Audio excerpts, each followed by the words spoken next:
The story begins with two men sailing on a small boat along a river between the mountains. Standing quietly on the boat, our protagonist narrowed his eyes and thought that it had been a long journey. The scene then shifted to the past. Inside the clan palace, chaos filled the area. Our protagonist struggled while being held back by a man with tears in his eyes. In front of them was the aftermath of his mother's death. His father stood with his back turned and coldly ordered everyone to stop causing a scene and leave immediately. He also ordered that the incident must never be spoken of outside the clan. Hearing those words, our protagonist was shocked. His father then declared that from that day onward, the Bakley clan would not seek revenge. Unable to understand, our protagonist demanded an explanation while trying to break free. His father replied that everything was being done for the sake of the clan and warned him not to recklessly pursue revenge. Furious, our protagonist shouted that his father could not even avenge his own wife or speak against those responsible. In his anger, he declared that his father was not worthy of being called a man. Sometime later, our protagonist decided to leave the clan. He realized he was still too weak to take revenge. As he ran away from the Bakley clan, he vowed to grow stronger, establish his own sect, gather followers, and build enough power to punish everyone involved in his mother's death, including those who stayed silent. Even if it took decades, he intended to make them pay. 12 years passed. Inside a burning sect building, a middle-aged man desperately begged for mercy. He tried to negotiate, offering anything our protagonist wanted, and even suggesting he could persuade the Murim Alliance as well. Now fully grown, our protagonist stood calmly with long black hair and a bloodied, broken sword in his hand. He ignored the man's pleas and quietly stared at the damaged blade. The man continued shouting, insisting that his offer was reasonable. Our protagonist finally answered that there was indeed something he wanted. The man immediately became hopeful and asked what it was. Our protagonist laughed lightly and answered that he wanted the man's life. The man became irritated and warned him to stop joking around. In response, our protagonist calmly raised his broken sword and said that if the man would not hand it over willingly, he would simply take it himself. Enraged, the man threatened to tear him apart. In the next moment, our protagonist suddenly appeared behind him and remarked that the man's mouth was as filthy as his face. He struck the man in the back with his fist, sending him crashing through the floor and creating a crater below. Our protagonist quietly watched the crater with a bored expression. Suddenly, the man leaped out from behind him and attempted another attack, shouting that he would send our protagonist's head to the Murim Alliance. Without panic, our protagonist drew his sword and cleanly sliced the man in half from head to toe. Afterward, he walked through the burning building and opened the main gate while still holding the bloodied sword. Outside, a brown-haired girl named Moyong Hyong greeted him while carrying a scroll. She explained that she had been told to deliver it once the task was complete. Although his face was covered in blood, our protagonist smiled brightly as he accepted the scroll and thanked her for waiting. Moyong awkwardly suggested that he wipe the blood off his face first. Our protagonist opened the scroll and read through it. After finishing, he used the blood on his face to write something onto the document with his fingers. While looking at the scroll, he smiled to himself and wondered whether this was truly the end or perhaps a new beginning. He then tossed the scroll back to Moyong and told her to deliver it to the Murim Alliance because he was retiring. Moyong asked whether he planned to return to his hometown. He replied that he had already accomplished everything he wanted within the Alliance. She then asked if she could visit him someday after retiring as well. Our protagonist agreed and joked that she should come find him if she ever became bored. When she asked where she could find him, he turned back with a smile and answered, Hubei Province, Hualong County. The scene shifted back to the present. Still sailing on the river, our protagonist reflected on the past 12 years.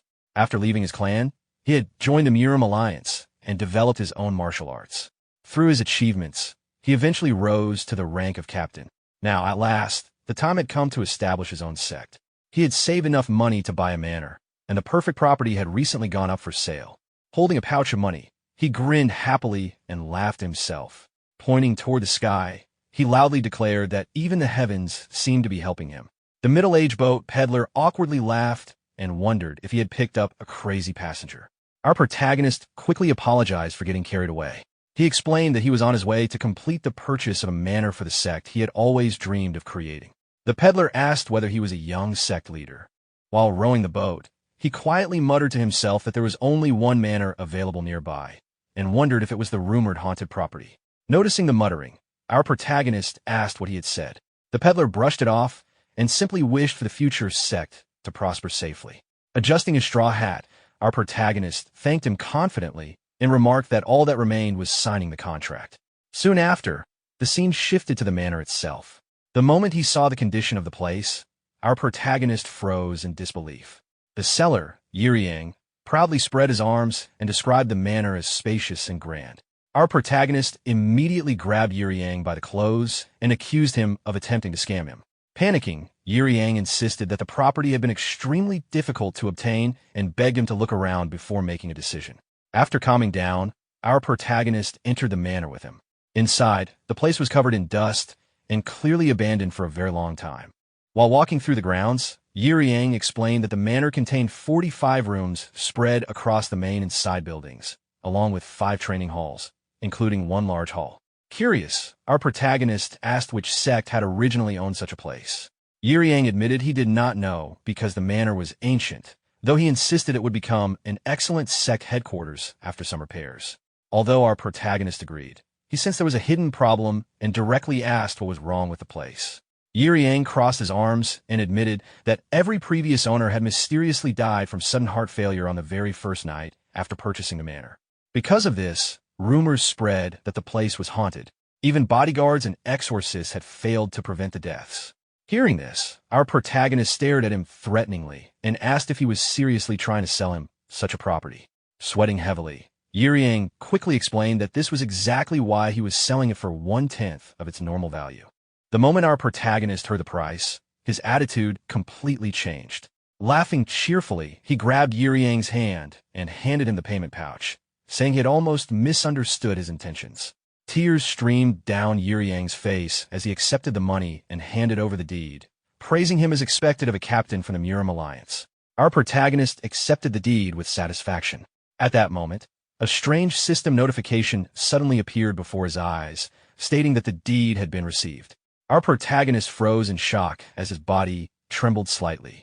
Yiriang noticed his reaction and asked what was wrong, but our protagonist dismissed it as nothing. Afterward, Yiriang left while joking that if our protagonist survived a single night there, he should come visit him again. Once alone, our protagonist shut the doors and shouted excitedly that he finally owned his very own manor. The sudden loud voice frightened the people outside, causing them to run away in fear. Overjoyed, he slapped one of the pillars while laughing and declared that all he needed now were disciples. Dust immediately scattered everywhere from the impact. Covering his mouth, he realized he should probably clean the manor first. He then began cleaning the entire place at high speed. He wiped the floors, cleaned the ceilings, polished the pillars, and carried buckets of water through the halls until only the main hall remained. Satisfied, he opened the doors to the main hall and prepared to finish the last bit of cleaning. Inside the room, however, he noticed a long sword placed in the center. Curious, he approached it and wondered if the previous owner had left it behind.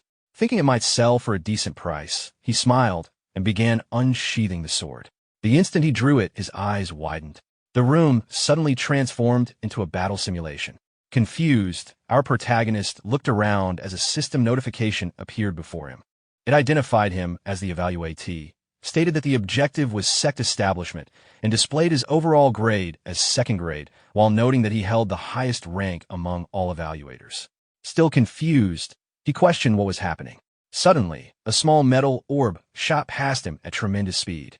Although he barely avoided it by leaning backward, it still grazed his face and cut several strands of hair. Fully alert now, he unsheathed the sword completely and looked toward the small crater created by the orb. Another notification appeared, announcing that the test difficulty was being adjusted. Recalling Yiriang's explanation, our protagonist realized that this was likely what had killed the previous owners. As he pieced things together, a cannon emerged from the wall of the simulation chamber. The system announced the beginning of the test and labeled the difficulty as extreme. Our protagonist drew his sword confidently and accepted the challenge head-on. Another notification identified the trial as the test of martial prowess. Immediately afterward, the cannons began firing steel orbs toward him. Our protagonist moved rapidly through the room, dodging and slicing apart every incoming attack, while proudly declaring that he would show why he had once served as a captain of the Murim Alliance. After a long exchange, the firing briefly stopped. Looking down, he realized his sword had been severely damaged. Before he could react further, the attacks resumed, forcing him to barely dodge another barrage. Sliding outside the cannon's firing range, he noticed the attack stop and concluded that the area beyond the wall was safe. While resting briefly, he observed that his sword was close to breaking. Suddenly, another sword appeared before him. Surprised, he picked it up and realized the system was providing replacements. Carefully studying the battlefield, he noticed that the cannons were protecting something on the opposite side of the room. He immediately rushed forward. The moment he neared the center, multiple additional cannons emerged from the walls and opened fire simultaneously. Caught off guard, our protagonist rapidly sliced apart the incoming steel orbs while continuing to advance. Eventually, his sword shattered in half. Angered, he struck directly at the cannons, creating a massive explosion that filled the room with debris. At that moment, he activated his martial techniques, flowing Moon Stride and Phantom Field. Energy surrounded his blade as he rushed through the center of the room and unleashed Crescent Slash. He drove the sword into the floor with tremendous force. The recoil pushed him backward, and the sword shattered completely. Immediately afterward, the simulation collapsed. Our protagonist returned to the original room inside the manor. Still crouched from the impact, he slowly stood up while gripping the remains of the broken sword. Thinking the attack was not over yet, he prepared himself for more steel orbs. However, the broken sword suddenly disappeared from his hands. A system notification then announced that the test had concluded. Looking around, our protagonist noticed that the manor itself now appeared restored and much newer than before. Exhausted, he sat down on the floor. Another notification appeared, informing him that he had passed the test of martial prowess and that all manor functions had been unlocked at their highest grade. Soon after, a sword surrounded by a blue aura floated before him. Surprised, our protagonist wondered if the system was rewarding him with a weapon. He stood up, grabbed the sword by its hilt, and remarked that after everything he had gone through, the reward was only fair. Another blue notification then appeared, explaining that the trial would conclude once he named the manor. Our protagonist looked at the message and commented that now it wanted him to choose a name as well. Closing his eyes briefly, he smiled and declared that he had already decided. Placing one hand on his waist, he confidently announced the name of his sect, the Righteous Heavens Sect. The system immediately confirmed the registration of the manor under that name. At the same time, a white symbol appeared imprinted on his hand. As the system continued its announcements, our protagonist sheathed his sword in irritation and demanded that whatever ghost or spirit lived inside the manor should reveal itself already. Instead, another system notification appeared before him. Initializing the Sect system. Seeing the message, our protagonist stared in shock. Someone hurried down the long corridor before Beakley Woon forcefully pushed open the door to Yang's room. Yang, who had been calmly writing inside, looked up in confusion and tried asking if something had happened the previous night. Before he could finish, Beakley Woon grabbed him by the collar and angrily demanded an explanation about the strange thing following him since last night. According to the contract, only the buyer was supposed to see it, yet this unknown system notification kept appearing beside him. When Beakley Woon pointed at it in frustration, Yang could only stare blankly because he could not see anything at all. He wondered if Beakley Woon had injured his head somehow. Exhausted and irritated, Beakley Woon eventually dropped into a chair while muttering curses under his breath. Yang casually suggested taking the estate back if it bothered him that much, but Beakley Woon immediately refused since he still needed the estate. Hearing that, Yang reminded him that he should focus on preparing for the Sect founding ceremony, because there would be plenty of work ahead. Beakley Woon then explained that he wanted around 20 sets of ritual robes made and asked if there was a good fabric shop nearby. Yang said he could recommend a few places, though making deals would not be easy because most merchants were trying to connect themselves with Dragon Hall.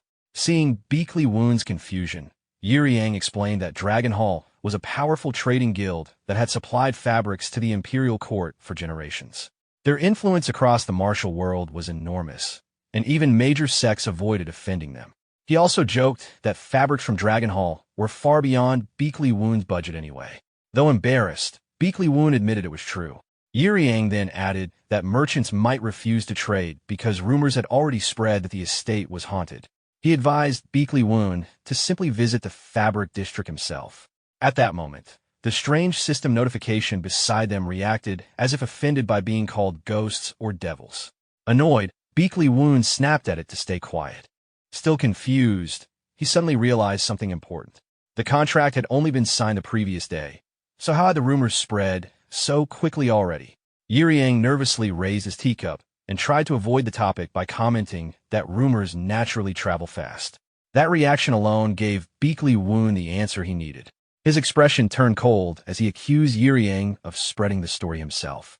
Trying to defend himself, Yiriang argued that it could count as publicity for the sect. If people heard that Beakley Woon was alive and unharmed after moving into the estate, it would prove the place was safe. Instead of calming him down, the explanation only made Beakley Woon angrier. He blamed Yiriang for dragging him into ownership of a haunted estate in the first place. Later, while visiting the fabric district, Beakley Woon tried greeting merchants politely, but before he could properly explain himself, one after another refused to sell to him and slammed their doors shut. One person even threw a bowl directly at him while yelling for the cursed owner of the haunted estate to leave. Beakley Woon stood there trembling with anger, repeatedly reminding himself to stay calm and avoid looking insane during his first public impression. Just then, a commotion nearby caught his attention. A young boy was desperately holding onto a man's pant leg, refusing to let go while begging him to save his sick sister. The man, however, reacted with irritation and tried to shake the child off. At that moment, an elderly man rushed over, calling out an alarm and addressing the boy by name. He asked what had happened. The boy, Xiao Wu, immediately accused the fighters of deception, saying they had promised to heal his sister and taken all his money instead. The accused man snapped back and struck Xiao Wu across the face, harshly declaring that his sister's condition was beyond help and that even the clinics had abandoned her. Hearing this, the old man stepped forward in anger, questioning their conduct and recognizing their attire as belonging to the White Sword Sect. He criticized them for treating a child so violently. Nearby, another member of the White Sword Sect stood by and instructed his companion to resolve the matter quickly and avoid drawing attention from their sect master. With a nod of agreement, the man drew his sword and coldly stated that the boy had refused to leave earlier despite being told to go. The old man, named China Myong, stared back and asked if they truly intended to stain their hands with blood over this. Before anything further could happen, Beakley Woon suddenly intervened from behind and struck one of the men with a flying kick, knocking him to the ground. The accomplice froze in shock. He then demanded to know who Beakley Woon was. Standing between the old man and the boy, Beakley Woon calmly introduced himself as the sect master of the Righteous Heaven sect, adding that while the title was still new, respect should still be given when asked. The White Sword Sect member reacted angrily, insulting his unknown sect and accusing him of interfering in their affairs. He rushed forward, but Beakley Woon sidestepped and countered in a single motion, injuring the attacker's forearm and forcing him down. As the man writhed in pain, Beakley Woon remarked that judging others purely by reputation was a mistake, especially without understanding their actual strength. Another White Sword Sect member immediately charged in, threatening him and declaring that opposing their sect would have consequences. Beakley Woon simply replied that he did not know what that meant and calmly struck him down with a single punch, leaving him in the same state as the first. The remaining man, now shaken, questioned whether Beakley Woon was the one connected to the rumor about a merchant group acquiring a haunted estate under the Murim Alliance. He expressed disbelief at how far the rumor had spread. At the same time, Yiriang, sitting elsewhere, choked on his drink in shock upon hearing the situation had escalated further. Beakley Woon then pointedly remarked that because of the rumor, he had been unable to purchase the ritual robes he needed. He pressed the remaining opponent for an answer, while casually provoking him to step forward instead of hiding behind others. The man, unable to tolerate the provocation, launched himself forward and accused Beakley Woon of challenging the White Sword Sect, vowing to make him pay for his arrogance. His strike came down, but Beakley Woon had already moved out of its path. Just then, the previously defeated White Sword Sect member suddenly got back on his feet and rushed in to attack Beakley Woon from behind. In response, Beakley Woon quickly assessed both directions as the two opponents closed in on him at the same time. Despite the pressure, he remained composed. He reacted instantly, striking one man's face with his left elbow while delivering an upward punch into the other man's abdomen. The second attacker cried out in pain and fell to the ground. At the same time, the man's sword was driven into the ground nearby as he collapsed. Beakley Woon then addressed them firmly, stating that if they considered this a challenge, he would accept it as such. He added that he was always open to sparring and warned them to leave and not worsen the situation if they valued their condition. After forcing the White Sword Sect members to retreat, he turned to the old man and the boy and asked if they were unharmed. Shu, who had been carefully watching the fight, then spoke up and asked if Beekly Woon was looking for someone skilled in sewing ritual robes. Beekly Woon asked for clarification, and Shu explained that his sister was highly skilled at sewing and requested help for her condition in return. He then bowed deeply in gratitude. Beekly Woon quickly refused, clarifying that medical issues should be handled by a physician. At that moment, the system interface appeared again beside him, displaying new information about a potential partner ranked at Tier 3, though only Beekly Woon could see it. He reacted with mild curiosity, noting the rank and asking for more details. Shu then explained his situation in a subdued tone. Their parents had died the previous year, leaving only him and his sister.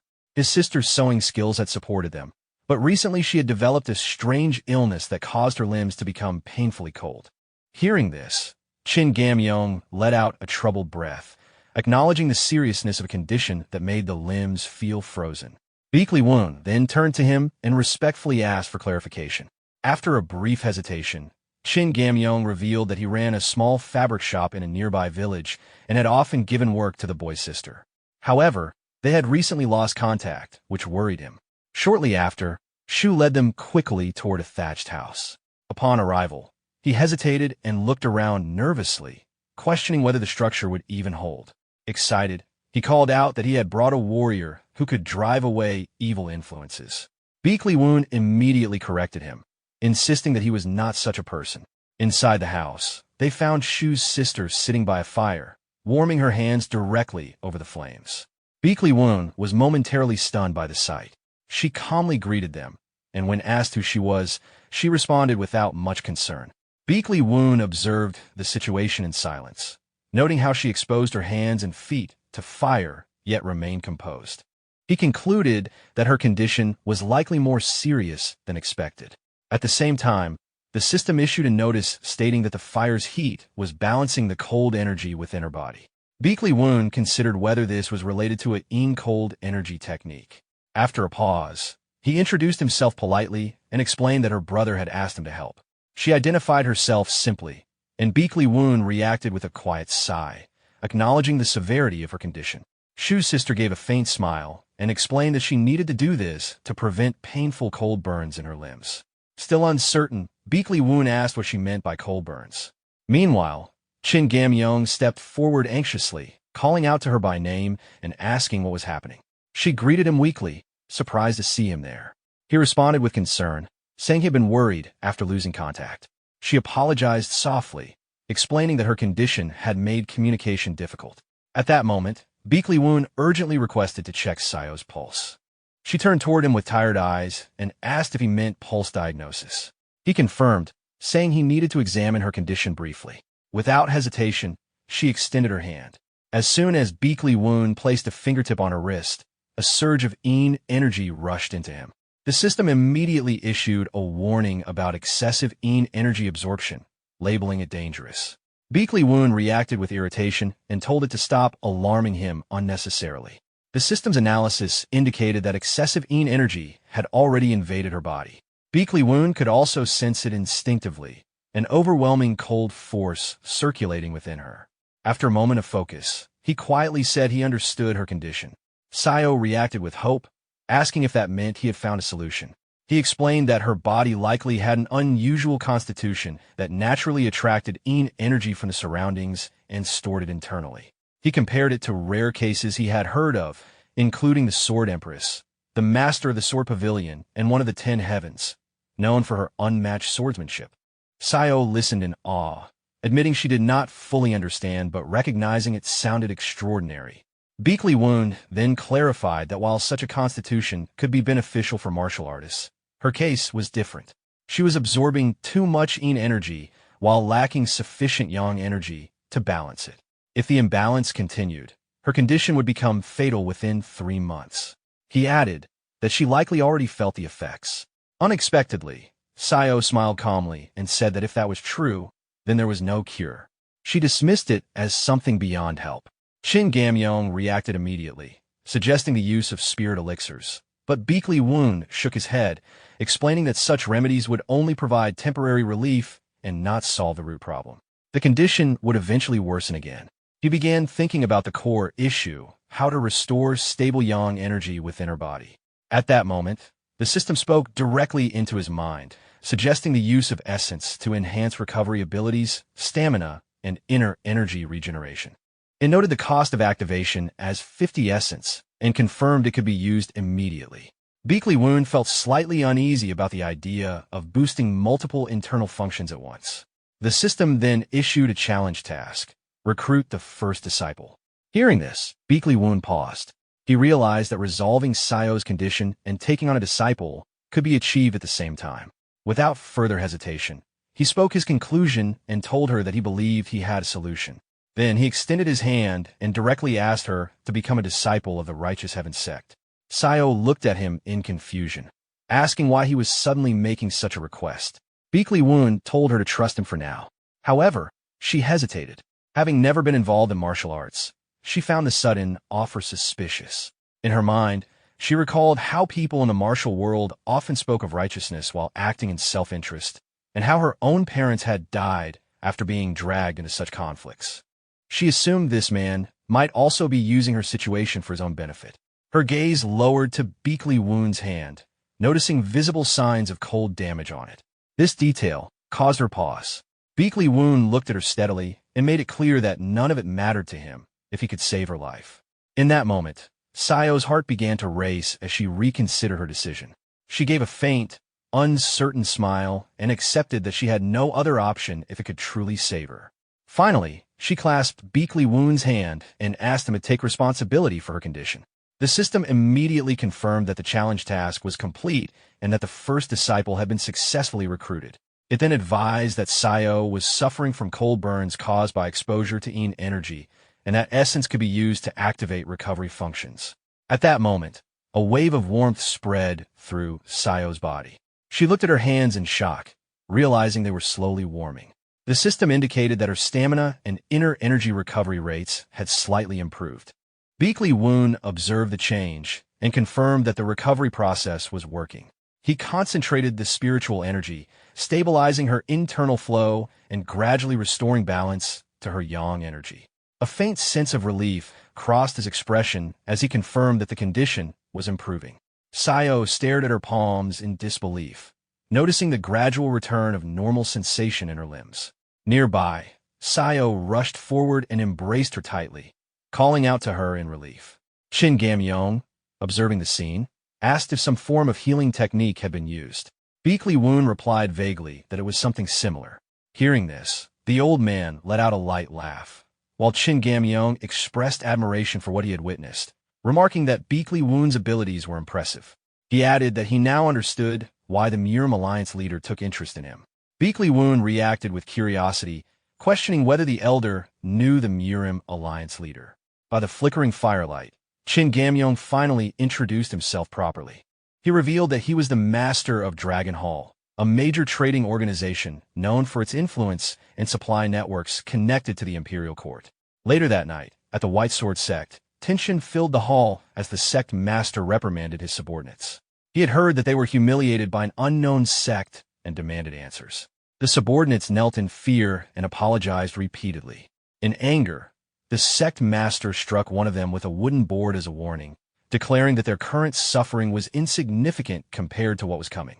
He then ordered the rest to be taken to the punishment chamber despite their pleas for mercy. Even as they begged for forgiveness, his decision remained unchanged. Turning away coldly, he spoke of Beakley Woon and the Righteous Heaven Sect, stating that they would prepare a proper response for this humiliation. Meanwhile, Beakley Woon remained silent after hearing Chin Gamyong's true identity, realizing he was speaking to the master of Dragon Hall. He acknowledged that such a figure was far from ordinary. Sayo quickly bowed in apology for her earlier behavior, but Chin Gamyong dismissed her concerns casually. He then turned to Beakley Woon and extended an offer. He proposed that Beakley Woon join Dragon Hall, promising full support for whatever he wished to pursue.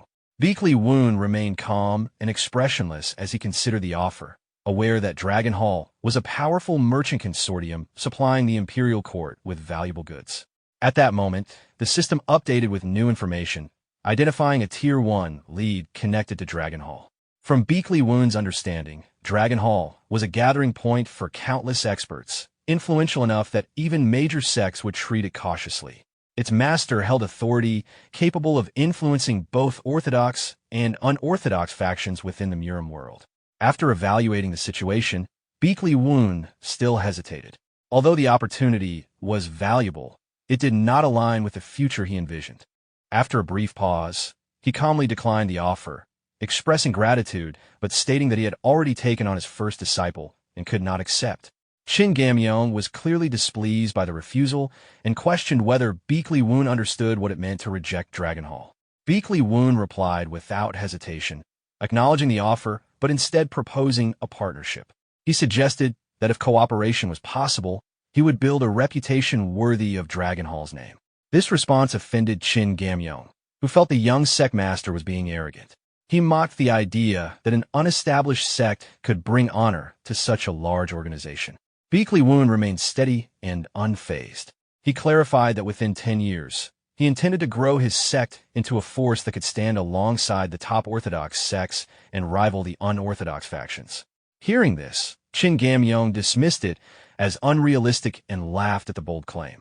However, Beakley Woon did not back down. He explained that the reputation he spoke of was not for Dragon Hall itself, but for the alliance he intended to build. His seriousness caused Shin Gamyeong to stop laughing and regard him more carefully. He asked directly what Beakley Woon truly wanted in return. Beakley Woon stated his condition clearly. What he sought was access to Dragon Hall's future resources and support, specifically a disciple exchange to build long-term ties. After considering this, Shin Gamyeong agreed. He decided to send one of his disciples to the Righteous Heavens sect, noting that whether a genuine connection formed would depend on the disciple herself. Before departing, he issued a warning that if the sect ever acted against Dragon Hall's expectations, consequences would follow. His presence briefly carried an overwhelming pressure meant as a reminder of his authority. Beakley Woon met the pressure calmly, refusing to yield. The negotiation ended with mutual acknowledgement of the agreement. Shin Gamyeong then ordered his attendants to bring out brocades, presenting them as a deposit and reward for the day's dealings, insisting they not be refused. Beakley Woon accepted the gift after a brief calculation of its value, noting that it was substantial. Sayo also expressed quiet satisfaction at the outcome. After the meeting ended, Shin Gamyeong departed with his entourage. As he rode away, he reflected that Beakley Woon's confidence reminded him of his own younger days, though he still considered it reckless. He then ordered his carriage to head toward the unorthodox alliance to meet an old acquaintance. The next morning, Sayo presented Beakley Woon with a newly completed outfit. As he wore it, the system displayed improvements to merit, prestige, and influence. Beakley Woon examined the garment, noting its quality and comfort, and expressed satisfaction with the craftsmanship. Sayo responded with a pleased smile. At that moment, the system issued a reward notification for the successfully crafted outfit, offering several options including a high-tier unbinding manual, a high-tier talent elixir, and an option to unlock an innate trait. After considering the choices, Beakley Woon selected the innate trait unlock. The system confirmed the decision, stating that from that point onward, he would be able to unlock the traits of his disciples. She was 17 years old and possessed an extreme constitution with extraordinary martial potential. However, due to her long illness and inactivity, her physical condition had weakened significantly. Her listed traits included diligence, adversity, and responsibility. The system also warned that her inner power was still too weak to unlock any traits at the moment. Beakley Woon carefully read through the information while muttering each listed trait to himself in confusion. When he attempted to select one, the system explained that disciples first needed to grow stronger and level up before their traits could be unlocked. The explanation immediately irritated him, and he complained inwardly about the unfair restriction. As he stared at Sayoa while thinking deeply about it, she became visibly flustered under his gaze. Meanwhile, Beakley Woon silently decided that he would simply help her grow stronger as quickly as possible so her traits could eventually be unlocked. Without wasting time, he immediately announced that formal training would begin. The sudden declaration made Sayoa nervous. She began doubting herself, wondering whether someone with no martial arts experience could truly learn properly. She worried that she might disappoint him despite all the help he had already given her. Then she remembered the reassurance he had offered during their first meeting, when he calmly told her that everything would be fine as long as he could heal her. Remembering those words, Sayoa finally steadied herself and decided to trust him completely. She then nervously asked what martial art she would learn first. A short while later, she followed his instructions and assumed a training stance. Baek Lee-woon explained that the technique was the horse stance, a basic foundational exercise used to strengthen the body. Seeing such a simple exercise, Sayoa looked slightly disappointed and admitted she had expected something more impressive. Baek Lee-woon calmly explained that restoring her weakened body came before everything else. Right now, proper conditioning was far more important than flashy martial techniques. When Sayoa timidly asked how long she needed to maintain the stance, Baek Lee-woon casually replied that the goal was 30 minutes. Hearing that, she stared at him in disbelief. Ignoring her reaction, Baek Lee-woon immediately ordered the training to begin. Time slowly passed in silence, while Sayoa struggled to endure the exercise. Eventually, unable to hold back her doubts anymore, she quietly asked whether someone completely inexperienced like her could truly become a martial artist. Baek Lee-woon answered without hesitation. Of course she could. After all, an extreme Yin constitution was a body naturally capable of accumulating immense inner power. Baek Lee-woon explained that although an extreme Yin constitution naturally leaned toward Yin energy, everything would change once a Dantian fully formed. At that point, the accumulated energy could properly circulate and stabilize within the body. After explaining this to Sayoa, he quietly fell into thought. Someone born with an extreme Yin constitution could push Yin energy to extraordinary heights. To him, a disciple with such natural martial talent was an opportunity he absolutely could not overlook. At that moment, the system displayed another notification praising his judgment and informing him that his insight stat had increased. Before he could think further, loud noises suddenly came from outside. Moments later, Yiriang burst in while loudly calling for Baek Lee-woon. Without wasting time, he shoved a scroll into his hands and explained that it had come from White Sword's Sect. The moment Sayoa heard the name, she immediately reacted with anger, clearly remembering the incident from the previous day. Seeing her expression, Baek Lee-woon finally connected the situation to the group he had fought earlier. Curious, he opened the scroll and read its contents. The letter announced that White Sword Sect would soon hold a grand martial contest and formally invited the Righteous Heaven Sect to participate. Yiriang then explained the situation further. White Sword Sect was the dominant sect in the region, and its sect master was infamous for his harsh personality. According to rumors, he often used martial contests as excuses to pressure weaker sects or force smaller organizations into submission. Even Yiriang found the situation strange because White Sword Sect normally targeted sects with at least some reputation or influence. The Righteous Heaven Sect was still almost unknown. The moment he casually referred to the sect as insignificant, Baek Lee-woon, Sayoa, and Shu all immediately glared at him at the same time. Caught off guard, Yiriang quickly panicked and tried to explain that he meant no offense. Meanwhile, Baek Lee-woon remained calm while analyzing the invitation. From what Yiriang described, he concluded that White Sword Sect likely intended to pressure the newly established Righteous Heaven Sect before it could gain momentum. Instead of worrying, however, Baek Lee-woon actually found the situation interesting. To him, this could become the perfect chance to spread the name of the Righteous Heaven Sect. Unlike his relaxed attitude, Sayoa felt deeply anxious. She worried that with a sect consisting of only 2 people, she might only become a burden to him during the contest. Baek Lee-woon looked surprised by her concern and clarified that the participant would be the chief disciple, meaning she alone would represent the sect. Hearing that, Sayoa immediately steeled herself and declared that she would simply train even harder. A second later, the reality of what she had just agreed to finally hit her, and she shouted in disbelief after realizing she would truly be competing alone. From that day onward, Sayoa trained relentlessly from morning until night. By evening, she would collapse onto the floor, completely exhausted and struggling to breathe. Even while enduring the harsh training, she could not stop questioning Baek Lee-woon's methods. Throughout the day, he only made her practice the horse stance repeatedly, while endlessly repeating a simple downward sword strike that even children could imitate. With the Grand Martial Contest less than 2 weeks away, Sayoa became increasingly worried about what Baek Lee-woon was actually planning. Yet every time she remembered his calm expression and reassuring smile, telling her not to worry, she found herself regaining confidence. Eventually, unable to hold back her curiosity any longer, Sayoa forced herself back on her feet and decided she would directly ask Beakley Woon about his true intentions. Seeing lights still coming from Beakley Woon's room late at night, Sayoa felt relieved that he had not gone to sleep yet. As she quietly approached, she noticed something unexpected. Softly calling for the Sect Master, she soon realized that Beakley Woon was completely absorbed in talking to himself and had not noticed her standing there.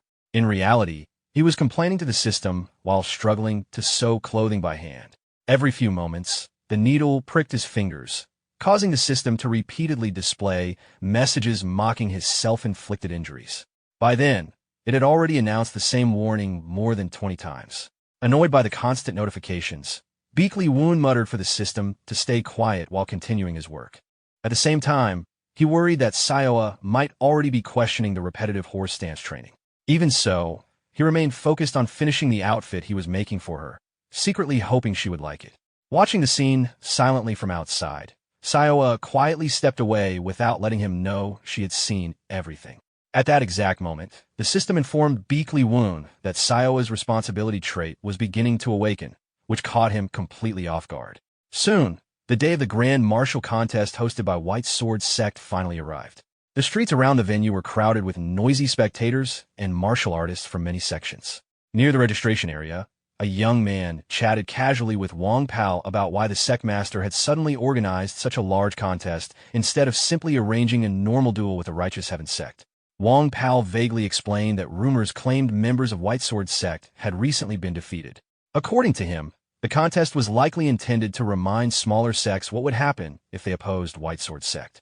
Both men briefly recalled the humiliating image of their sect master being disgraced, which only deepened their resentment. The young man mocked the unknown sect for foolishly challenging people far beyond their level. At that moment, Sayoa and Beakley Woon approached the registration table. Sayoa politely asked where she should sign, and the young man immediately pointed it out while secretly staring at her appearance in surprise. He even wondered to himself whether the Righteous Heaven Sect recruited disciples based solely on looks because she was unexpectedly beautiful. Sayoa calmly wrote down her name while Beakley Woon stood quietly beside her. Neither of them offered any additional explanation before leaving the table. After they walked away, the young man quietly commented on how strange Sayoa's outfit looked. Although he tried saying it under his breath, both Sayoa and Beakley Woon still heard him clearly. Beakley Woon immediately looked embarrassed, while Sayoa covered her mouth to hide her laughter. Trying to ease the awkwardness, he nervously asked whether she truly liked the outfit. Sayoa honestly admitted that the stitching was somewhat clumsy, but she still genuinely liked it. Once all the participants had gathered, So Yoing stepped on the main platform and officially announced the opening of the White Sword Martial Contest. He declared that the event existed not only to strengthen ties between righteous sects, but also to serve as a stage for the younger generation of martial artists. To further excite the crowd, he revealed that a special reward had been prepared for the victor. With a signal from So Yoing, an attendant opened a treasure box beside the platform. The moment the contents became visible, the entire crowd reacted in shock. Inside was the little azure pill.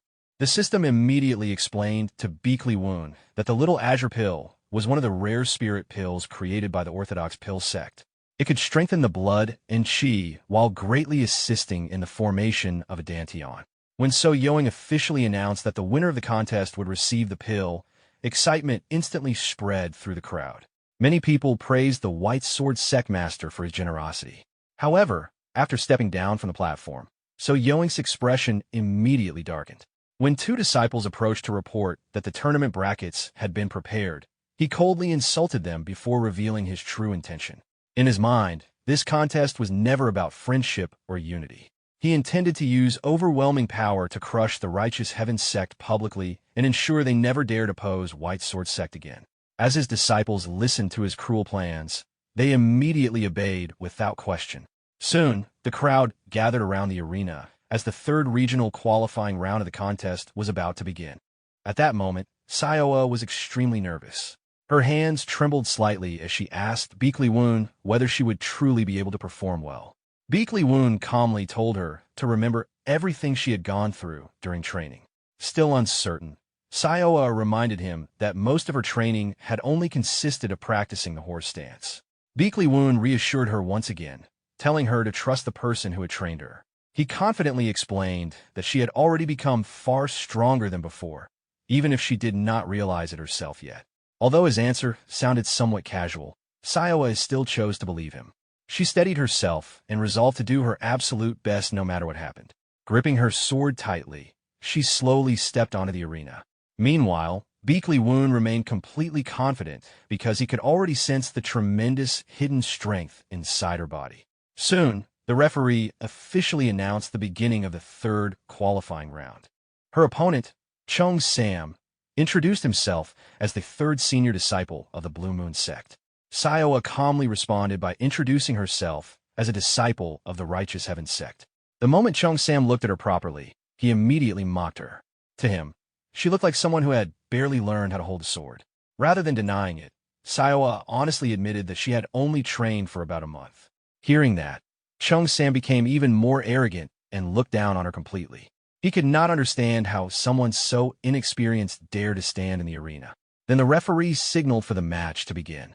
The instant the command was given, Sayoa moved first before Chung Sam could even finish speaking. Remembering Beakley Woon's teachings, she attacked immediately with all her strength and drove her sword directly into Chung Sam's abdomen. The sudden strike caught him entirely off guard, leaving him unable to defend himself. With a cry of pain, Chung Sam was sent flying backward from a single blow. The entire arena fell silent in shock.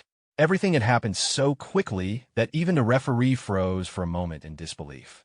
Around the arena, the spectators struggled to accept that the match had been decided by one clean strike. Meanwhile, Beakley Woon calmly reminded himself that he had told Sayoa to trust him. Recovering from the shock, the referee quickly declared Sayoa of the Righteous Heaven Sect as the winner. Hearing the result, Sayoa became visibly excited. Looking toward the stands, she saw Beakley Woon giving her a confident thumbs up. Watching her victory, Beakley Woon reflected on the true purpose of her training over the past 2 weeks. More than techniques, he had taught her the mentality required of a martial artist. Afterward, all of Sayoa's remaining matches progressed just as smoothly. Beakley Woon understood something most people overlooked. Striking with full force was actually difficult for beginners because inexperienced fighters usually hesitated out of fear of seriously injuring others. Sayoa, however, was different. Once she attacked, she committed fully without hesitation. Because of that mindset, nearly all of her matches ended in 1 or 2 swift surprise attacks before her opponents could properly react. After another victory, Sayoa happily rushed back to report her success to Beakley Woon. Standing below the arena, he quietly thought that she would likely advance through the main rounds without much trouble. Feeling relieved about her progress, he finally turned his attention toward the other arenas to observe the remaining competitors. At that moment, a referee loudly announced the entrance of a White Sword Sect disciple. The surrounding crowd immediately focused their attention on a nearby arena. There, Jing Guang from White Sword Sect was already overwhelming his opponent with relentless attacks. The other fighters struggled desperately just to keep up and repeatedly begged for a moment to recover. Jing Guang ignored him completely. Eventually, the battered opponent finally surrendered, admitting defeat outright. However, Jing Guang did not stop attacking even after the surrender. Perhaps because he had become too absorbed in the fight, a dangerous aura began rising from him as he prepared another strike. Realizing something was wrong, the defeated fighter screamed in fear and begged him to stop. Even so, Jing Guang still swung his sword down mercilessly and struck the man directly in the face. The referee immediately rushed forward and shouted for him to stop because the match had already ended, but it was already too late. The defeated fighter lost several teeth from the blow before collapsing unconscious onto the arena floor. The referee officially declared Jing Guang of the White Sword Sect as the winner. Hearing the result, Jing Guang only clicked his tongue in irritation, as though the outcome had still disappointed him. Watching from a distance, Beakley Woon silently judged him. The boy had already dominated the match from the beginning, yet still resorted to cruel and unnecessary attacks. To Beakley Woon, Jing Guang seemed like an especially unpleasant person. Not long afterward, Sayoa happily ran over and excitedly announced that she had successfully advanced into the main rounds. Beakley Woon immediately congratulated her, and Sayoa proudly explained that she had followed his instructions exactly, attacking with full commitment and winning far more easily than expected. Seeing her confidence grow, Beakley Woon quietly felt satisfied that his teaching methods had worked. However, while talking, Sioa suddenly felt uncomfortable as she looked toward Jingguang. She could sense a heavy, killing intent coming from him, which made her uneasy. Curious about Beakley Woon's opinion, she asked him to predict how strong Jingguang truly was, since there was a high chance they would eventually face each other in the main rounds. Before he could answer, another voice interrupted them. Turning around, they discovered So Yoing standing behind them. The White Sword Sect master congratulated Sioa for reaching the main rounds and casually brought up the previous conflict involving his disciples. Beakley Woon calmly responded that perhaps White Sword Sect needed stricter disciple training instead. Ignoring the remark, So Yoing casually patted Sioa on the shoulder and praised her talent. However, he also remarked that her next opponent would likely be Wu Jie, implying that her journey in the tournament would probably end there. Then, with a smile hiding his true intentions, So Yoing suggested that Sioa could always join White Sword Sect instead if she wished. The moment he attempted to recruit her openly, Beakley Woon brushed his hand away and stepped in front of Sioa protectively. He thanked So Yoing for acknowledging her ability, while also commenting that White Sword Sect disciples certainly displayed some skill themselves. So Yoing's expression stiffened slightly at the subtle provocation. Soon after, he called for Wang Pao. Wang Pao quickly arrived and respectfully responded to his sect master summons. So Yoing then ordered him to escort Beakley Woon and Sioa to their guest chambers. After receiving the order, Wang Pao politely introduced himself as a first-rank disciple of White Sword Sect and guided them toward the resting area. At that moment, the system displayed information about him to Beakley Woon. Wang Pao was 21 years old and possessed exceptional talent, particularly in quickly understanding and mastering martial techniques. As Wang Pao led them onward, Beakley Woon suddenly appeared beside him and casually praised his physique, foundation, and natural build. The unexpected compliment caught Wang Pao completely off guard. Embarrassed, he awkwardly thanked him while stiffening nervously under the attention. Eventually, Wang Pao showed them their assigned guest room and politely wished them a comfortable stay before leaving. The moment he was gone, Sioa immediately tried bringing up concerns about her next opponent again. However, Beakley Woon suddenly changed the topic and asked what she thought about Wang Pao instead. He even casually suggested that Wang Pao might someday become her junior brother within the Righteous Heaven sect. The abrupt shift in conversation completely confused Sioa. Meanwhile, elsewhere in White Sword Sect, memories from Wang Pao's past resurfaced. Years earlier, So Yoing had personally praised Wang Pao's physique, strength, and talent before accepting him as a disciple of White Sword Sect. At the time, Wang Pao had been overwhelmed with gratitude and admiration toward his sect master. Later, during a training session, Wang Pao was suddenly defeated by Jingguang, despite being 3 years older and more experienced. The surrounding disciples loudly praised Jingguang's overwhelming talent, while Wang Pao could only protest weakly that it had merely been training, and there had been no reason to attack so seriously. Watching the scene, So Yoing coldly turned away in disappointment, dismissing Wang Pao as nothing more than a weak disappointment. He reminded Wang Pao that his role was to dedicate himself entirely to supporting his junior brothers. Those harsh words deeply affected Wang Pao. Suddenly waking from sleep, Wang Pao realized he had been reliving those memories in a dream. Confused, he rubbed his eyes and wondered why such memories had resurfaced now. At that moment, Jingguang entered the room and greeted him casually, causing Wang Pao to look up in surprise. Wang Pao looked surprised to see Jingguang appear before him and immediately asked why he had come. Jingguang casually explained that he wanted to warm up before the upcoming matches. Already exhausted, Wang Pao apologized and admitted that he was not feeling well enough to continue training. Jingguang showed no concern at all. To him, Wang Pao's condition was irrelevant. What mattered was satisfying his own needs. He coldly mocked Wang Pao's large physique, saying that such a body should at least be useful during training. After Jingguang left, Wang Pao sat alone in silence, gloomily blaming himself once again. Time passed, and soon the day of the semifinals arrived.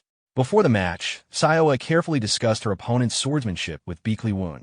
Wu Jie specialized in illusion sword techniques that made it difficult to predict where the real attack would come from. However, Sioa also understood that illusion techniques relied heavily on finesse, meaning flaws would appear if the user failed to maintain precision. Beakley Woon then asked how one should deal with illusion swords. Sayoa answered that the key was avoiding deception. He agreed, but explained that, at her current level, there was actually a much simpler solution. He calmly outlined his strategy and instructed her to follow it exactly. Although confused at first, Sayoa eventually accepted his guidance after Beakley Woon confidently assured her that she would definitely win if she trusted him. Nearby, Yiriang remarked in surprise that Sayoa had already reached the semi-finals after training for only a month. He congratulated Beakley Woon for raising her this far so quickly. Clearly pleased with himself, Beakley Woon simply replied that congratulations could wait until after the finals, because he intended to win the entire tournament. Yiriang stared at him in disbelief and asked whether he was truly serious. Soon afterward, the semi-final match began. Standing in the arena, Wu Jai mocked Sayoa openly. He admitted she had advanced far, but insisted that luck alone could not carry her any further. According to him, everyone present expected her defeat. Sayoa answered confidently that at least one person believed in her victory completely, her Sect master.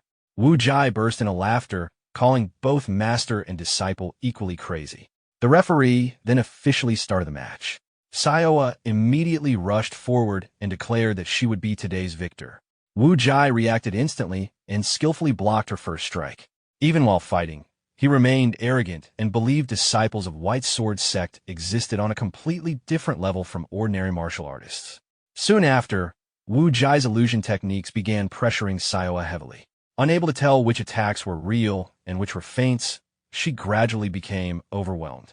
Her expression slowly filled with panic as she struggled to follow his movements. Maintaining constant pressure, Wu Jai struck her again and sent her stumbling backward. When she managed to block another attack, he mockingly praised her before unveiling a new technique. As he moved, he scattered streams of strange purple liquid throughout the arena. The moment the liquid approached her, Sayoa remembered Beakley Woon's instructions. Illusion sword users were often weak in close combat, which meant Wu Jai would naturally try to maintain distance.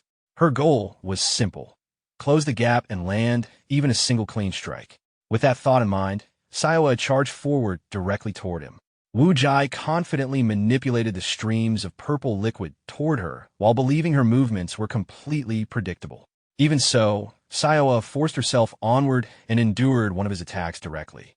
Watching from the sidelines, both Yiriang and Beakley Woon observed the situation carefully. Yiriang looked tense, while Beakley Woon merely narrowed his eyes silently, his expression unreadable. Eventually, Sayoa collapsed onto the arena floor. Seeing her down, Wu Jai smugly declared himself the winner. He looked at her with both contempt and disappointment, believing she had finally reached her limit. However, while regulating her breathing on the ground, Sayoa suddenly shouted that the match was not over yet. To everyone's surprise, she rose back to her feet almost immediately. Wu Jai demanded to know what she still intended to do in her weakened state. At that moment, Sayoa suddenly felt her determination surge again. She dashed forward at incredible speed, while Wu Jai stood confidently, convinced he still had complete control of the match. Declaring that she would finish everything with one final move, Sayoa closed the distance instantly. Before anyone could properly react, Wu Jai was suddenly sent flying backward. Yiriang immediately shouted in excitement that they had won. However, some White Sword Sect disciples instantly protested, accusing Sayoa of pretending to be defeated before launching a surprise attack. They loudly claimed the victory was unfair. Beakley Woon calmly dismissed the complaints and questioned whether White Sword Sect intended to act so petty over a legitimate match. One disciple became so emotional that he even began challenging Beakley Woon directly, but So Yoing immediately stepped in and apologized for his disciple's disrespect toward another sect master.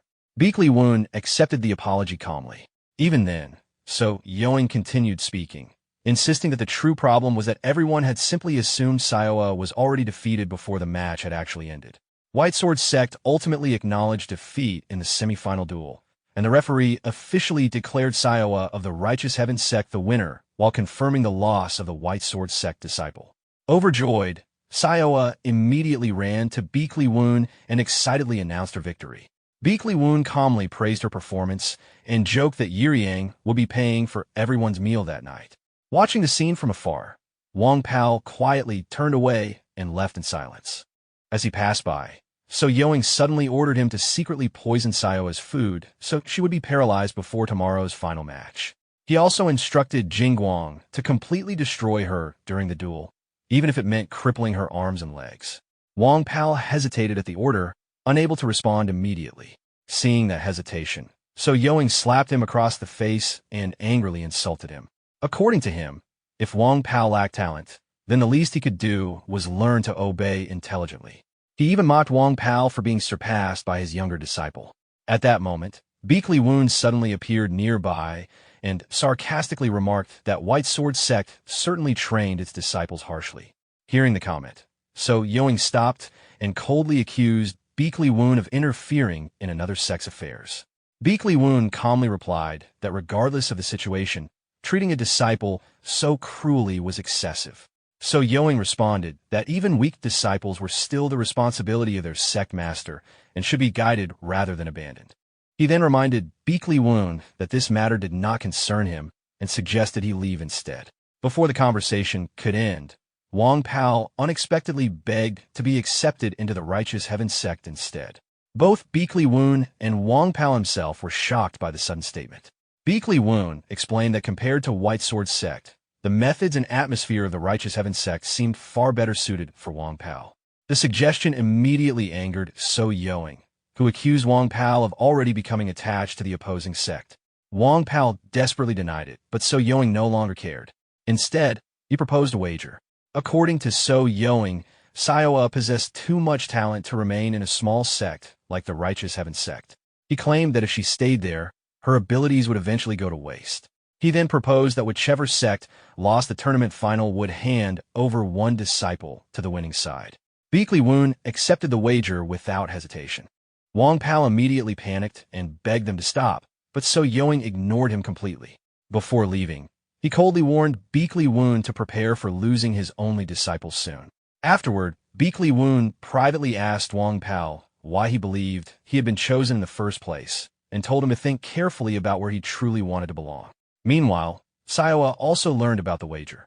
Beakley Woon explained that having Wang Pao join them would likely make a good addition to the sect, and that leaving such talent wasted in White Sword Sect would be unfortunate.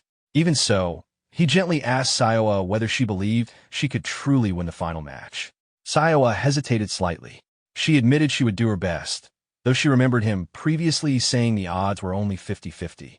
Beakley Woon acknowledged that, but reassured her that he genuinely believed she could win. Seeing the confidence in his eyes, Sayoa gradually regained her own determination and promised to fight with everything she had. Elsewhere, So Yoing was also giving strict instructions to his disciples. He ordered them not to embarrass White Sword Sect again and demanded victory at all costs. The disciples loudly accepted the command. Wang Pao also quietly warned Jingguang not to underestimate Sayoa. Jingguang dismissed the warning confidently. According to him, he would never make the same mistakes as Wu Jai, and he believed Wang Pao was placing far too much faith in Sayoa's luck. He arrogantly declared that he would crush those hopes completely. Soon, the referee called both finalists into the arena.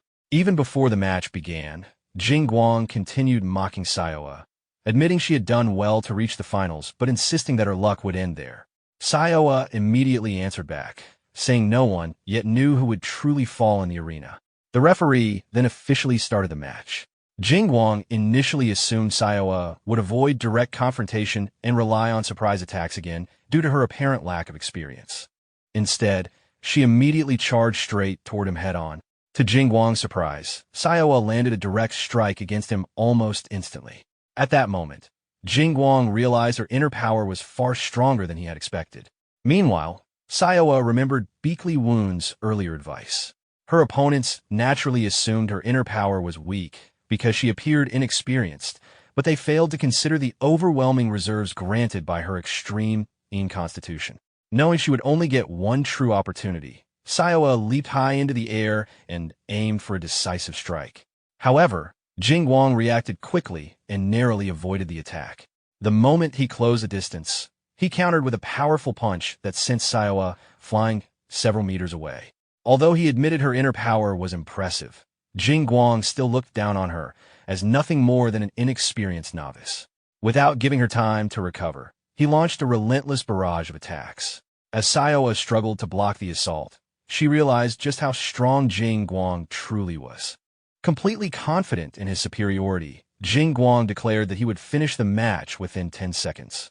Even under heavy pressure, Sayoa refused to retreat. She gripped her sword tightly and forced herself forward once again, determined not to lose the trust Beakley Woon had placed in her. At that critical moment, the system suddenly activated Sayoa's responsibility trait. Her three temperaments, balance, adversity, and responsibility, merged together with responsibility at the center. As a result, the inherited trait clear reflection like water was unlocked, greatly enhancing her judgment and awareness in extreme situations. Sensing an opportunity, Sayoa prepared to counterattack.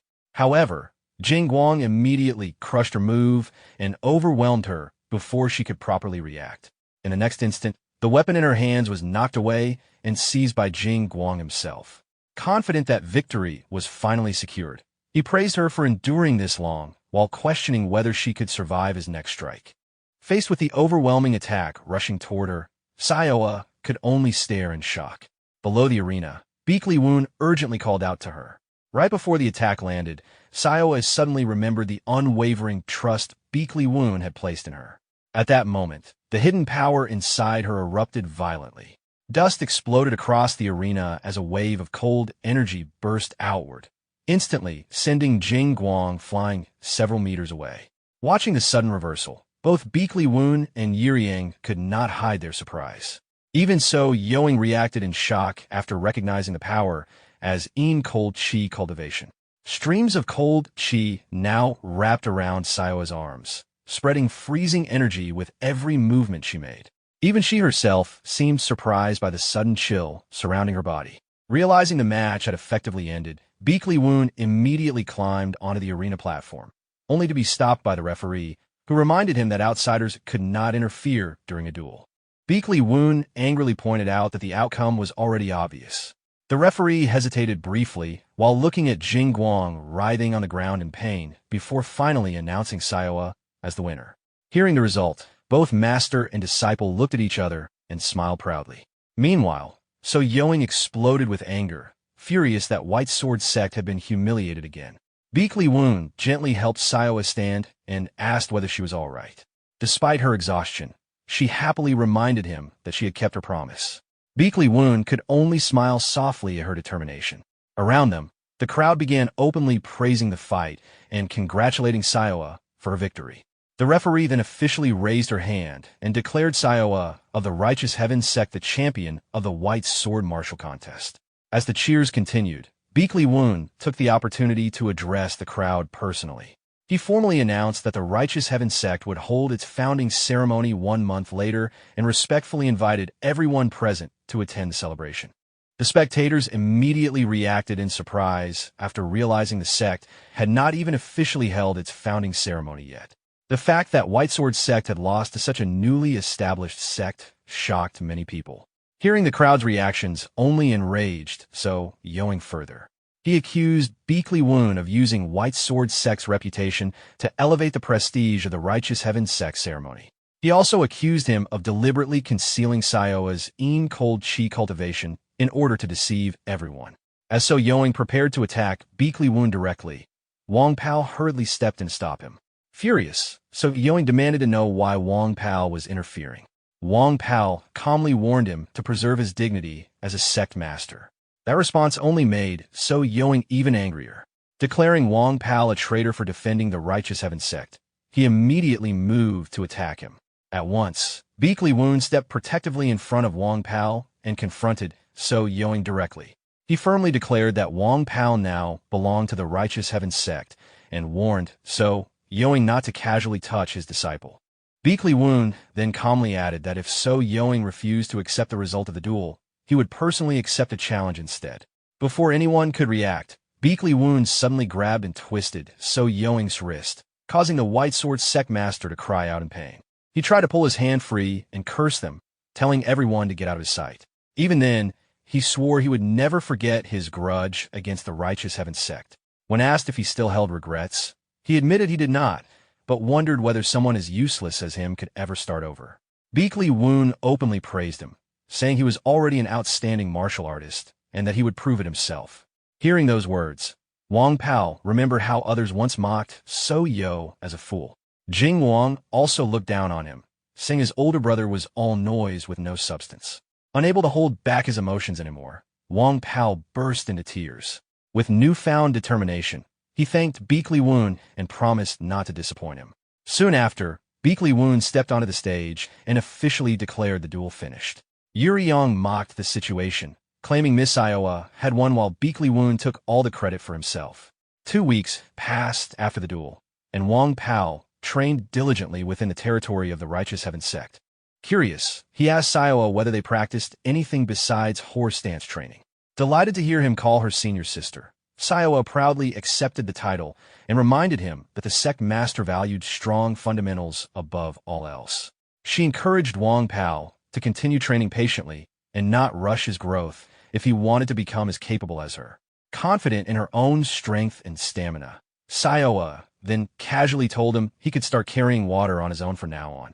Wang Pao immediately realized that many chores were waiting ahead of him. Meanwhile, Beek Li Woon reflected on how accurate his judgment of people had been. Wang Pao possessed excellent analytical ability, a calm mindset, and the physical endurance needed to support his techniques.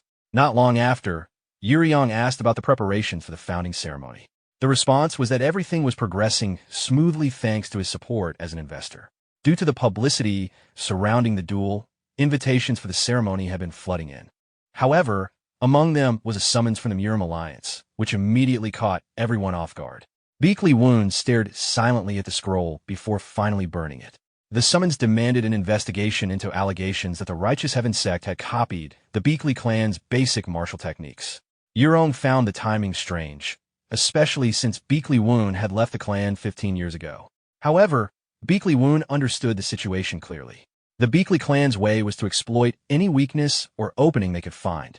Though the Righteous Heaven Sect's martial arts had been developed through 15 years of his own enlightenment and contained none of the Beek Li clan's techniques, the real issue was the Murim Alliance itself. If the investigators sided with the Beek Li clan, avoiding accusations of plagiarism would become extremely difficult. Losing the investigation would not only prevent the sect from passing down its martial arts, but would also force them to pay massive compensation. Worse still, even if another investigation were allowed later, the standards would become far stricter than before. Realizing the seriousness of the situation, Yuri Yang turned and walked away with only one thought in mind. He was going to strike back. Beek Li Woon remained deep in thought, anticipating that the opposition would likely target the founding ceremony. To counter this, he decided they needed to gather basic martial techniques from other well-known sects to prevent any room for criticism or claims of plagiarism. The challenge now was identifying where to obtain such foundational techniques. At that moment, Sayo rushed in and informed him that guests had arrived. Beek Li Woon turned toward the entrance, where Namong Wu quietly remarked on the estate's ownership, calling it the property of a stingy old man. Chung Ha immediately warned him not to touch anything, threatening to throw him out. Beek Li Woon questioned their identity, and Namong Wu stepped forward, greeting him as the merchant group leader from before, now addressing him as the leader of the Righteous Heaven Sect. The remark drew laughter from him, while Beek Li Woon observed calmly, noting that the situation could potentially overturn the entire balance of power.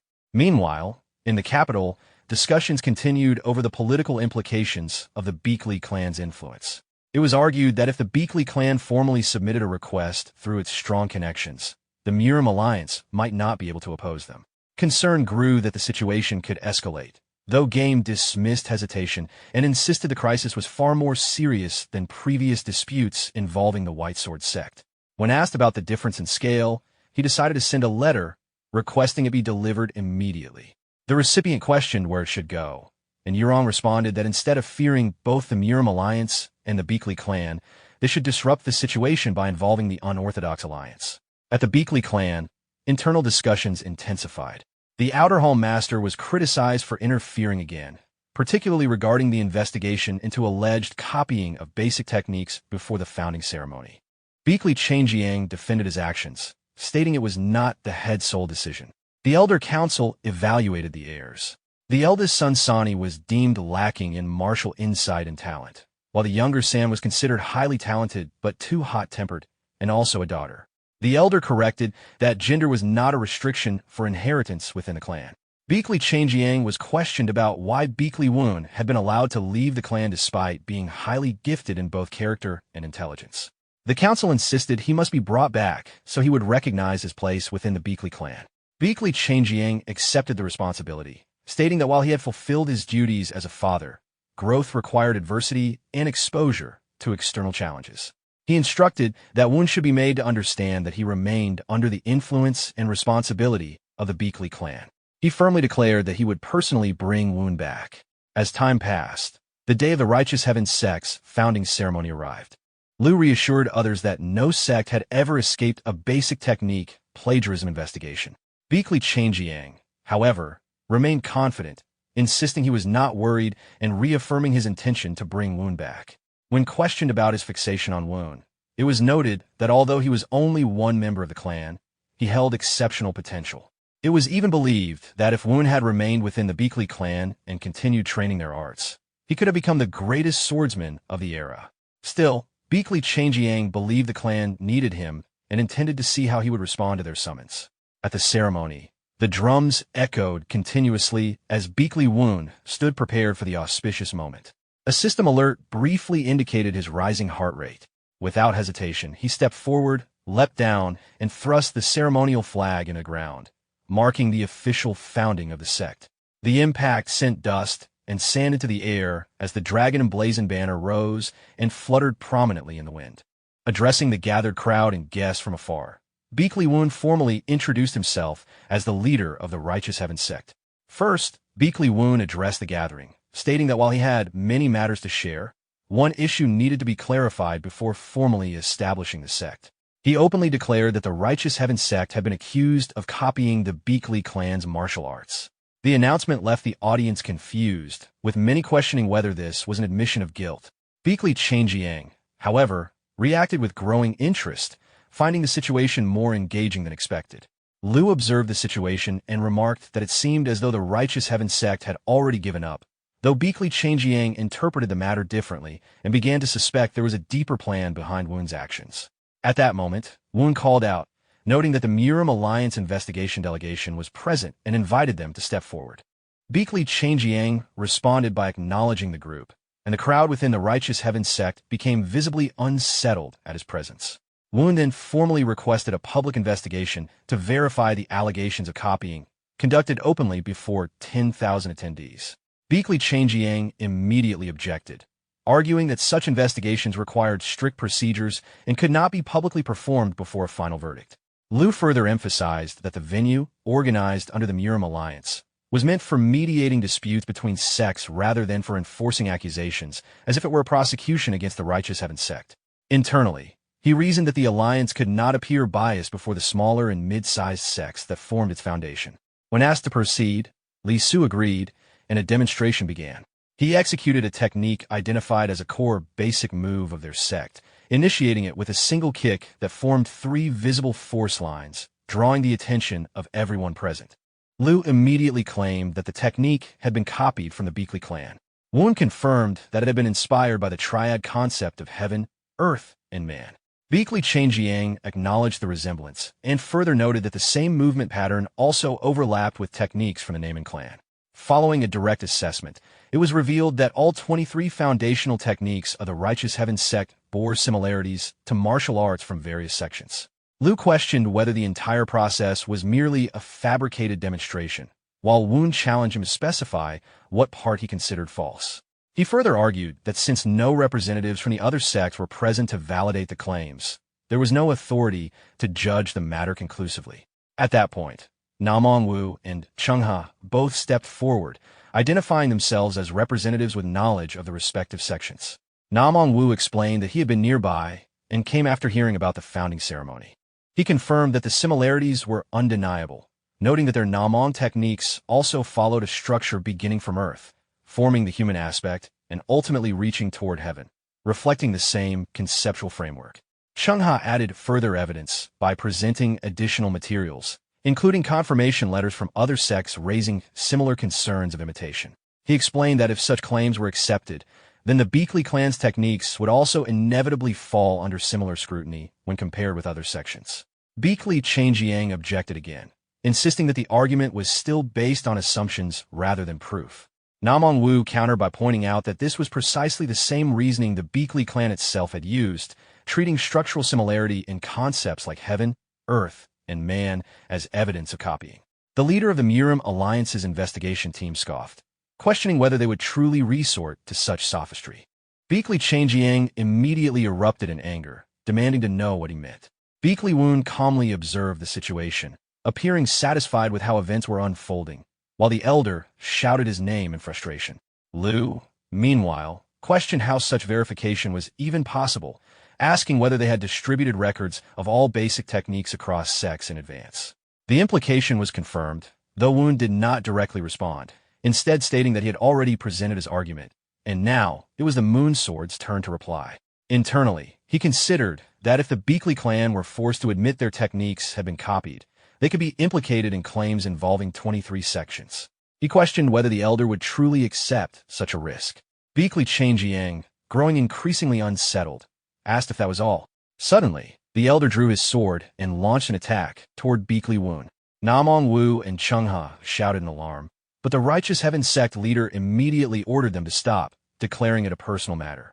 Beakley Changjiang confronted Woon directly, reminding him that regardless of circumstances, he still carried Beakley blood and was meant to be the heir guiding the clan's future. He accused Woon of still being bound by unresolved ties and questioned whether he harbored resentment for failing to avenge his mother or protect her. He warned that if Woon intended to destroy the Beakley clan out of hatred, he would not allow it.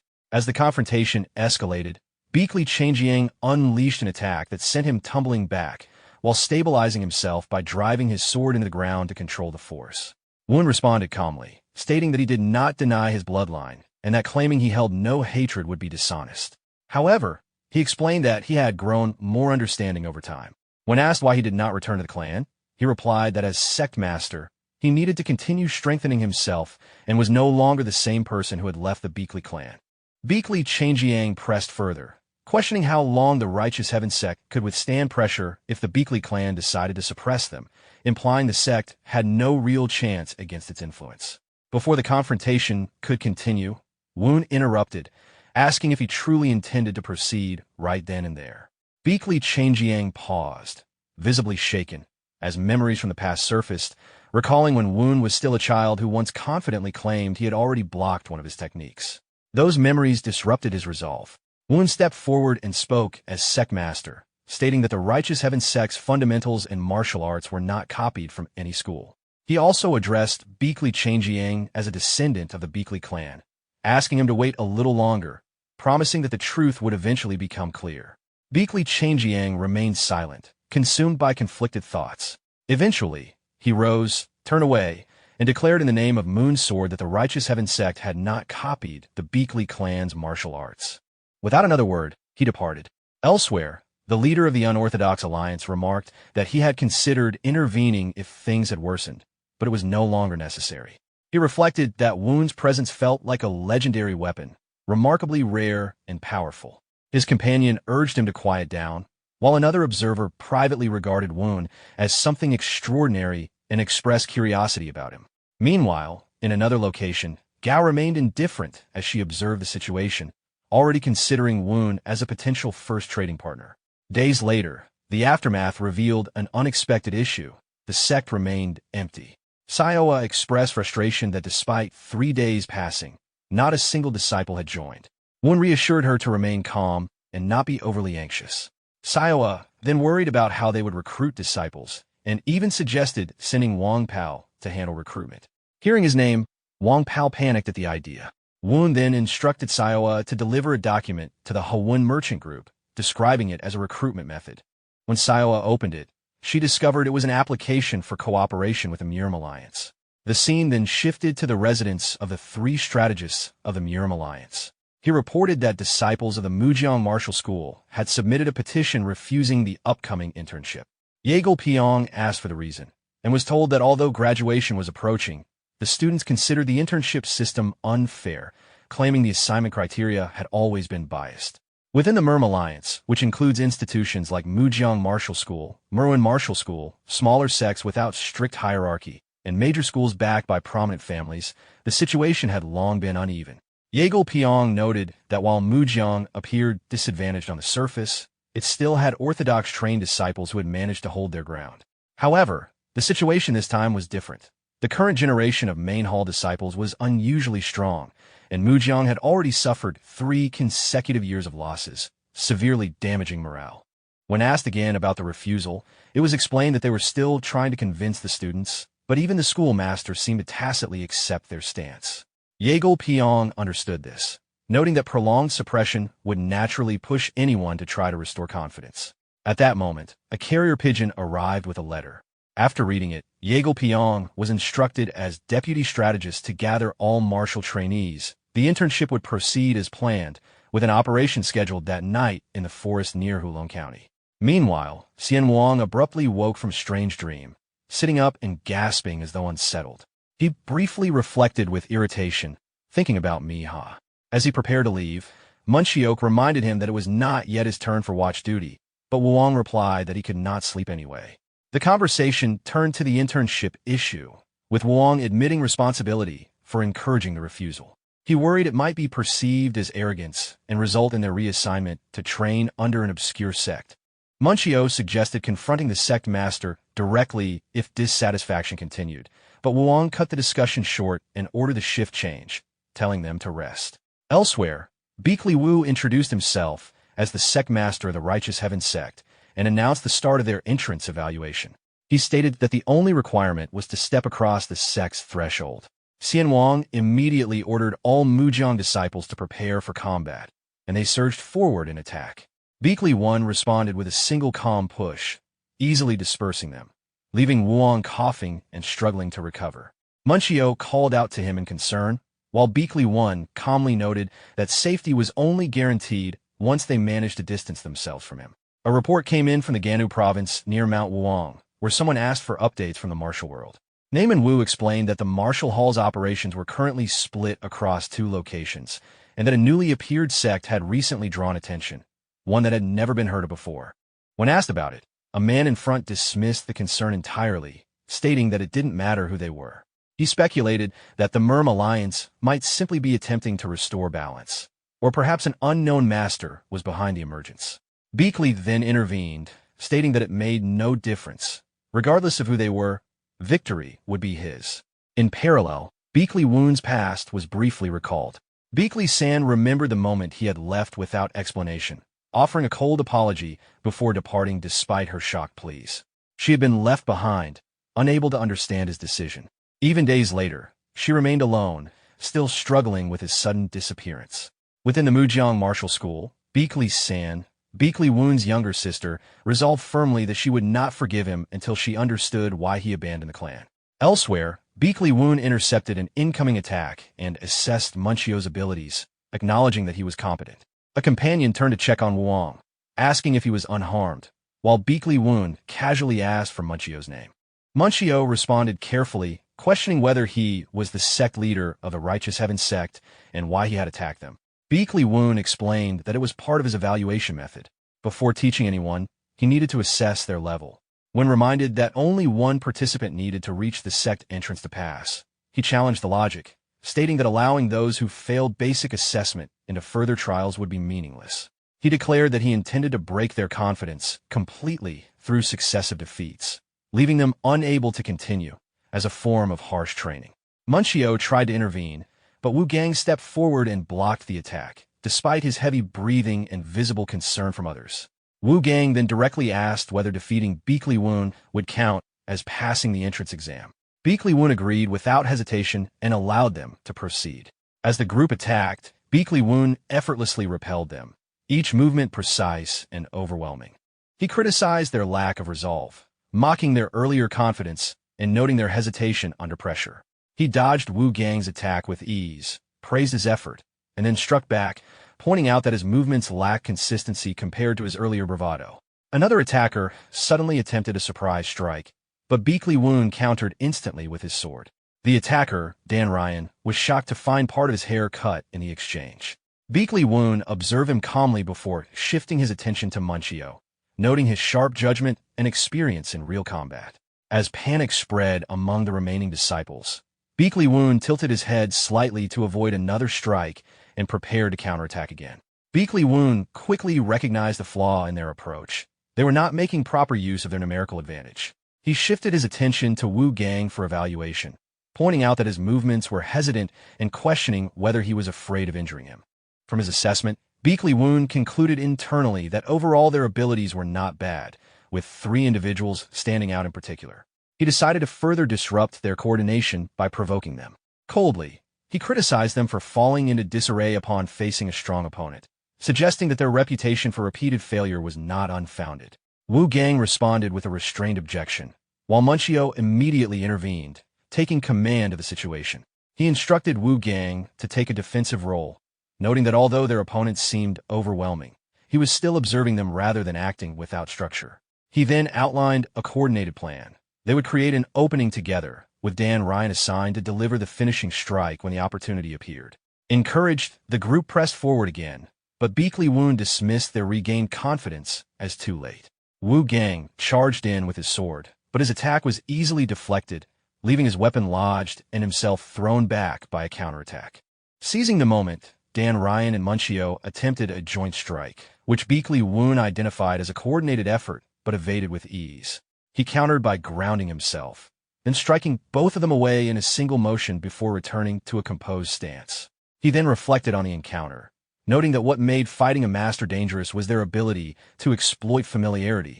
Opponents became overconfident, believing he would not respond decisively. With that assessment, he effortlessly overpowered Wu Gang once again, sending him crashing back in pain. Observing their deteriorating condition, Beakley Woon remarked that he had expected more from them, at least some basic martial talent. He expressed disappointment, but reaffirmed that the rules of the test still applied. At that moment, he sensed a surge of killing intent and narrowly avoided a sudden attack with his sword. He became visibly energized, recognizing the technique as something familiar, the Great Disaster Sword.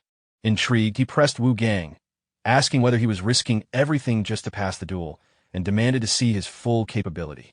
Suddenly, Wu Gang launched a rapid sequence of attacks from an unexpected angle, catching him off guard for the first time in the exchange. Beakley Woon, panting slightly, observed him closely and concluded that his talent was unusually strong. He laughed in response, while Wu Gang remained confused by his reaction. At the same time, a system notification indicated a significant increase in Beakley Woon's energy stat after a long period of stagnation. Amused and increasingly interested, he considered the possibility of recruiting Wu Gang. He then challenged him again, asking if that was truly all he could do. After the battle, Wu Gang abruptly woke from a deep sleep, disoriented and unsure of his surroundings. He questioned whether he was inside the Righteous Heaven Sect and realized he had pushed himself too far the previous day. When Jingguang entered the room and checked on him, Wu Gang remained dazed, even repeating his name as if trying to process what had happened. He then recalled the events of the previous night and grew alarmed, realizing he had used the Blood Sword Sect technique openly in front of the Righteous Heaven Sect. Fearing that he had been identified as a member of a demonic cult, he recognized that the situation had become extremely dangerous and admitted to himself that he had lost control in the heat of the moment. Wu Gang realized that if the situation continued to escalate, he would not only lose the duel with the Marwan Martial School, but also risk being accused of acting as a demonic spy. Uncertain of what to do, he fell into thought. Before leaving, Jingguang reminded him that assembly time was approaching and instructed him to head outside if he was awake. Wu Gang responded softly, indicating he understood, but remained unsettled by the situation. He began questioning what he had witnessed earlier. Either Jingguang had not noticed anything unusual, or he had been wrong in assuming the Righteous Heaven Sect had already detected him. However, he quickly dismissed that possibility. The sect leader had clearly noticed him. The expression Beakley Woon gave him, along with his mention of the Great Disaster Sword, and his master, confirmed it. If he truly wanted, Wu Gang believed he could have already exposed him as a demonic spy. That raised a deeper concern. Why had he not informed the others? What was he planning? At that moment, Beakley Woon appeared and fixed his gaze on Wu Gang before smiling ominously and stating that he had arrived. This shocked Wu Gang, who felt as though everything was unfolding under his control. Beakley Woon then announced that out of the original 15 participants, only 5 remained after the preliminary round, which exceeded his expectations. The others reacted in shock, realizing how quickly the numbers had dropped. He then revealed the next phase. Over the following 15 days, they would engage in daily battles against disciples of the Righteous Heaven Sect, while spending the remaining time studying techniques. Sayo was instructed to distribute training weapons and equipment to everyone, which she promptly did, confirming each participant's preferred weapon and handing out gear accordingly. When she finished, she formally introduced herself as Sayo and explained that she would be assisting with their sparring sessions. Beek Lee-woon then instructed the group to greet each other properly and maintain basic courtesy. One participant, Wang Pa, introduced himself briefly.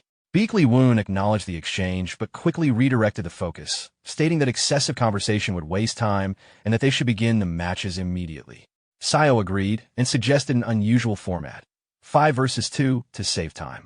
The group reacted in confusion at the proposal, but Beek Lee-woon accepted it without hesitation, further surprising everyone.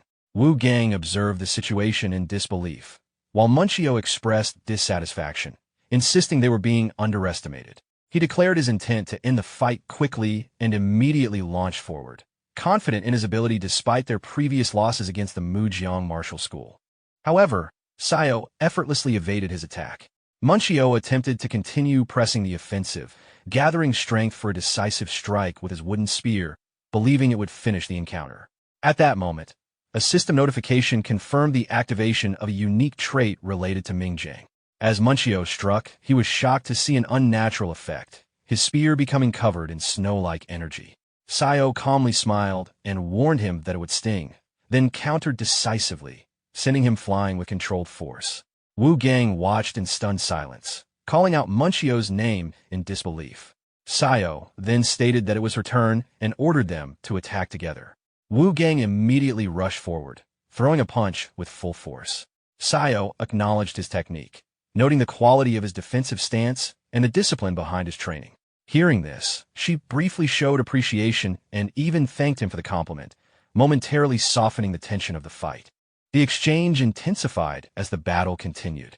Wu Gang gathered his strength and warned that his next move would be difficult to counter.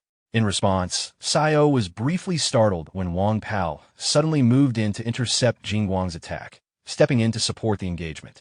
Wang Pao, identified as a junior disciple, quickly gained the upper hand in the exchange and created an opening to counterattack.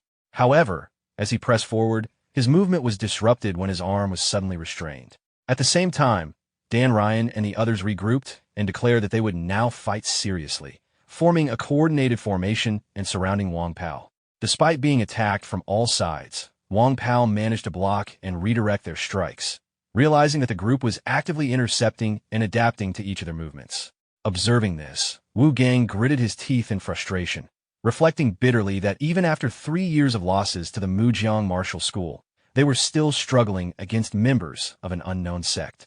Beek Lee-woon quietly observed the battlefield as a rope suddenly shot toward Wang Pao's hand.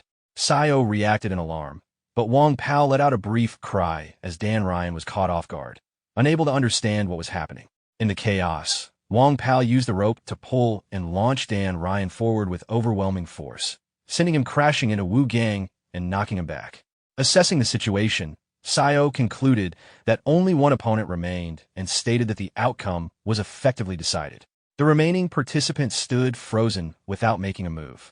When Sayo asked if he intended to continue, the atmosphere shifted as the opposing side realized they had been reduced to a single standing member. Beek Lee-woon, watching the conclusion, showed quiet satisfaction. The result confirmed his expectations. He then revealed that Sayo had only been formally training in martial arts for about 2 months, a fact that shocked everyone present. Wu Gang stood in disbelief, trying to understand how someone with such limited training could possess such refined strength and coordination. Beek Lee-woon then shifted the focus of instruction, explaining that future training would emphasize multi-person coordination techniques. Drawing from his experience in the Merm Alliance, he emphasized that coordinated group tactics were essential for victory, especially for those who had repeatedly lost to the Marwan Martial School over the past 3 years. He urged them to build trust in one another, stating that confidence in teammates would strengthen both coordination and individual ability. With that, he concluded the first training session and instructed everyone to rest. The group responded in unison with acknowledgement. Before dismissing them, Beek Lee-woon called Wu Gang aside and ordered him to stay behind. Wu Gang complied. Elsewhere, Wang Pao and another disciple exchanged polite remarks, with Wang Pao modestly downplaying praise for his abilities. As time passed within the Mujiang martial school grounds, a system notification activated a silence mode, isolating the area from outside sound. Noticing this, Beakley Woon acknowledged the perceptiveness of the system and shifted the conversation to a new topic. Standing opposite Wu Gang, he directly questioned him about the involvement of the Bloodsword Sect and the presence of the demonic cult's young sect leader within the Mujiang martial school. He warned that if no satisfactory explanation was given, consequences would follow. Wu Gang immediately became more guarded and considered escaping, but Beakley Woon abruptly launched an attack, cutting off that thought. He coldly stated that escape was not an option and repeated his demand for answers. As pressure mounted, Wu Gang's memories began to surface, pulling him back to earlier events. At the Bloodsword Sect the previous year, a cold voice had questioned Wu Gang about whether he had broken the arm of someone who was no longer able to resist. He had been ordered to stand, but he gave no reply. The Great Disaster Sword's voice then turned furious, criticizing his hesitation and demanding why he had not gone further, why he had not killed or at least crippled the opponents so thoroughly that they could never return to conflict. He reminded Wu Gang that as the young sect leader of his sect, his position within the orthodox martial world should already command fear, yet he continued to fall short of expectations. The pressure escalated further when he was ordered to kill his senior sister. Wu Gang was stunned and demanded clarification, but he was cut off immediately. The explanation given was cold and absolute. In the logic of the dark path, hesitation only leads to mass casualties. His compassion was framed as a fatal weakness. He was told that if he disobeyed, not only would his senior sister be killed, but so would everyone around him, and he himself would eventually be forced to inherit the Bloodsword Sect after killing his master. Left with no real choice, Wu Gang reluctantly accepted the order outwardly, declaring obedience and agreeing to infiltrate the Merm Alliance as a spy and eliminate his senior sister. Internally, however, he planned to delay and escape the moment he left his master's presence. In reality, Wu Gang suddenly snapped back to the present and shouted as he attempted to break through Beakley Woon's position. Beakley Woon observed his decision and noted that while his judgment of opponents was still immature, it was not entirely wrong. He acknowledged the attempt and urged him to reveal his true strength. Beakley Woon then engaged him directly, explaining that he had come for training and that orthodox martial arts alone would not allow Wu Gang to reach his full potential. He insisted that only by exposing his real abilities could Wu Gang prepare for future conflict, including the upcoming battle with the Mujiang Martial School. Wu Gang defended himself while struggling under the pressure of the exchange, realizing how different this situation was compared to the earlier entrance test. As he narrowly avoided strikes and tried to respond, Beakley Woon calmly evaluated his movements, noting that while his orthodox techniques were clumsy, they were still more useful than expected. However, he also stated that Wu Gang was fundamentally unsuited to unorthodox martial styles. This provoked Wu Gang, who demanded clarification. Beakley Woon responded that he was not suited for the killing sword, a style that required absolute willingness to eliminate everything in its path. Hearing this, Wu Gang recalled fragments of his past and grew more agitated, insisting that Beakley Woon knew nothing about him. Beakley Woon pointed out directly that Wu Gang's sword contained hesitation, identifying a lack of killing intent as his core weakness. Wu Gang pushed back, questioning how he could judge him so easily, but Beakley Woon answered with a strike, sending him flying. As Wu Gang struggled to recover, Beakley Woon pressed further, questioning what principle he actually followed. Wu Gang, frustrated and shaken, insisted that it was all or nothing and dismissed the idea of any deeper principle. Beakley Woon continued his pressure, stepping forward and attacking while asking why Wu Gang even held a sword. Wu Gang tried to respond, but was interrupted by another attack. Their blows collided with tremendous force, tearing into the ground and leaving visible damage across the battlefield. Finally, Wu Gang was forced down to his knees, struggling under the overwhelming difference in strength. At that moment, Wu Gang admitted there was a deeper reason behind his need to grow stronger. His thoughts returned to his father, an ordinary martial artist who nonetheless kept his word on the battlefield. When others retreated, he had been the only one to stand his ground. Even if the world dismissed it as a meaningless death, Wu Gang remembered it with unresolved anger, convinced his father had died unjustly. That lingering grief had nearly driven him to the edge. Yet he now realized that acting recklessly would only lead to a pointless death of his own. He understood that if he wanted anything to change, he had to survive and become stronger, enduring everything in the process. However, the path he chose had gone beyond his original intent. In pursuit of power, he had unknowingly become entangled in the identity of the Blood Sword Sect's young sect leader, no longer the young Master Wu Gang he once was. Beakley Woon fell silent after hearing this, and then asked whether he regretted the past. Wu Gang hesitated before admitting he did not know. What he did know was that he wanted to restore his father's honor and prove that his death was not cowardice, but the act of a warrior greater than most. As a son and heir to that legacy, he felt responsible, yet also lost in his current path. He even offered to accept punishment or exposure to the Merm Alliance, insisting that the others were uninvolved and that he alone had hidden his identity to infiltrate. After hearing this, Beakley Woon reacted unexpectedly, striking him and sending him flying before ordering him to stand. He remarked that Wu Gang reminded him of a boy lost in hatred. The conversation then shifted as Beakley Woon casually mentioned his own past, noting that when he left the Beakley clan to join the Mujeong martial school, he had already begun reshaping martial methods beyond traditional clan techniques. He explained that while others focused on strengthening their foundations, he specialized in adjusting and refining martial systems themselves. Wu Gang, surprised, asked if that meant he intended to teach him. Beakley Woon responded indifferently that the Merm Alliance would not collapse just because they ignored someone like him. Internally, however, he was clearly intrigued, recognizing Wu Gang as a potential successor connected to a powerful legacy. He then declared seriously that over the next half-month, he would completely dismantle Wu Gang's existing martial foundation and rebuild it from the ground up, warning that he would have to forget his current self and endure significant pain. He asked whether Wu Gang trusted him enough to accept that path. Wu Gang hesitated, questioning whether he could truly become stronger through this method. Beakley Woon reassured him that this was his role. Elsewhere, the scene shifted to a Merm Alliance envoy, where reports circulated that the students from the Martial Aptitude Hall this year were exceptionally talented. Yeagle Pyong confirmed the information, noting that their results were unusually high. As a result, major leaders within the martial factions had already begun an underground competition to recruit and secure them. Sword Saint Ouija Hack, one of the top masters among the orthodox martial arts 10 Heavens, mentioned a sudden development regarding a wager proposed by the co-leader of the unorthodox Merm faction concerning the upcoming duel. The bet was placed on Mujeong Martial School's victory.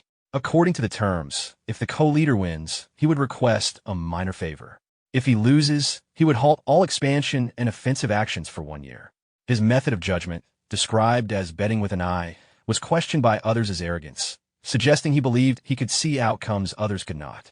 Despite skepticism, the offer was considered too valuable to refuse given the current disadvantage. If the opposing faction paused their aggression, it would provide time for the orthodox side to reorganize its forces. Determined to maximize advantage, it was decided that Mujeong Martial School must not lose this duel under any circumstances. A new referee was assigned, a senior graduate from Merwin Martial School, along with Chong Ryu, a rising prodigy recognized as one of the next-generation swordsmen of Wong's sect. Elsewhere, Chong Ryu heard mention of Mujeong Martial School and recalled its reputation, noting it had been some time since he last encountered anything significant from it.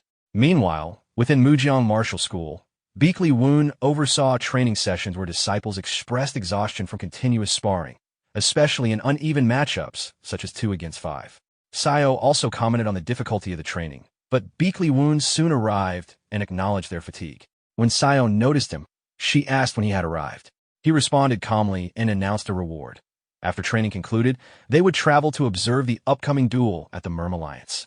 He further revealed that a nearby blacksmith, previously associated with him, would forge personalized weapons for the disciples if they managed to win more than 8 out of 15 sparring matches against Mujeong Martial School's trainees. Sayo reacted enthusiastically upon hearing this and immediately accepted the challenge. Later, during sparring discussions, Dan Ryan expressed confusion over how Sayo had already adapted to counter techniques they had only recently encountered. She calmly stated that earlier forms had been more difficult, implying rapid learning progress. Wang Pao also noted that Sayo appeared to read opponents unusually well, while attributing his own improvement to increased motivation. Beakley Woon then issued further instructions, explaining that rewards and expectations were tied to performance. Observing the disciples closely, He urged them to analyze one another's growth and understand the reasoning behind his training methods. He also intervened when Wu Gang attempted to act independently, restraining him with a binding rope designed to suppress violent prisoners without damaging their core energy. The restraint tightened whenever unorthodox martial energy or uncontrolled movement was used, though it could theoretically be broken through disciplined physical strength alone. Wu Gang reacted in frustration, while others questioned whether Beakley Woon was showing favoritism towards certain disciples.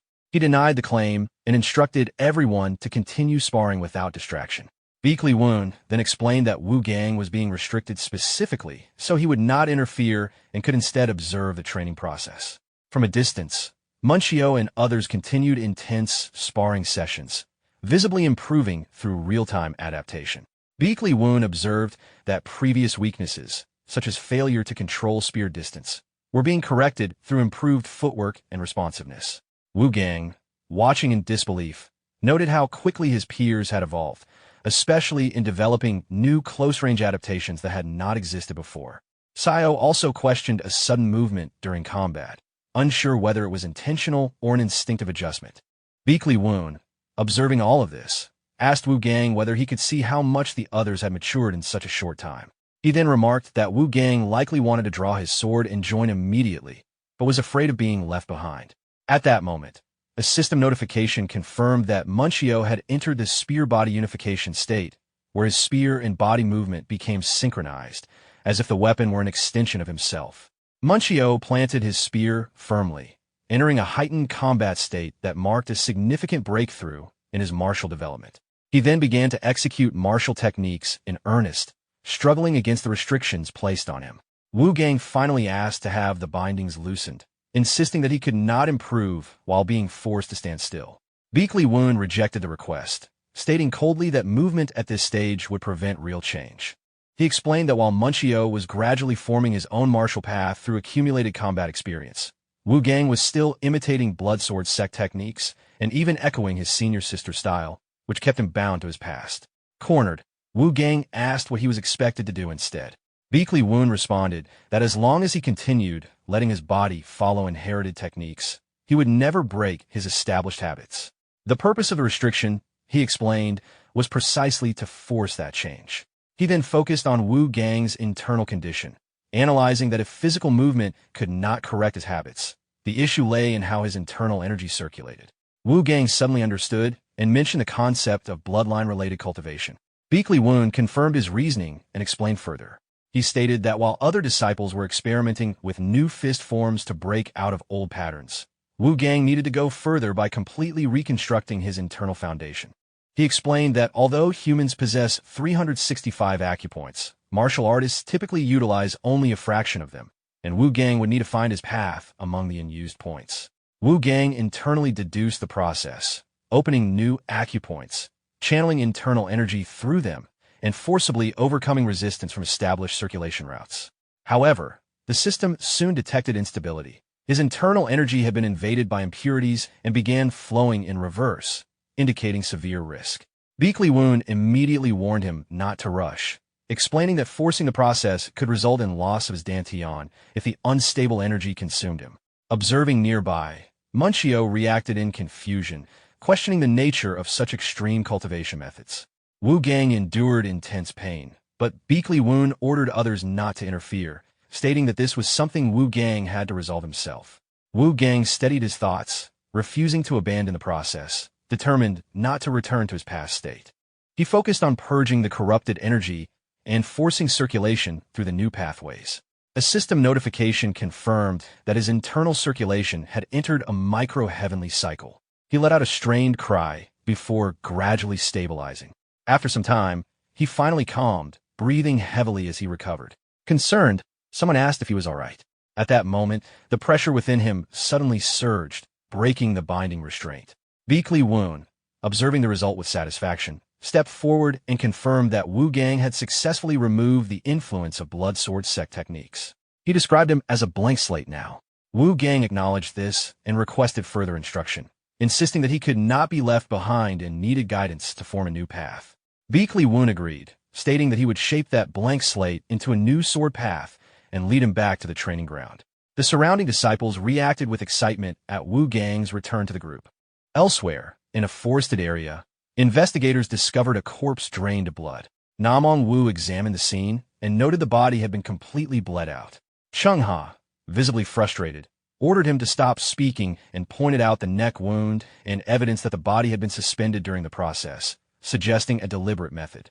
She noted regret that the culprit had escaped again. Namong Wu analyzed further, observing that the victims shared no clear pattern, suggesting the attacker consumed blood indiscriminately. He added that the method was too disorganized to be attributed to a cult or demonic sect, instead suggesting it might be a sadistic serial killer or even a monster. He noted that while the damage was not on the scale of a great demon, the lack of traces suggested intelligence. He then proposed either retreating to request reinforcements or continuing the pursuit.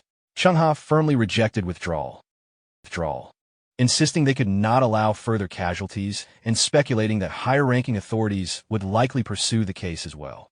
When asked for objections, Namong Wu agreed to proceed under orders. He then half-jokingly considered the likelihood of death in such missions and even suggested preparing insurance. Finally, he carved a message into a tree, stating that if he went missing for more than a month, others should contact the Sect master of the Righteous Heaven Sect. Beakley Woon briefly muttered to himself, sensing an uneasy premonition that trouble was approaching. Sometime later, he stood at the gate of the training hall and addressed the disciples, acknowledging their 2 weeks of intense training.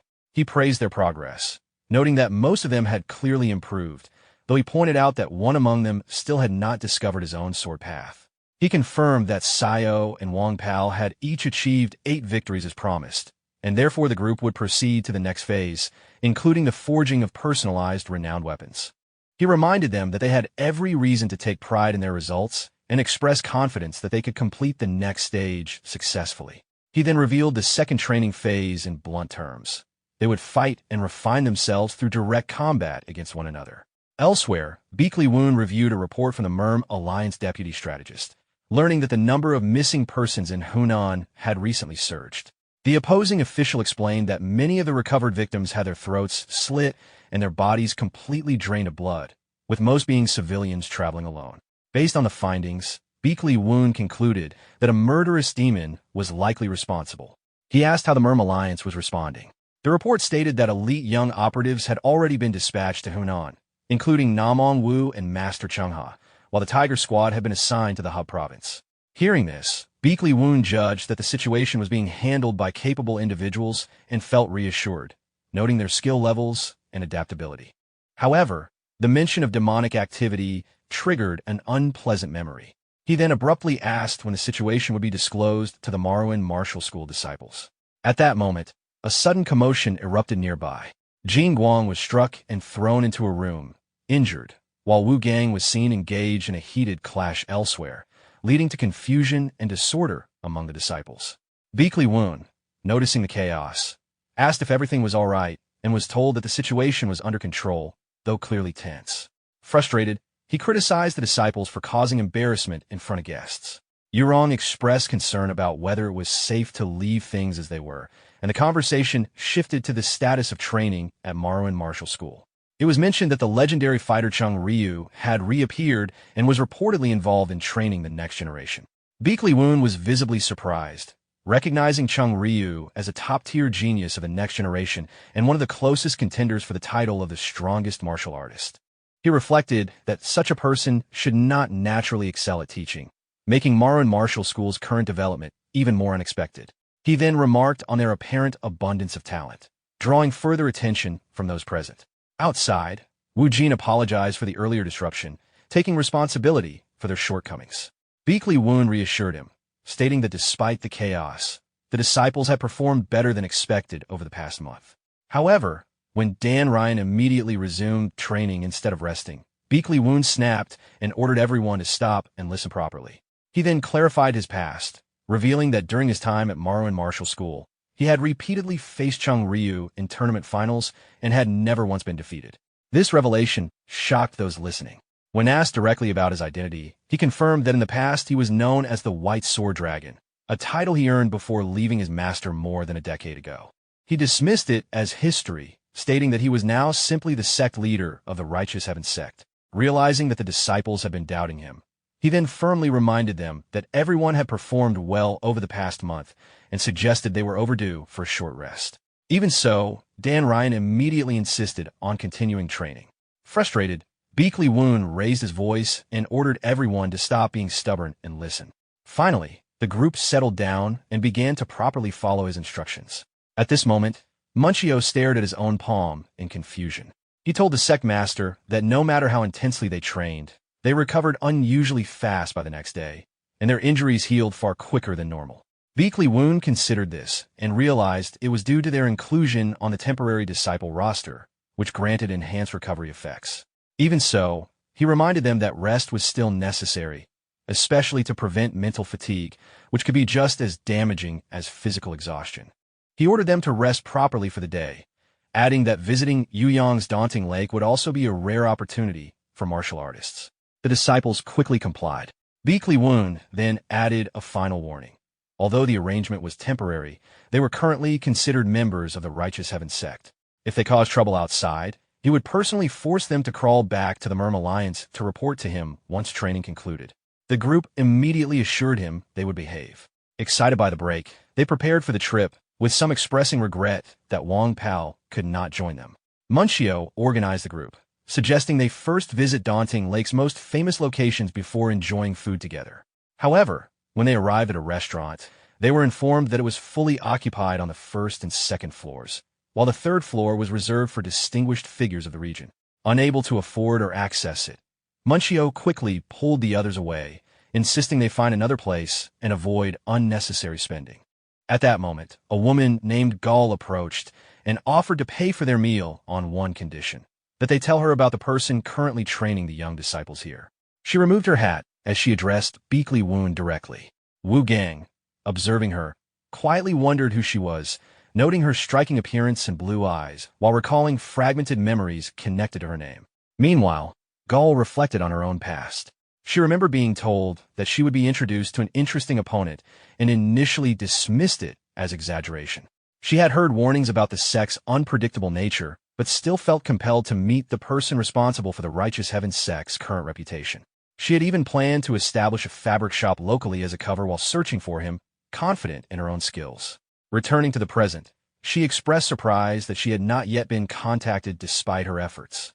Orion tried to defuse the situation by pouring her a drink and jokingly addressing her as sister, which slightly softened the atmosphere. Munchio added cautiously that they had initially suspected she might be associated with the Unorthodox Alliance due to her sudden inquiry about the Sect Master.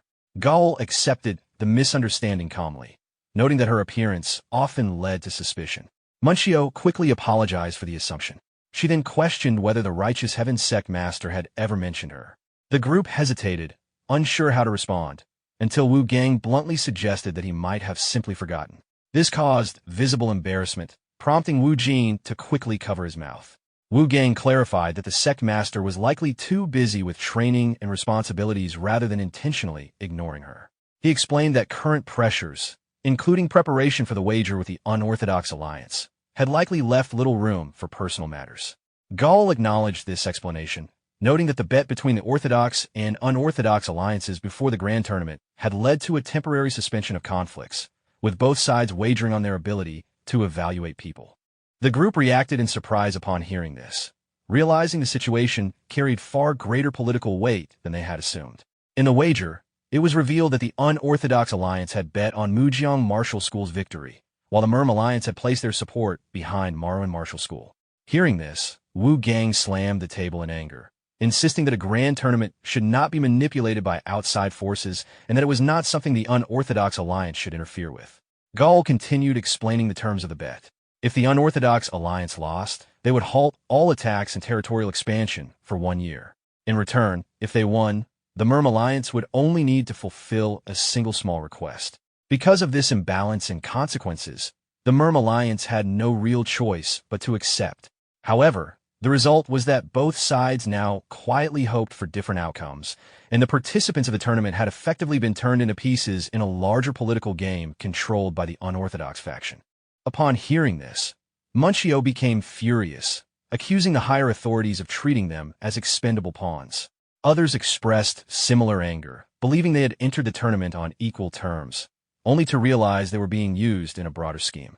Some argued that since they belonged to sects under the Merm Alliance, even a loss would not damage their personal honor and might even bring compensation. However, Gall challenged this view, pointing out that such thinking ignored those who actually had something to lose. She emphasized that for people like them, there was no option to simply accept defeat. They had a fight to win. Munchio bluntly agreed with her assessment, while tempers flared. Wu Gang suddenly struck the table, cutting off the argument and demanding that they stop. He then questioned what the sect master truly intended, suggesting that Beakley Woon likely already knew about the wager and was acting with a deeper plan in mind. Elsewhere, two individuals discussed the growing tension, speculating that the Merm Alliance would continue to face mounting pressure. Beakley Woon, however, remained calm and stated that he had no intention of following the expectations of higher authorities. He declared that anyone who came to him would be treated as his disciple, implying he would act independently of their schemes. When asked whether this would amount to open resistance against the Merm Alliance, he casually asked for assistance. But Yang immediately refused, stating that opposing the Merm Alliance was too risky and not in his interest. He suggested that if persuasion was needed, it should be directed towards someone else in the group. Beakley Woon calmly remarked that the other party was not exactly hiding anything and questioned when he had realized the situation. The conversation was interrupted when a messenger arrived, reporting urgent news from the Righteous Heaven Sect merchant network. Martial artists from both the Merm Alliance and Unorthodox Alliance were gathering. Initially, the report was assumed to indicate a large-scale conflict between humans. However, the messenger quickly clarified that the real threat was different. The 100 demons were advancing toward Daunting Lake. Meanwhile, deep within the forest, the 100 demons roared and moved as one. Their killing intent surged outward like a tide, each of their instincts focused on one directive: hunt humans and consume them. Beakley Woon was already aware of the nature of the 100 demons. He understood that a Yakai realm forms when a great demon establishes dominion over a territory, transforming it into a corrupted zone. As long as one avoids entering that domain, survival is possible. However, lesser demons are drawn toward the location where the great demon has recently emerged, and their movement inevitably leads them toward human settlements. This coordinated migration is what is known as the 100 demons. The report confirmed that the 100 demons were heading directly toward Daunting Lake, originating from the Beijing direction, with an estimated scale of around 250. From this, it could be inferred that a great demon had already formed. The report further added that a month earlier, Chengha and Namong Wu had gone missing while investigating a series of disappearances. Beakley Woon frowned upon hearing this update, recognizing the seriousness of the situation.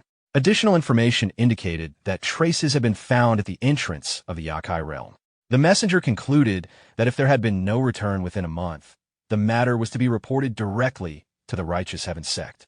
Without hesitation, Beakley Woon decided to move immediately toward Beijing.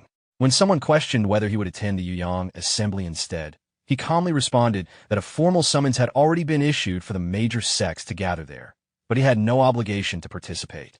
The confusion grew when another asked about the enforcement units stationed at Daunting Lake.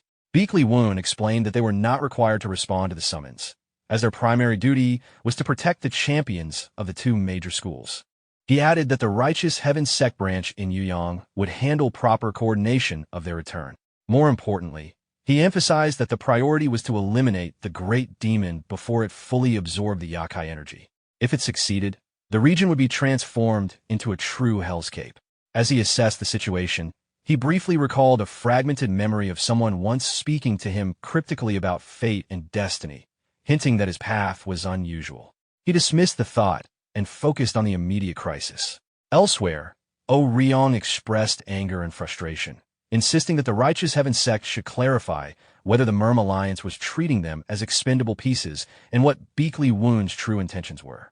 At that moment, a sudden interruption occurred as Guang Yun arrived. He identified himself as the local Merm Alliance commander stationed in Yuyang and announced that the 100 demons were already approaching, turning the entire region into an imminent battlefield. He ordered everyone to return immediately to the training area for evacuation. O Ryong objected, questioning whether they were being told to abandon the battlefield. Guang Yun corrected her, stating that it was not desertion but a tactical retreat, as protecting them was the Merm Alliance's highest priority. O Ryong argued that they were capable of fighting, but Guang Yun cut her off sharply, reiterating that it was an order. He emphasized that there were far too many major sects involved and that they were not suited for direct combat in this situation. When resistance continued, he firmly stated that objections would not be accepted, reinforcing that lower ranks must obey higher commands without question. Ouyang reluctantly complied. Wu Gang, however, sensed something was wrong. Although the explanation sounded reasonable, Guang Yun appeared unusually tense, as if concealing deeper concern. He then ordered everyone once again to return, declaring that break time was over. Ouyang, still unsettled, wondered aloud what was truly happening. Munchio quietly raised a concern, suggesting that the commander might not be telling the full truth. He questioned why they were being pushed back to the training area if the situation was truly as dangerous as described, speculating that the commander likely already knew the outer defenses would be breached. Wang Jin, confused, asked for clarification, insisting that everyone had heard the same report about reinforcement from major sects arriving soon. Before he could finish, Wu Gang interrupted, raising a critical possibility. What if those reinforcements did not arrive in time? In that case, the commander's intention might be to draw the battle into the city while keeping non-combatants in a safer zone like the training area. Munchio, maintaining a rational stance, argued that these were only assumptions and that they should follow orders from higher authority. His statement triggered anger from others, who accused him of being overly submissive. He calmly defended himself, stating that they needed to consider the Sect position. However, he was interrupted again by objections, with others insisting that fleeing would result in civilian casualties. They reminded each other that, as temporary members of the Righteous Heaven Sect, abandoning the people in crisis would contradict their role as practitioners of the righteous path. Wu Gang firmly stated that they could not retreat under such circumstances, and others echoed his sentiment. Ouyang reinforced this view, declaring that as enforcers of martial order, they were bound to protect the people rather than withdraw. Munchio then suggested a compromise, proposing that they retreat first and re-engage only if necessary. This reasoning was reluctantly accepted, and a plan was formed. Wu Gang was assigned to quickly assess the scale of the 100 demons, while Ouyang and Wang Jin were tasked with surveying the terrain. Munchio and another companion would scout possible ambush locations. From this point onward, they resolved to actively track and prepare for the incoming threat.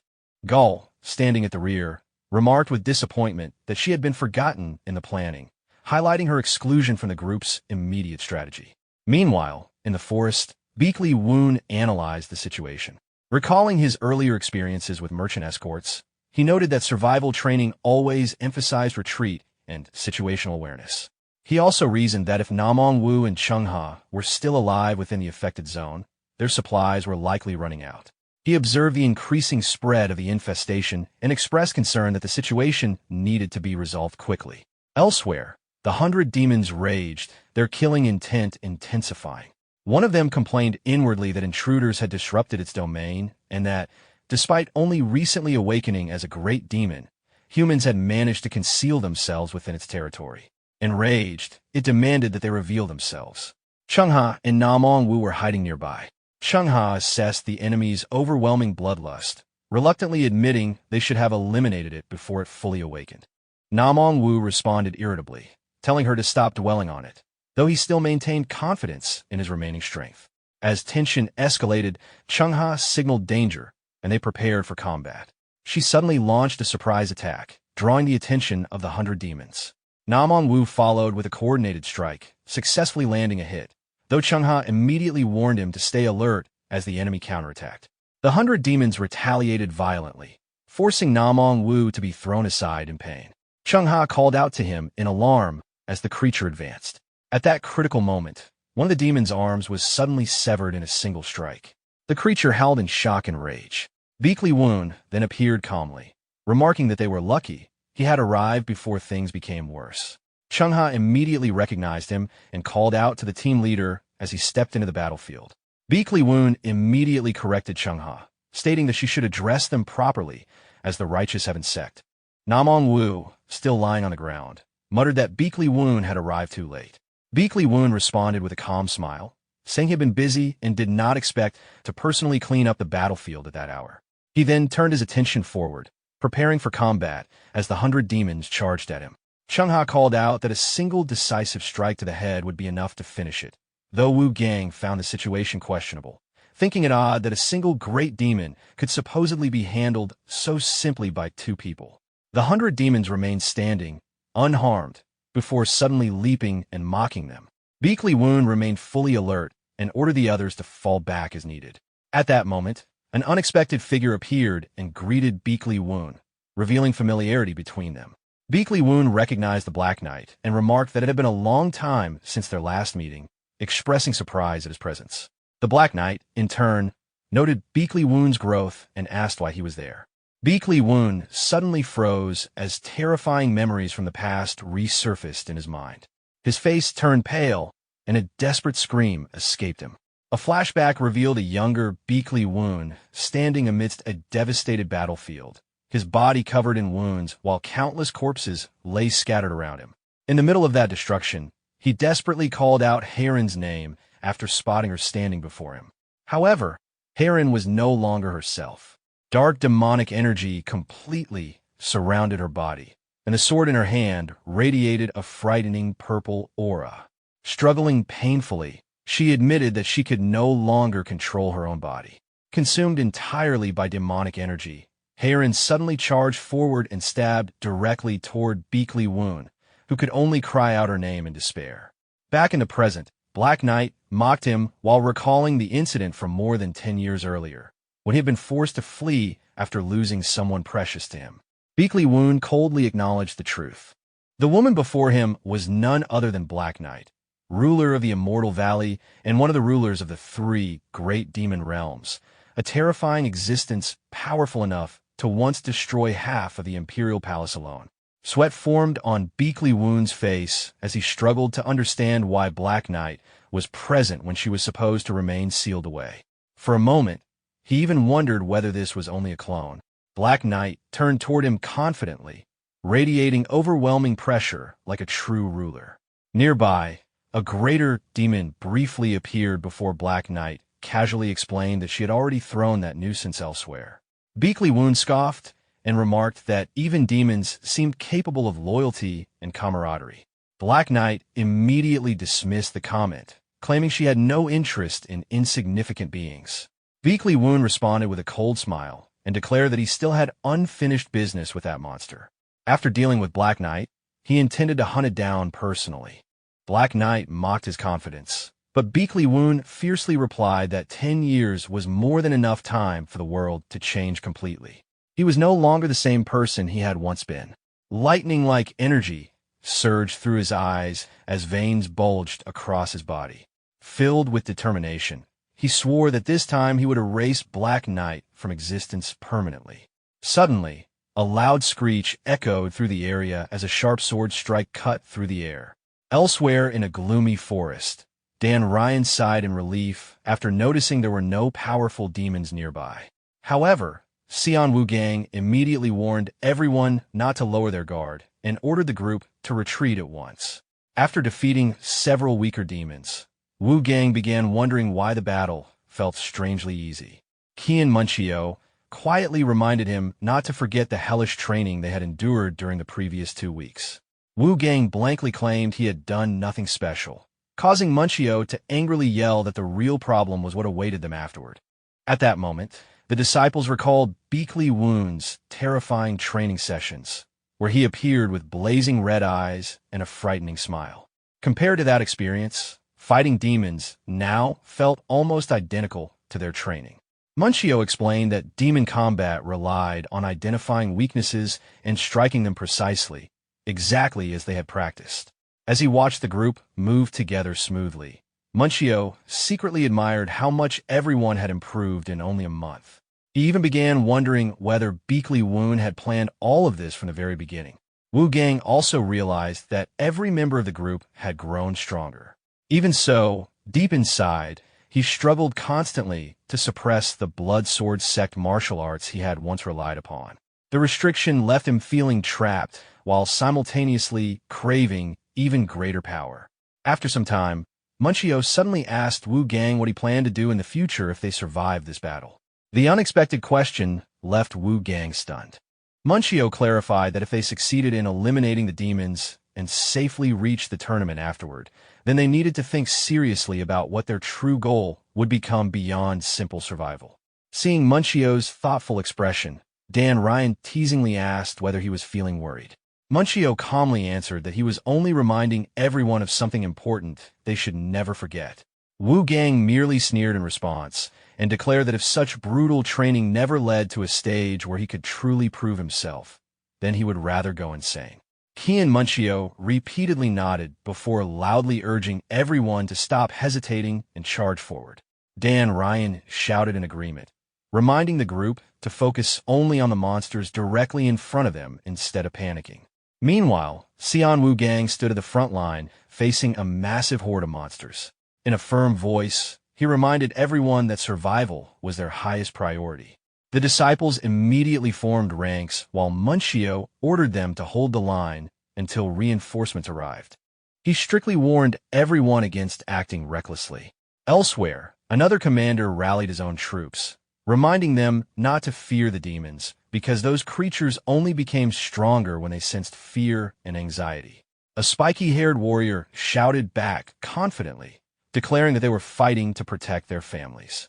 During the battle, another group of warriors noticed something strange.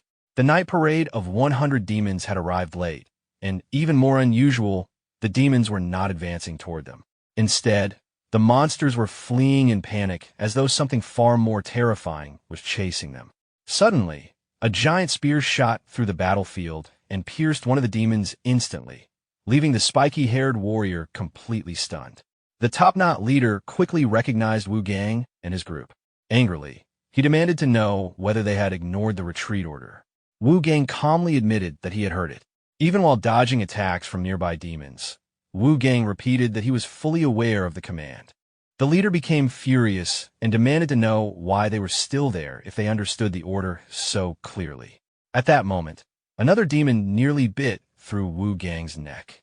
Before the attack could land, Munchio suddenly rushed in and drove his sword directly into the demon's mouth, saving Wu Gang's life. After recovering himself, Wu Gang firmly declared that although they were disciples of Murin Pavilion, they were martial artists before anything else. The determination in his eyes made it clear that he had no intention of retreating. The top-knot leader eventually sighed and gave them a final condition. They only needed to survive for 15 minutes until reinforcements arrived. Any punishment for disobeying orders would be handled afterward. The leader demanded confirmation, and Wu Gang immediately shouted his agreement. At the same time, purple demonic energy erupted across the battlefield as everyone prepared for a desperate fight. Suddenly, a black spike shot through the air at terrifying speed and pierced directly through Wu Gang's chest. Everyone froze in shock.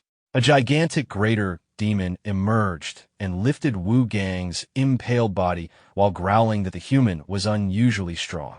Nearby, a skull demon lunged toward the injured Guang Yun, preparing to devour him. Before it could attack, Munchio flew in once again and thrust his spear through the monster's throat, saving Guang Yun's life. When the team leader asked about the situation, Guang Yun could barely force out a warning telling them to run. Grinding his teeth, Guang Yun admitted that this greater demon was on an entirely different level from anything they had faced before. Despite the warning, Munchio refused to retreat. He firmly declared that they had come there to help and ordered Guang Yun to get down immediately. While Guang Yun was pulled away by his comrades, Munchio's team charged forward and began clearing away the weaker demons blocking the battlefield. In the middle of the fierce fighting, Munchio failed to notice a deadly claw descending from above straight toward his head. A warning shout echoed from afar, but the attack was already too close. Munchio looked upward in horror as death approached. The team leader broke into a cold sweat, convinced that Munchio was about to die. At the last possible moment, Wu Gang suddenly roared and threw himself into the monster's path to save his comrade. As he moved, his master's warning echoed in his mind. He had been strictly forbidden from using the Bloodsword Sect martial arts again, because the demonic energy would permanently corrupt his meridians. Even so, Wu Gang ignored the warning completely. Filled with determination, he shouted that he could never stand by and watch another comrade die before his eyes. Swearing that he would never again allow such a tragedy to happen, Wu Gang broke beyond his limits and unleashed the ultimate Blood Sea Azura sword art. However, instead of releasing sinister blood-red energy, his sword erupted with brilliant golden light. The greater demon was caught completely off guard as the golden sword energy tore through its body. A painful shriek echoed across the battlefield before the monster was split apart. Watching from afar, Beakley Woon was stunned. He immediately realized that Wu Gang had surpassed his own limits. Meanwhile, Wu Gang quietly admitted to himself that he had no other choice. Having narrowly survived, Munchio turned toward him in complete disbelief, struggling to understand what had just happened to his sword. Wu Gang stood firmly with the blade in his hand, radiating a brilliant golden light. Even Munchio could not help shouting in confusion after noticing the unusual color. At that moment, memories resurfaced in Wu Gang's mind. He remembered Beakley Woon once encouraging him by saying that one day he would discover his own sword path. Now, he finally understood what those words meant. Another distant memory appeared. Black Knight once stood before a greater demon and calmly remarked that it possessed unusually strong demonic energy. The monster arrogantly declared that it would devour her to strengthen itself further. Without hesitation, Black Knight instantly cut it down with a single strike of dark purple demonic energy. More memories flooded Wu Gang's mind. He recalled watching overwhelming experts casually slaughter monsters that stood in their path, and he had desperately longed for that same strength. But his own reality had been far different. His childhood was filled with fear, weakness, brutal beatings, and despair. One memory in particular resurfaced vividly. As a child, he had once been hung upside down from a tree by a monster while screaming helplessly for someone to save him. The werewolf demon had leaned close to his terrified face and asked whether it frightened him. That moment left deep terror buried inside Wu Gang's heart. As the monster tortured him, he came to understand one cruel truth. If he wanted to survive, then he had to become something even more frightening than the demons hunting him. Back in the present, Wu Gang stared directly at the greater demon and declared that he was no longer the prey. Now, he was the hunter. The greater demon roared arrogantly and insisted that humans should fear its power. Wu Gang, however, showed absolutely no fear. His sword glowed brilliantly as he calmly prepared to face the monster head-on. Enraged by Wu Gang's fearless attitude, the greater demon charged forward furiously while Munchio shouted encouragement from behind. Wu Gang lightly leapt into the air and effortlessly avoided the monster's fiery attack. The ease with which the strike was dodged visibly surprised the greater demon. Landing smoothly, Wu Gang revealed a confident smirk before declaring that the warm-up was over. This time, he would attack. In an instant, he shot forward and closed the distance so quickly that even the greater demon was stunned. The flow of battle shifted immediately. Forced onto the defensive, the greater demon hurriedly raised its arms to block the incoming strikes awkwardly. At the same time, Wu Gang loudly ordered Jin and Dan Ryan to move in and support him. He also expressed gratitude toward Oriong, acknowledging the role everyone had played in reaching this point. What began as a solo confrontation instantly transformed into a perfectly coordinated team battle. Jin and Dan Ryan attacked from opposite sides simultaneously, trapping the greater demon in a pincer assault while Jin loudly chanted a Buddhist prayer. Watching his teammates move in sync, Wu Gang smiled confidently and praised Dan Ryan for starting the battle perfectly. At that moment, all 5 members of the pavilion stood together on the battlefield, officially declaring their participation in the fight to eradicate the night parade of 100 demons. From afar, Munchio and Guang Yun immediately sensed that the greater demon's presence was completely different from the weaker monsters surrounding it. They quickly realized this creature was the true ruler of the demon domain. Nearby, a masked ally supported the injured Guang Yun while urgently warning everyone to stay cautious of the demon's claws because its attacks were unusually unpredictable. Meanwhile, Dan Ryan charged forward fearlessly with overwhelming momentum and shouted for the others to leave the rear defense to them. The greater demon roared furiously as its crimson eyes burned with rage. Purple demonic energy gathered into a massive sphere in its hand before it launched a devastating attack. Dan Ryan reacted instantly. raising his sword and blocking the crushing strike without flinching. While the monster's attention remained occupied, Unjin rushed in from the side and delivered a heavy blow directly into its flank.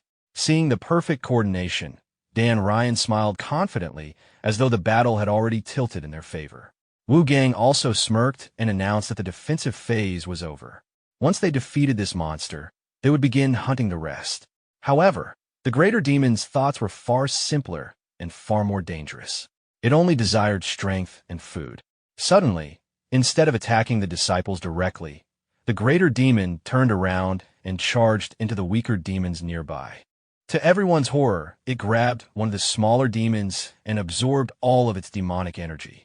The disciples were stunned as the creature began devouring its own kind. Wu Gang immediately shouted for everyone to kill it before it became stronger. The greater demon crushed another demon and absorbed even more dark purple energy into its body. Roaring with satisfaction, it proudly revealed itself as the apex predator of the battlefield. Unjin broke into a cold sweat while muttering in horror about how vicious the monster truly was. Munchio quickly realized the terrifying truth.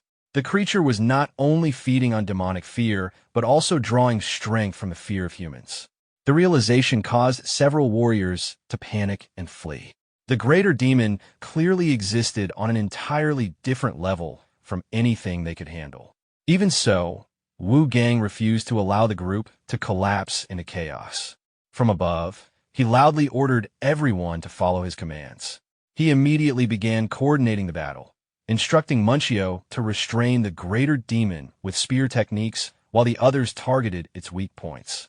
At the same time, he continued shouting orders to maintain formation and pressure the monster without giving it even a moment to recover. Despite his confident leadership, Wu Gang noticed that Guang Yun was pushing himself beyond his limits.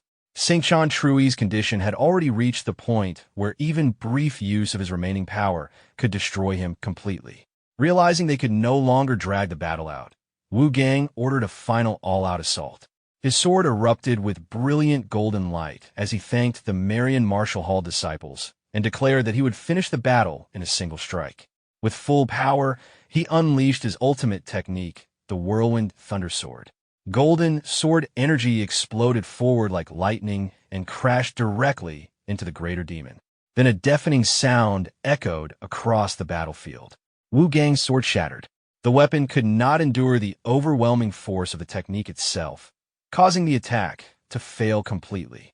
For a brief moment, Wu Gang froze in disbelief. The greater demon instantly closed the distance and grabbed him before he could react. His body was torn apart amid horrifying screams as the monster overwhelmed him completely. Even while facing absolute defeat, Wu Gang stubbornly repeated to himself that he would survive. Watching the horrifying scene unfold, Munchio could only scream Wu Gang's name in despair. Then suddenly, a calm voice echoed across the battlefield. The voice praised the disciples for enduring long enough and told them to rest. In the next instant, a colossal blue sword energy appeared from nowhere. The overwhelming strike blasted the greater demon away and saved Wu Gang just before the finishing blow landed. Even the monster itself was stunned by the sudden power. A figure slowly descended onto the battlefield. Beakley Woon had arrived. His face remained completely cold as he looked over the battered disciples and casually questioned why they had all ended up there in the first place. At that moment, a mysterious demonic woman emerged from within the greater demon's body. Smiling calmly, she remarked that Beakley Woon had grown far stronger than before. Although her plans had encountered a slight obstacle, she seemed completely unconcerned. Turning toward a demonic gate in the distance, she declared that she looked forward to what would happen next, hinting at an even greater conflict waiting ahead. Standing in the center of the battlefield, Beakley Woon calmly raised his hand and gave a single order. Charge! Immediately afterward, cloaked warriors descended upon the battlefield like a storm, launching a full assault to eradicate every remaining demon beast. Beakley Woon personally led the assault, releasing streaks of white sword light that cut through the demon ranks with overwhelming force. As he fought, he realized that Black Knight's sudden appearance had disrupted everything and forced him to speed up his plans far earlier than intended. After the night parade of 100 demons ended, rumors spread throughout the Miram world. People found it impossible to believe that only 5 disciples from Martial Hall had managed to hold back an entire demon army. Meanwhile, inside the infirmary, Guang Yun was speaking with an alliance official. The official ordered that the public announcement should claim the Murian disciples were useless during the battle. Guang Yun immediately opposed the decision. As the Yaoyang branch chief, he firmly insisted that the disciples who fought on the battlefield were genuine warriors of the Miram Alliance, and that the truth would eventually come out. Deputy Advisor Yong Jin furiously argued that the Murian disciples must never become heroes because the demonic faction was already searching for an excuse to start a war. He grabbed Guang Yun by the collar and demanded to know why those children had been pressured to lose the inter-school tournament for the sake of political stability. He even claimed the order had come directly from higher authorities. Guang Yun calmly brushed his hand away and reminded him that Murian was still one of the pillars of the alliance. Even after being rejected, the official could only shout Guang Yun's name in frustration. Despite his injuries and bruised face, Guang Yun stubbornly maintained that the disciples he witnessed that day were true martial artists, not immature children. Elsewhere, the surviving disciples gathered at a tavern to celebrate. The atmosphere quickly turned lively as everyone exaggerated their achievements. One disciple proudly claimed to have defeated 20 demons, while another immediately insisted he had taken down 25. Wu Gang apologized to Beakley Woon for the noisy atmosphere, but their master casually replied that such behavior was normal after surviving a life-and-death battle. Then Beakley Woon suddenly brought up a serious topic. He directly asked whether they had already heard that the Miram Alliance wanted them to lose the tournament. The cheerful mood vanished instantly. Every disciple fell silent as their expressions darkened. Beakley Woon calmly drank his tea before confirming that it seemed they already knew the truth. He then asked them what they planned to do about it. Wu Gang explained the dilemma they faced. If they deliberately lost, the demonic faction would avoid invading for an entire year. But if they won, allied sects could potentially suffer severe consequences. Beakley Woon responded coldly. He pointed out that if the Miram Alliance truly respected them, they would have at least explained the situation openly and asked for their understanding. Then he revealed the harsh reality behind everything. The reason nobody bothered asking for their opinion was because they were considered weak. He further reminded them that for the past 4 years, the Murian disciples had never once defeated the Mujang Martial Hall disciples. Since their defeat was already assumed from the beginning, nobody felt the need to consider their feelings. The disciples could only remain silent after hearing the brutal truth. Beakley Woon continued by telling them that this was the true level the Miram Alliance believed they possessed. Then he asked one final question. What do they truly want? Wu Gang's eyes immediately burned with determination as he gave a firm answer. At once, the entire group shouted together. They wanted to win. Hearing that response, Beakley Woon slowly smirked and raised his teacup. Then he ordered them to do exactly that. He told them to crush the Mujang Martial Hall disciples and prove to the fools within the Miram Alliance that they were wrong. They were also rising stars of the Miram world. With a challenging expression, he asked whether anyone objected. The entire group shouted in unison that they did not. Satisfied, Beakley Woon announced that the Yaoyang branch chief would cover all expenses for the night and told everyone to eat and drink freely. The disciples immediately erupted into cheers. Elsewhere, Guang Yun suddenly broke into a cold sweat despite the bandages covering his eyes. He sensed an ominous demonic aura nearby.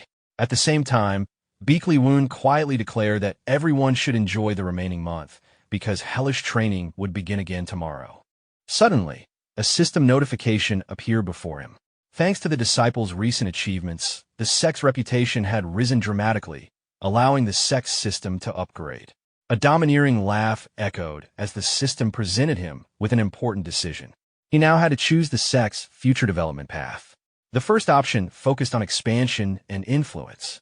By establishing multiple branch halls, the Sect would rapidly increase its fame and greatly improve disciple recruitment.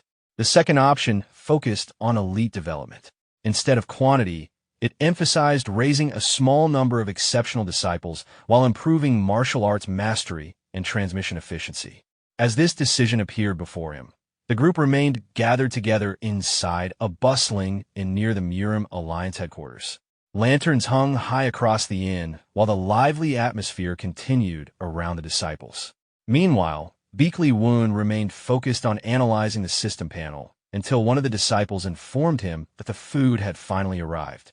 Deciding to postpone the important decision for later, he joined the others before the meal became cold. Inwardly, he concluded that the system's choice was not something that needed to be rushed. During the gathering, Sua suddenly asked whether the Mujang Marshall Hall disciples were truly as powerful as the rumors claimed, since everyone already assumed they would win the tournament. Instead of answering directly, Beakley Woon asked if she remembered the tournament format. Sua confidently replied that she had participated before and believed it was simply a series of dull one-on-one matches. Beakley Woon smirked faintly before correcting her. He explained that the Intersect tournament was far more important than ordinary matches. It existed to train the future pillars of the Murim world. According to him, the goal was not merely to find strong fighters, but to develop future leaders capable of strategy, judgment, and real combat experience. He then broke down the structure of the tournament. The competition consisted of 3 main rounds. The first was a speed-based trial. The second focused on individual duels to display personal martial skill, and the final round was a large-scale team battle involving all participants. Whichever faction won at least 2 out of the 3 rounds would become the overall champion. At that moment, a large man interrupted the conversation while mocking Mujang Pavilion for failing to win a single round during the last 4 years. He then casually asked Beakley Woon about the betting odds for this year's tournament. The man loudly declared that Mujang Pavilion finally had a real chance of winning. To everyone's surprise, he addressed Beakley Woon like an old acquaintance. Sua looked confused until it was revealed that the man was Pianguk, the young lord of the Pine clan and a former fellow disciple, as well as one of Beakley Woon's old rivals from 7 years earlier. Pianguk swaggered confidently, convinced that Beakley Woon still remembered him clearly. However, Beakley Woon stared at him expressionlessly and calmly asked who he was. As Sua quietly repeated Pianguk's name, the man immediately became furious and corrected her loudly.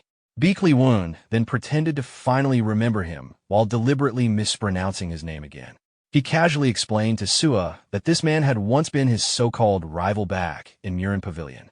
Trying to recover his dignity, Pianguk laughed awkwardly and threw an arm around Beakley Woon's shoulder. The moment he did, Beakley Woon released internal energy, so overwhelming that Pianguk's body instantly stiffened in place. Even while struggling to move, Pianguk loudly continued boasting about Mujang Pavilion's guaranteed victory this year and proudly praised the strength of his generation. After listening quietly, Beakley Woon finally responded with a cold remark. To him, they simply sounded easy to defeat. Then, with a mocking smile, he directly asked whether Pianguk's generation had ever successfully defeated Miriam before. Without waiting for an answer, he calmly pointed out that they never had. Pianguk was left speechless. Furious, he insisted that things were different now.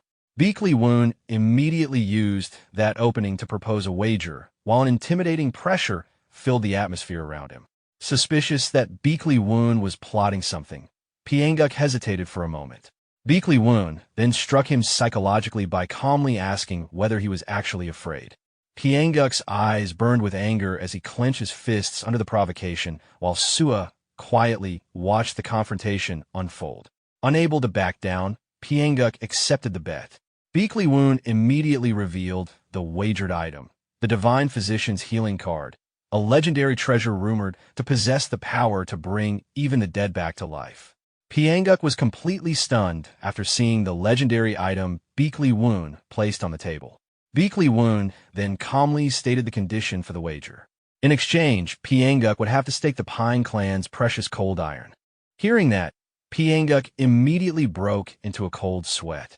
He admitted that his clan did possess cold iron, but hesitated because it was far too valuable for him to gamble away on his own authority. Beakley Woon calmly delivered the final push by repeating the same provocative question while looking down at him like a superior. Was he scared now? Completely provoked, Pianguk slammed the table in frustration and officially accepted the bet. He then loudly demanded to know where Beakley Woon's disciples were hiding. Beakley Woon casually replied that they were currently undergoing special training and were still on their way. Pyanguk was left speechless by the answer. The scene then shifted to the disciples as their special training officially began. One of them looked bewildered and asked whether they truly had to leave immediately. Beakley Woon simply smirked before giving them an unexpectedly simple mission. All they had to do was safely reach the Murim Alliance headquarters. Wu Gang could hardly believe what he was hearing. Beakley Woon confirmed the task and immediately began dividing everyone into teams. Wu Gang and Munchio were assigned to the first team. Unjin and Oryong became the second team, forming a surprisingly balanced pair. Dan Ryan was completely shocked after learning she would travel alone as the entirety of Team 3. After organizing the groups, Beakley Woon announced the deadline. Everyone had 10 days to arrive, and they were required to reach the Murim Alliance at least 3 days before the tournament began. The disciples responded energetically and accepted the mission. As night fell, their difficult journey officially started through dangerous mountain terrain. Later, while sitting around a campfire, Munchio directly asked Wu Gang whether he was worried about the upcoming tournament. Wu Gang admitted his concerns without hesitation. Although he had changed his sword path, he still carried unresolved ties to the Bloodsword Sect and could not stop wondering how its leader would react. Suddenly, a strange sound echoed from deep within the forest. Munchio instantly became alert and asked whether Wu Gang had heard it too. At that moment, a red-robed figure appeared silently on a nearby slope and coldly remarked that their awareness was not bad. Wu Gang and Munchio immediately assumed defensive stances while demanding to know who was there. The woman calmly revealed her identity. She was Moyong Hyen, leader of the Heavenly Squad. Her appearance left Wu Gang stunned. Drawing her sword in one smooth motion, Moyong Hyen bluntly declared that she had come to request a training match with the disciples of Murin Pavilion. Moyong Hyen landed directly before Shan Wu Gang and Soman Chuk, immediately ordering them to draw their weapons. Shocked, Wu Gang questioned why a Heavenly Squad leader would personally challenge disciples like them. Moyong Hyen calmly explained that she was repaying a debt because the two of them had saved members of her squad during the night parade of 100 demons. According to the Alliance's rules, she was obligated to return the favor. Without wasting another moment, she launched her attack. Shan Wu Gang could barely follow her movements and was stunned by her overwhelming speed. From afar, Beakley Woon casually revealed that all the disciple teams were currently interacting with members of the Murim Alliance as part of their training. Moyong Hyen continued her relentless assault, and Wu Gang finally understood that this was the welcome Beakley Woon had mentioned earlier. With no room to retreat, Shan Wu Gang and Soman Chuk steadied themselves and accepted the training match seriously. Moyong Hyen responded with a faint smirk as her sword radiated killing intent.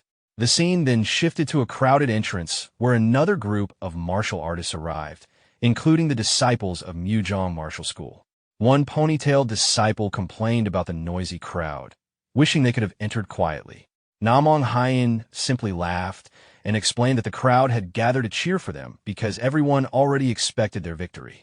Confidently, Namong Hyen declared that Mujong Martial School would easily crush Murio Martial School this year.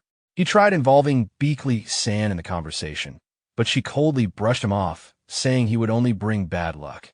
A gray-haired senior lightly scolded the group for speaking carelessly, but Chang Ryu quickly corrected the others with a serious expression.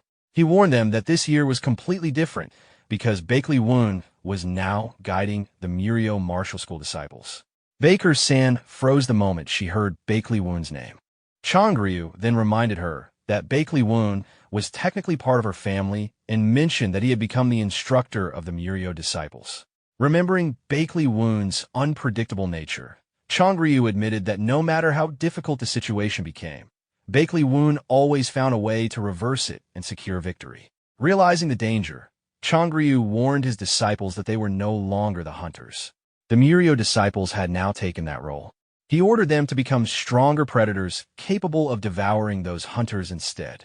Meanwhile, Beakley San quietly muttered to herself with mixed frustration and unease, unable to believe that Beakley Woon had truly returned.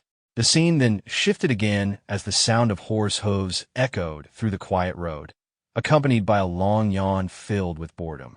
A convoy of carriages moved steadily toward Murim Alliance territory. Lying lazily on the roof of one carriage, the unorthodox Alliance leader complained about boredom and even wished for bandits to appear for entertainment.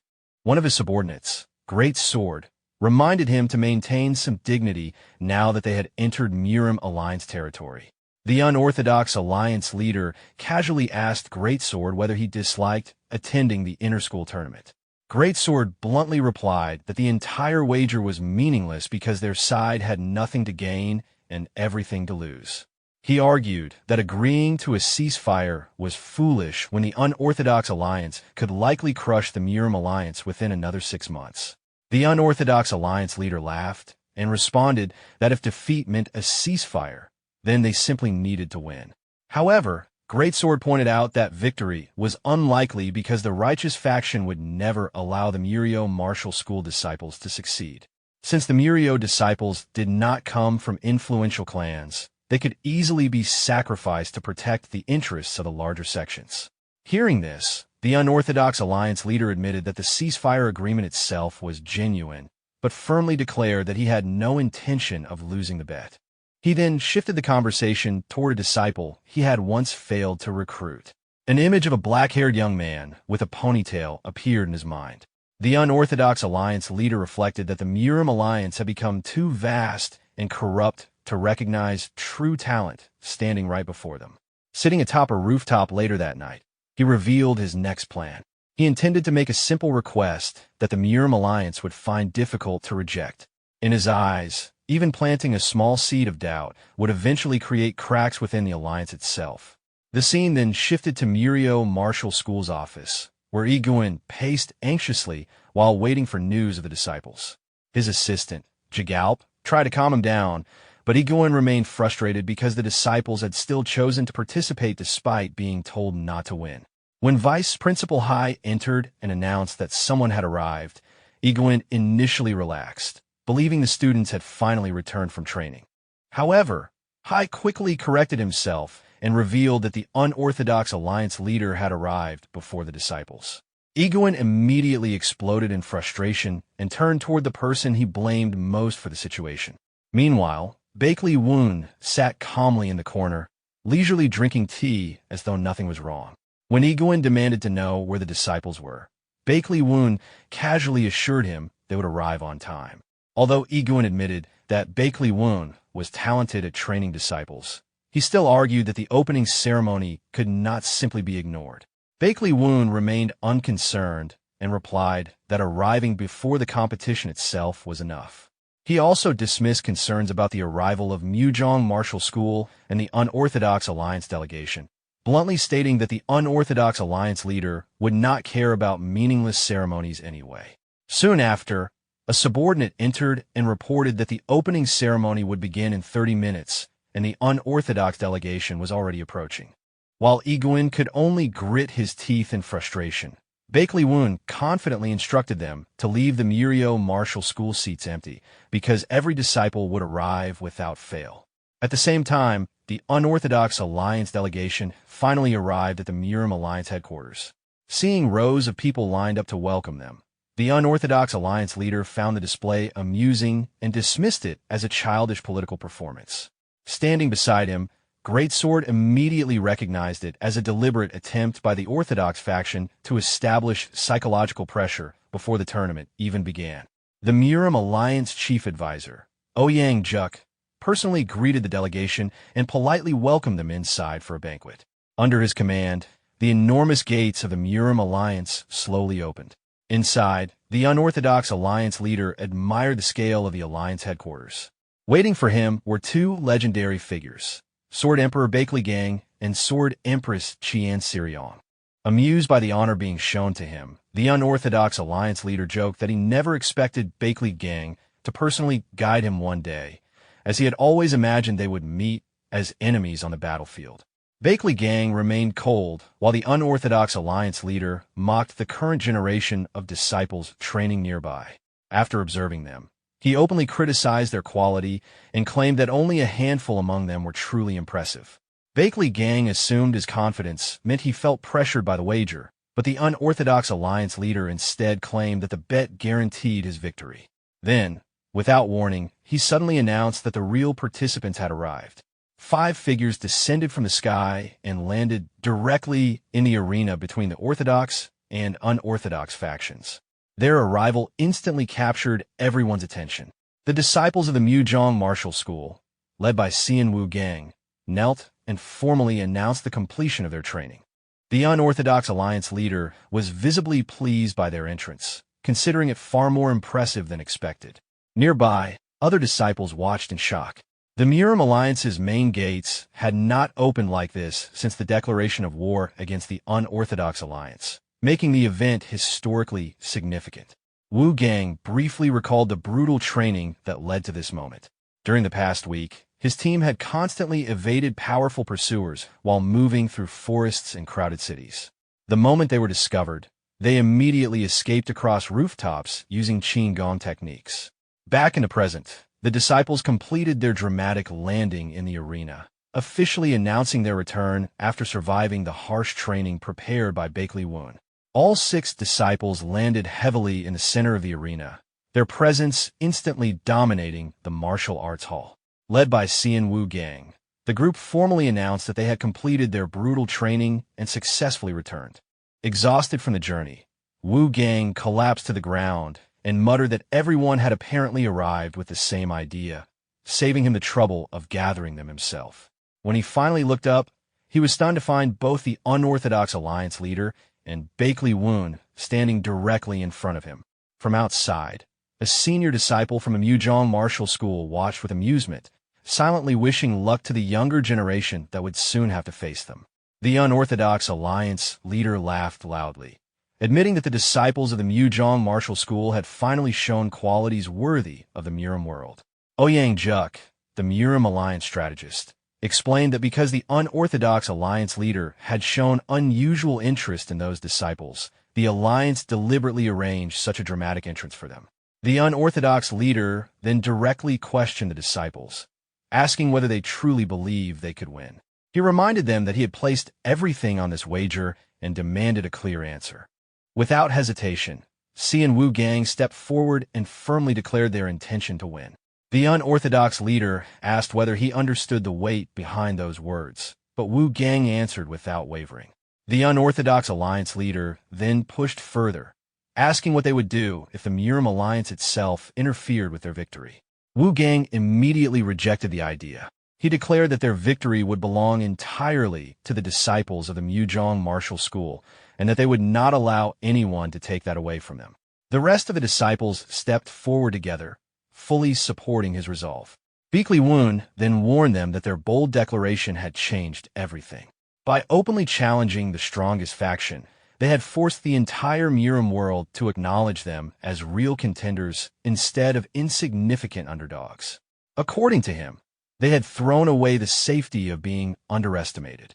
However, Wu Gang answered without regret. He explained that they did not want the Muzhong martial school to lose later while making excuses about underestimating their opponents. Seeing their determination, Bakley Woon finally dismissed them and ordered them to rest after their long training. He then left alone, casually mentioning that he had another matter to deal with, and perhaps an old friend to visit. Elsewhere, a silver-haired swordsman confronted Bakley Woon directly. It was Chang Ryu, the genius instructor of the Muzhong martial school. The moment they met, tension filled the air.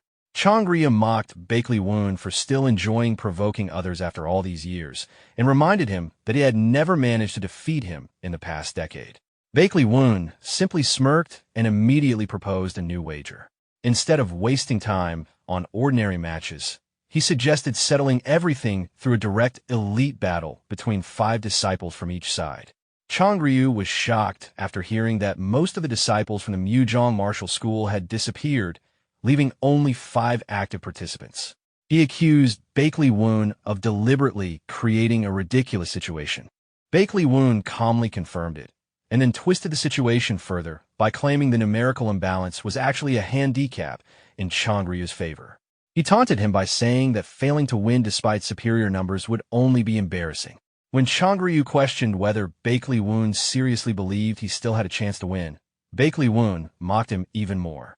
According to him, there was no need to evaluate the disciples because simply looking at Changryu as a teacher already revealed the likely outcome.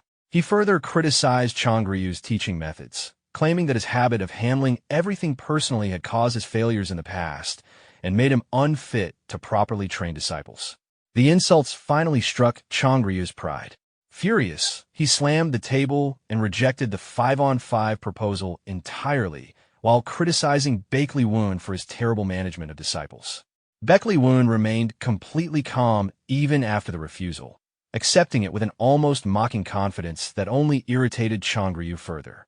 Baek Lee-woon then proposed a completely different wager. Raising a single finger, he suggested that for one day, both sides would exchange disciples and personally train the opposing team. He immediately began pressuring Changryu psychologically. Baek Lee-woon pointed out that even if the Mujong Martial School won normally, nobody would truly acknowledge Changryu's ability because everyone already expected their victory. However, if the handicap conditions were announced publicly beforehand, the entire story would change. In that situation, any victory would become undeniable proof of Changryu's skill as an instructor. Changryu was stunned by the proposal. He could not believe Baek Lee-woon seriously thought one day of observing and teaching the opposing disciples would be enough to overcome the massive difference in both numbers and ability. Baek Lee-woon confidently confirmed that it was enough. He even brought up their past friendship before delivering one final provocation by questioning whether Changryu was actually afraid of losing. The remark struck directly at Changryu's pride. Furious, he exploded and demanded to know how far Baek Lee-woon intended to push him. The scene then shifted elsewhere. A stone dropped into a steaming bath where Baek Lee-san quietly soaked in hot water while lost in thought. She reflected that trying to confront Baek Lee-woon directly would likely accomplish nothing because he would never willingly answer her questions. After changing back into her martial attire, she walked through the corridor while deciding that her plans had accelerated sooner than expected. At the same time, Baek Lee-san remained determined to defeat the disciples of the Mujong Martial School before confronting the man who had abandoned the clan. She resolved not to face him until her task was complete and focused entirely on the upcoming battle. Soon after, Baek Lee-woon suddenly appeared before the disciples of the Mujong Martial School with an unusually friendly smile and introduced himself as their temporary instructor for the day. His appearance immediately shocked Baek Lee-san.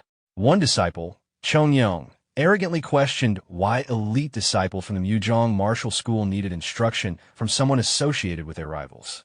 However, it became clear that Changryu himself had arranged the exchange in order to broaden his disciples' perspectives. Baek Lee-woon calmly addressed the group and stated that anyone unwilling to accept his teaching was free to leave. Despite the tension, not a single disciple moved. Seeing their silence, Baek Lee-woon casually called Chong-young forward. Inside the training arena, he ordered Chong-young to spar with him one-on-one. Baek Lee-woon claimed he would lower his strength to match his opponent's level and challenged him to last as long as possible.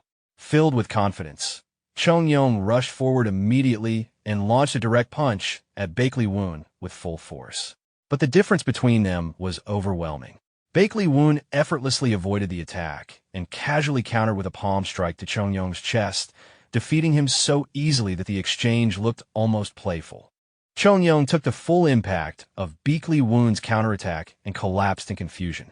Baek Lee-woon had claimed he would lower his strength to match his opponent, yet Chong-young realized he had not even managed to touch him once.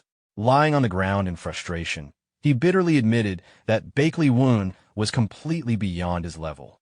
Baek Lee-woon looked down at him with a faint smirk before calmly asking who wanted to challenge him next. Namgung Hyen stepped forward immediately and attacked with his sword in a flash. For the first time, Baek Lee-woon showed slight interest, but his reaction remained effortless. With a simple movement, he parried his sword and knocked it away, leaving him stunned before he could even understand what had happened. Without giving him time to recover, Baek Lee-woon casually called for the next challenger. Another bald disciple from the Mujong Martial School rushed in, refusing to give him any rest. However, the result remained the same. Baek Lee-woon overwhelmed disciple after disciple with ease, defeating each opponent almost instantly while repeatedly demanding the next fighter. After crushing the entire group one after another, He stood alone in the middle of the arena while the defeated disciples stared at him in disbelief. Many silently admitted that his strength might even surpass their own masters.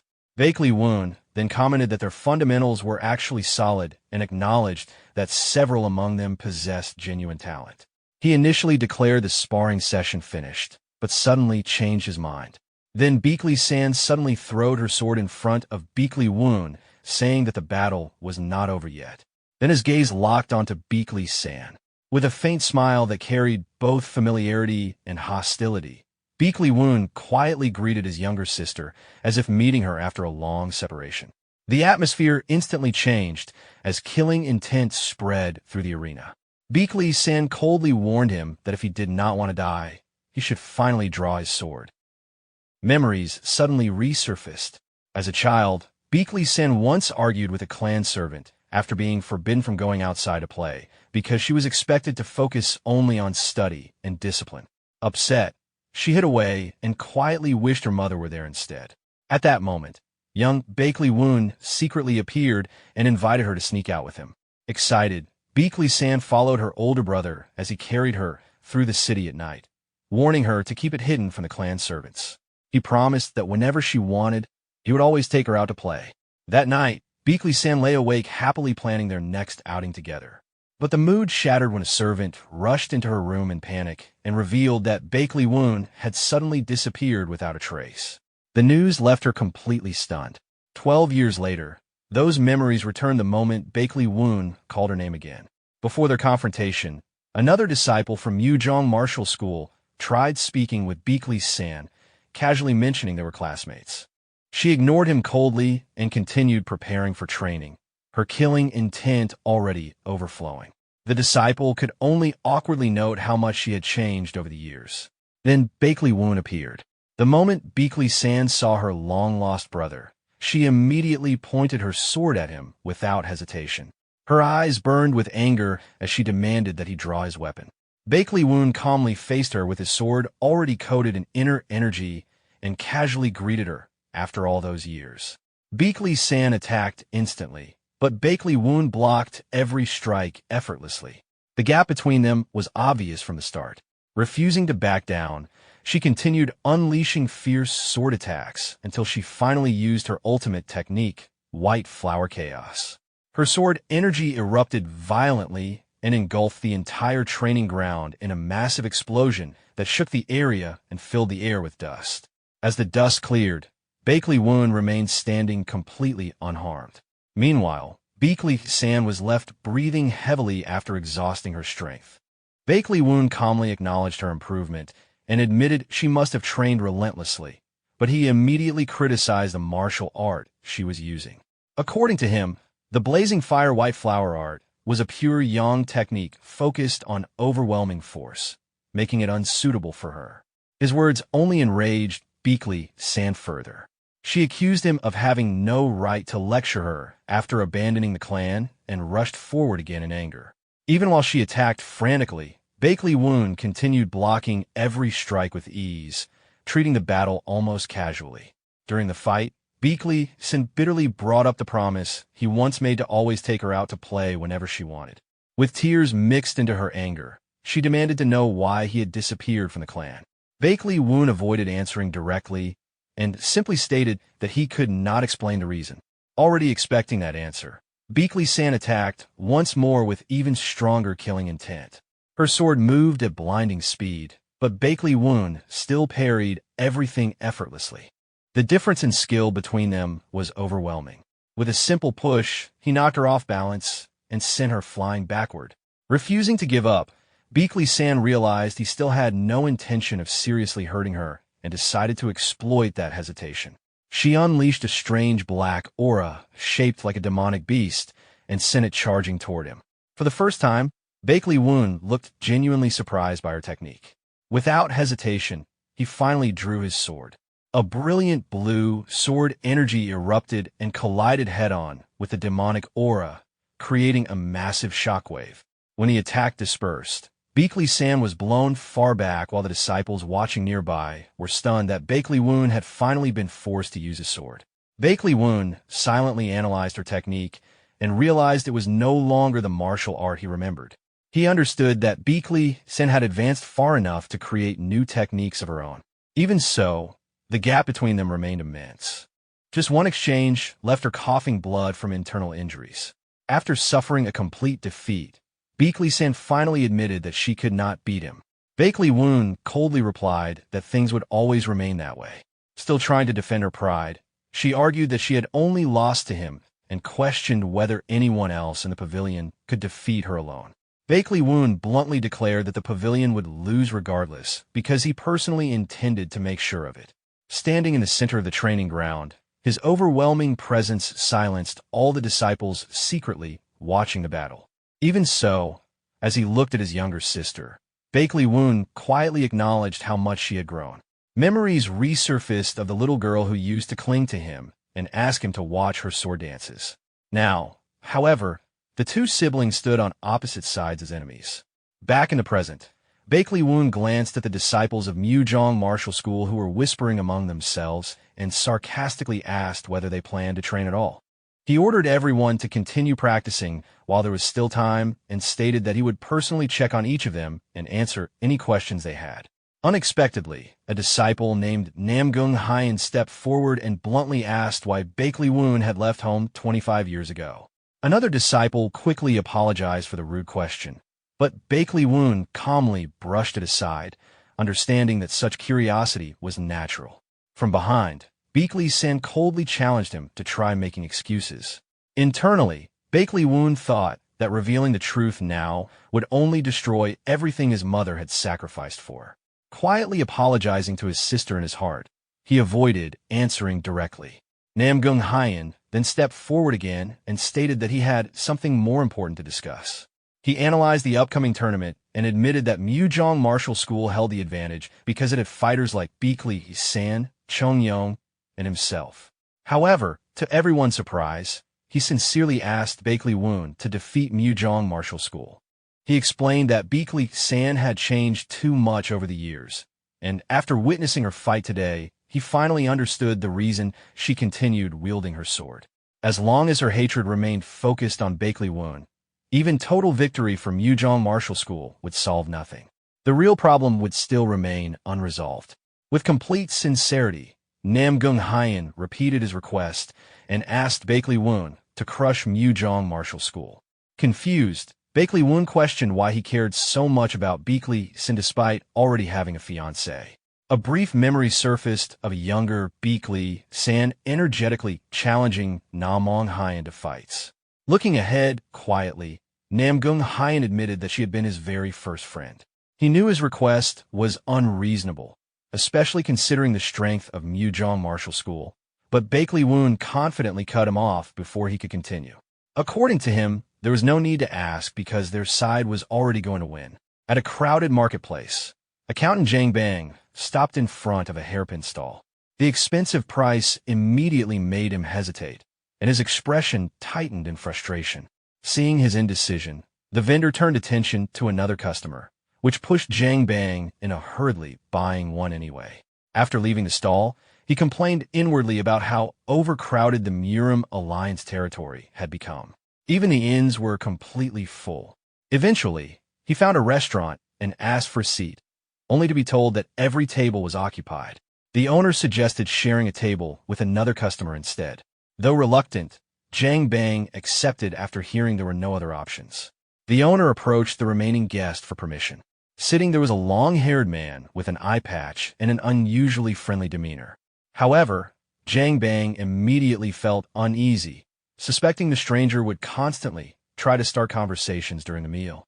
He almost decided to leave and search elsewhere, but the man enthusiastically called him back and insisted he sit down since there were truly no available seats left. Unable to refuse, Zhang Bang joined him. The moment he sat down, the stranger confidently ordered not only noodles, but also a large serving of 5-spice pork, surprising him. When Zhang Bang looked worried about the cost, the man generously declared that he would pay for everything, casually calling their meeting fate. Relieved, Zhang Bang accepted the offer. The stranger then suddenly asked for his name. Noticing Zhang Bang's caution, he explained that since he was paying for the meal, he should at least know who he was eating with. After relaxing slightly, Jiang Bang introduced himself as an accountant. As the conversation continued, Jiang Bang realized the stranger seemed knowledgeable about martial sect affairs and gradually opened up. He revealed that one of his disciples, Dan Ryan, was currently studying at Murio Martial Hall. Hearing that, the stranger abruptly leaned forward in surprise and loudly asked whether Jiang Bang was truly Dan Ryan's master. But when Jiang Bang asked if he knew Dan Ryan personally, the man casually denied it, making the sudden reaction feel even stranger. The awkward exchange startled Jiang Bang, but the stranger simply laughed it off and urged him to continue eating as the food arrived. During the meal, the stranger brought up rumors spreading through the martial world that Murio Martial Hall was at a disadvantage in the upcoming tournament. Jiang Bang sadly admitted that it was probably because their disciples lacked the support of prestigious sections. The stranger then directly asked whether he personally believed Murio Martial Hall would lose. Contrary to expectations, the man confidently stated that Murio Martial Hall would absolutely win. Jiang Bang was so surprised that he briefly wondered whether he had misheard and assumed the man actually meant Muzhong Martial School. Embarrassed, he said there was no need to comfort him because the reality was obvious. Murio Martial Hall was weaker overall. The stranger calmly replied that he had no reason to flatter Jiang Bang and explained his reasoning instead. According to him, in team battles, coordination and collective strength mattered far more than individual talent. Jiang Bang still remained unconvinced, arguing that Muzhong Martial School's teamwork was equally strong. The man only smiled and quietly mentioned that Murio Martial Hall possessed someone who never entered a fight unless victory was guaranteed. Only then did Jiang Bang realize he still did not know the stranger's name. At first, the man jokingly introduced himself as the charming young master. But seeing Jiang Bang's serious expression, he finally revealed the truth. After a brief pause, he introduced himself simply as Cian before finally giving his full name with a faint smile. He was Beakley Cian. At the same time, a figure sitting on a rooftop yawned while looking toward the arena, noting that the long-awaited friendly match was finally about to begin. Inside the observation area, the leader of the Unorthodox Alliance sat casually while Great Disaster Sword reminded him to maintain proper decorum. The Alliance leader dismissed the concern, claiming no one was paying attention anyway. However, Great Disaster Sword seriously warned that a person's habits eventually reveal themselves in public, and that small mistakes build up over time. The Alliance leader only gave a half-hearted response before changing the topic. He asked Great Disaster Sword about the upcoming match, and specifically mentioned the disciple from Murio Martial Hall who had confidently declared victory from the very beginning. Great Disaster Sword admitted that the disciple's talent for suppression and killing even exceeded his own in some ways, but he still dismissed it as immature behavior. More than anything, he hoped the disciple's weak mentality would eventually be corrected. The Unorthodox Alliance leader mocked his cold attitude and brought up the ceasefire agreement that depended on Muzhong Martial School winning the tournament. Laughing to himself, he revealed that the ceasefire would happen regardless of the outcome. What truly interested him was creating even the smallest disturbance within the Murim Alliance. With that thought, he stood up and declared it was finally time to see what Beakley Woon had prepared. Meanwhile, inside Murio Martial Hall's preparation area, Beakley Woon asked his disciples whether they were ready. He reminded them of everything they had endured during training and encouraged them not to be intimidated by their previous defeats. According to him, losing many times meant nothing as long as they won in the end. With complete confidence, he sent them forward and told them to prove themselves. The disciples of Murio Martial Hall entered the arena to thunderous cheers from the crowd. As the massive gates opened, the enormous battlefield was revealed before everyone. The teams were then officially introduced. Murio Martial Hall entered first with Captain Cian Wu Gang and only 4 other disciples, totaling just 5 members. Immediately afterward, Muzhong Martial School registered its team under Captain Namgong Haiyan with 15 additional disciples, creating an overwhelming numerical advantage. The leader overseeing the tournament began the opening speech. He explained that the event was intended as a friendly competition and a place where future allies could sharpen themselves together. According to him, victory would build confidence and caution, while defeat would create determination and motivation for improvement. Even though circumstances had changed this year, the purpose of the tournament remained the same. His only instruction to the disciples was simple: give everything they had. The arena responded loudly in unison as the tournament officially began. Soon afterward, a colossal stone structure released intense purple energy, stunning the disciples watching below. Bakley Woon calmly explained that it was an illusion talisman formation created to allow the judges to observe every aspect of the battle. Purple talismans rose into the air and released magical currents that covered the battlefield. The chi formation activated, and a brilliant light swallowed both teams whole. The first mission was immediately announced. The disciples had to seize a secret martial manual hidden within the tomb of Gilg, one of the 10 heavens who had disappeared 2 centuries ago. According to the scenario, unorthodox sects were attempting to steal the manual, and both sides had been tasked with securing it first. As the light faded, Nam Gong Hyen opened his eyes inside a dark, ancient tomb. Without wasting time, he immediately ordered every squad to report their numbers while the disciples of Muzhong Martial School quickly confirmed their attendance and prepared to move deeper into the tomb. The Muzhang disciples quickly confirmed their status. Everyone was safe, and not a single member was missing.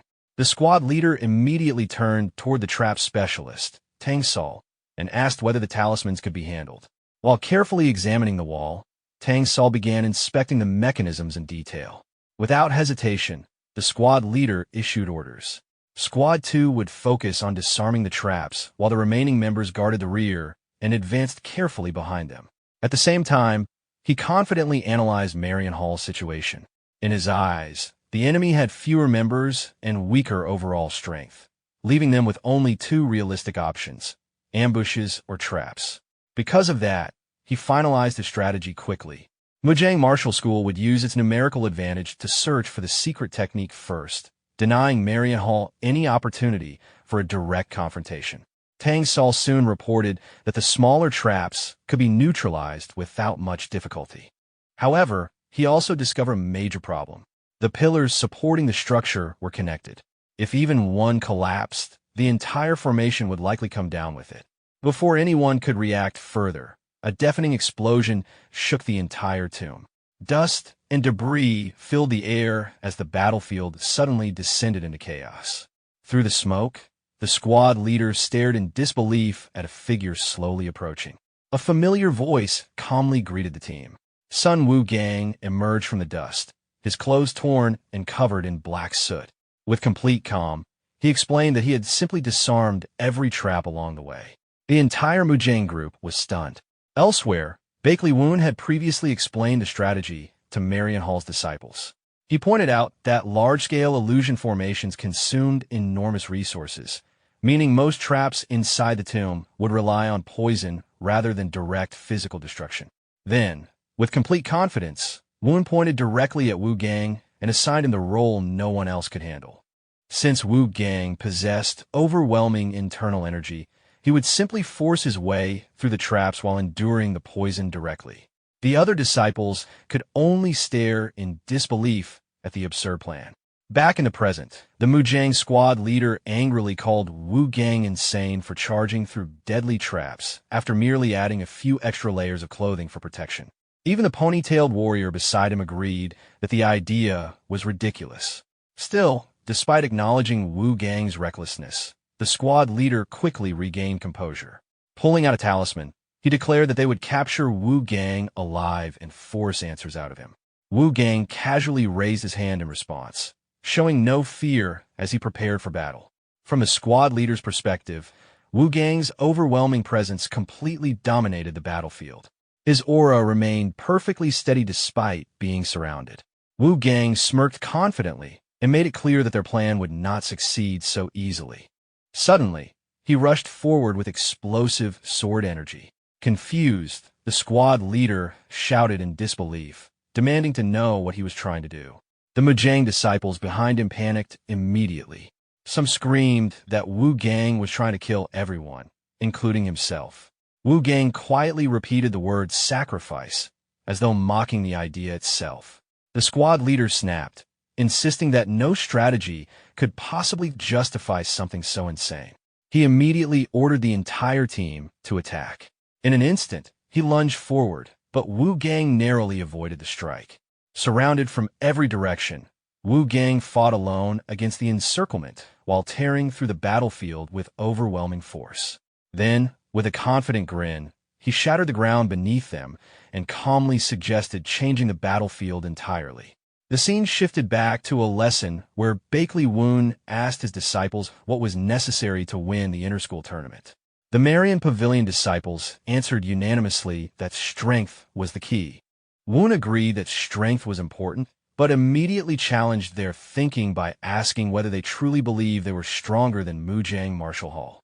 With a calculating smile, he explained that strategy was the weapon the weak used to overcome the strong. More importantly, victory belonged to the side that possessed information the enemy lacked. He then threw down a massive stack of documents and ordered everyone to memorize them. The disciples, including Sun Wu Gang, stared at the mountain of records in disbelief. Woon calmly revealed that illusionists were still human and therefore limited by reality. Every terrain used in the tournament's illusion formations was based on real locations that had already been documented and archived. Seeing the enormous amount of material, Sun Wu Gang questioned how anyone could possibly memorize everything within a single week. Woon simply dismissed the concern and activated a system enhancement that boosted the disciples' memory abilities. Kian Munchiok skeptically questioned whether that counted as cheating. Woon casually explained that it was simply a reward earned through their contributions during the demon suppression campaign. He then taught them his philosophy directly. Opposing the examiner's intentions did not make an answer wrong. As long as the objective was achieved, the method itself did not matter. To him, it was no different from cramming before an exam. With a sly smile, Woon concluded that ignorance only guaranteed defeat. Back inside the battle, Sun Wu Gang unleashed a devastating attack that shattered part of the terrain itself. The Mujang squad leader watched in horror, unable to believe the sheer destructive force Wu Gang displayed. The explosion sent the squad leader crashing to the ground. Bruised and battered after taking the full impact, he struggled back to his feet while staring at Wu Gang in disbelief. Namong Hyun could only curse under his breath, shocked that Wu Gang had become even more monstrous after the recent training. Elsewhere in the tomb, the bald Mujang warrior moved cautiously through a dark corridor. Convinced the enemy had prepared some hidden trick, he debated whether to search for the secret technique alone or regroup with his teammates. Before he could decide, a cold voice stopped him. A leather whip cracked across the ground directly in front of him. Startled, he immediately turned toward the source. Oryong stepped forward and blocked his path, warning that if he reunited with the others, Marian Hall's plan would fall apart. The bald warrior recognized her immediately, and Oryong confidently confirmed her identity. Although impressed by how much she had improved, he still arrogantly declared that she alone was not strong enough to defeat him. Oryong simply smirked and replied that she was not alone. At that moment, Dan Ryan appeared behind the enemy, while Wu Jin moved in to complete the encirclement. Oryong even held up a Mujang Martial Hall token, confidently declaring that 3 against 1 was more than enough. Even while surrounded, the bald warrior stubbornly insisted that true martial artists never gave up. He charged forward recklessly, refusing to surrender. However, the moment he moved, cold sweat ran down his face as he realized the overwhelming disadvantage he faced. Panicking, he awkwardly suggested settling things as a draw instead. No one entertained the suggestion. Oryong immediately swung her whip and ruthlessly eliminated Pang Jin from the match. In the monitoring area, Hyo Chong, the third advisor of the Murim Alliance, slammed the table in outrage and declared the situation unacceptable. While Wang Juk remained calm and silent, Hyo Chong continued criticizing Marian Martial Hall. He admitted that Mujang Martial Hall had always been considered a model for martial artists because of how quickly its disciples analyzed situations and organized formations. However, he argued that collapsing the sword tomb and eliminating half of the Mujang disciples through the terrain itself could hardly be called a proper strategy. Wang Juk finally intervened, reminding the third advisor that the tournament had already begun and that the officials were expected to remain completely neutral and fair. He then calmly analyzed the battle. Marian Hall's disciples had destroyed the pillars, causing the ground to collapse and triggering a random teleportation illusion that scattered everyone across the battlefield. Immediately afterward, they regrouped and began systematically hunting isolated Mujang survivors. From his perspective, that absolutely qualified as strategy, and making emotional accusations would only embarrass their own side. Privately, however, Wang Juk admitted that he had already suspected Bakley Woon was planning something unusual when he exchanged shifts with Chung Ryu. Even so, he never imagined preparations this extreme. The illusionist had sworn under binding charms not to reveal the tournament terrain before the match. Yet Marion Hall's disciples moved through the battlefield as though they had already studied everything in advance. At that moment, Wang Juk realized a terrifying possibility. Bakley Woon might have memorized hundreds of possible terrains, created strategies for every single one, and somehow forced all that information into his disciples within only 1 week. The realization left him speechless. He could only wonder how far Bakley Woon's preparations truly went. Meanwhile, Marion Hall's operation continued smoothly. The team had already collected the 6th Mujang token and admitted that the hunt was progressing even more easily than expected. Oh Ryong proudly explained that their success came from landing directly on one of the random teleportation formations. Because the Mujang disciples were scattered and confused, Marion Hall had been able to track them down one by one with ease. This had all been part of Bakley Woon's instructions. If the team became separated, they were to immediately establish a rendezvous point and reverse the situation by hunting isolated enemies instead. Even the Marion disciples themselves were unsettled by how precisely their master had predicted everything. Still, they pushed forward, determined to reduce the enemy's numbers as much as possible. At the same time, the Mujang squad leader began sensing that something was wrong. The bait he had sent out, Dan Ryan, had failed to return, leaving him with a growing sense of unease. He soon realized the enemy's true strategy. Marion Hall had used a fast-moving fighter to lure Mujang members away before ambushing them individually. Then he discovered Dan Ryan collapsed on the ground. Moments later, Oh Ryong and Wu Jin were shocked when the Mujang squad leader suddenly appeared before them. Neither could understand how he had tracked them down so quickly. Without hesitation, the squad leader drew his sword and charged forward. Realizing the situation had become desperate, he resolved to fight. After the sword tomb collapsed, a flash of light engulfed the battlefield. When the Mujang squad leader opened his eyes again, he found himself alone in a completely unfamiliar location. As he searched for the secret technique by himself, 2 Marion Hall disciples suddenly ambushed him as though they had been waiting for his arrival from the beginning.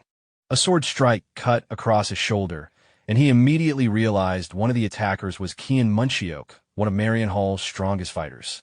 Moments later, another heavy blow slammed into his face, forcing him to cough violently. Even so, the squad leader remained convinced the situation was still manageable. Deep down, however, he had to admit that Marion Hall's disciples were far stronger than he originally expected. At that moment, he recalled Bakley Woon confidently telling his disciples that there was no need for excessive explanations because victory already belonged to them. Only now did the squad leader realize Woon had not been bluffing at all. Grinding his teeth, he admitted the enemy's strategy was impressive. However, he still arrogantly claimed that such tricks would never work in later rounds and that the final match would end in a complete victory for Mujang Martial Hall. Sun Woo-gang immediately mocked him, pointing out how ridiculous it looked for someone of Namong Hyun's status to stall for time through conversation. Then Woo-gang coldly informed him of the truth. He was the last remaining member of his team. Another Marion disciple sarcastically added that it was only natural to save the strongest opponent for last. Namong Hyun was stunned. He could hardly believe his entire team had been eliminated so quickly. Although he could not fully trust their words, he understood one thing clearly. The 2 standing before him were the core of Marion Martial Hall. Immediately, Namong Hyun began circulating his internal energy seriously for the first time. A massive surge of blue energy erupted from his body, completely overwhelming Sun Woo-gang and Kian Munchiok. Cornered, Namong Hyun resolved himself to fight to the death. Even if he lost, he intended to drag at least one enemy down with him. Just as he prepared to unleash his finishing attack, another figure suddenly burst onto the battlefield with terrifying speed and intercepted the attack directly. The newcomer was Bakley San. With a single strike, she shattered the incoming technique, leaving Sun Wu Gang shocked by her sudden appearance. Bakley San glanced at her teammates coldly and remarked that they were late. Wu Gang immediately grinned in excitement. With Bakley San finally present, he declared they could now have a proper fight.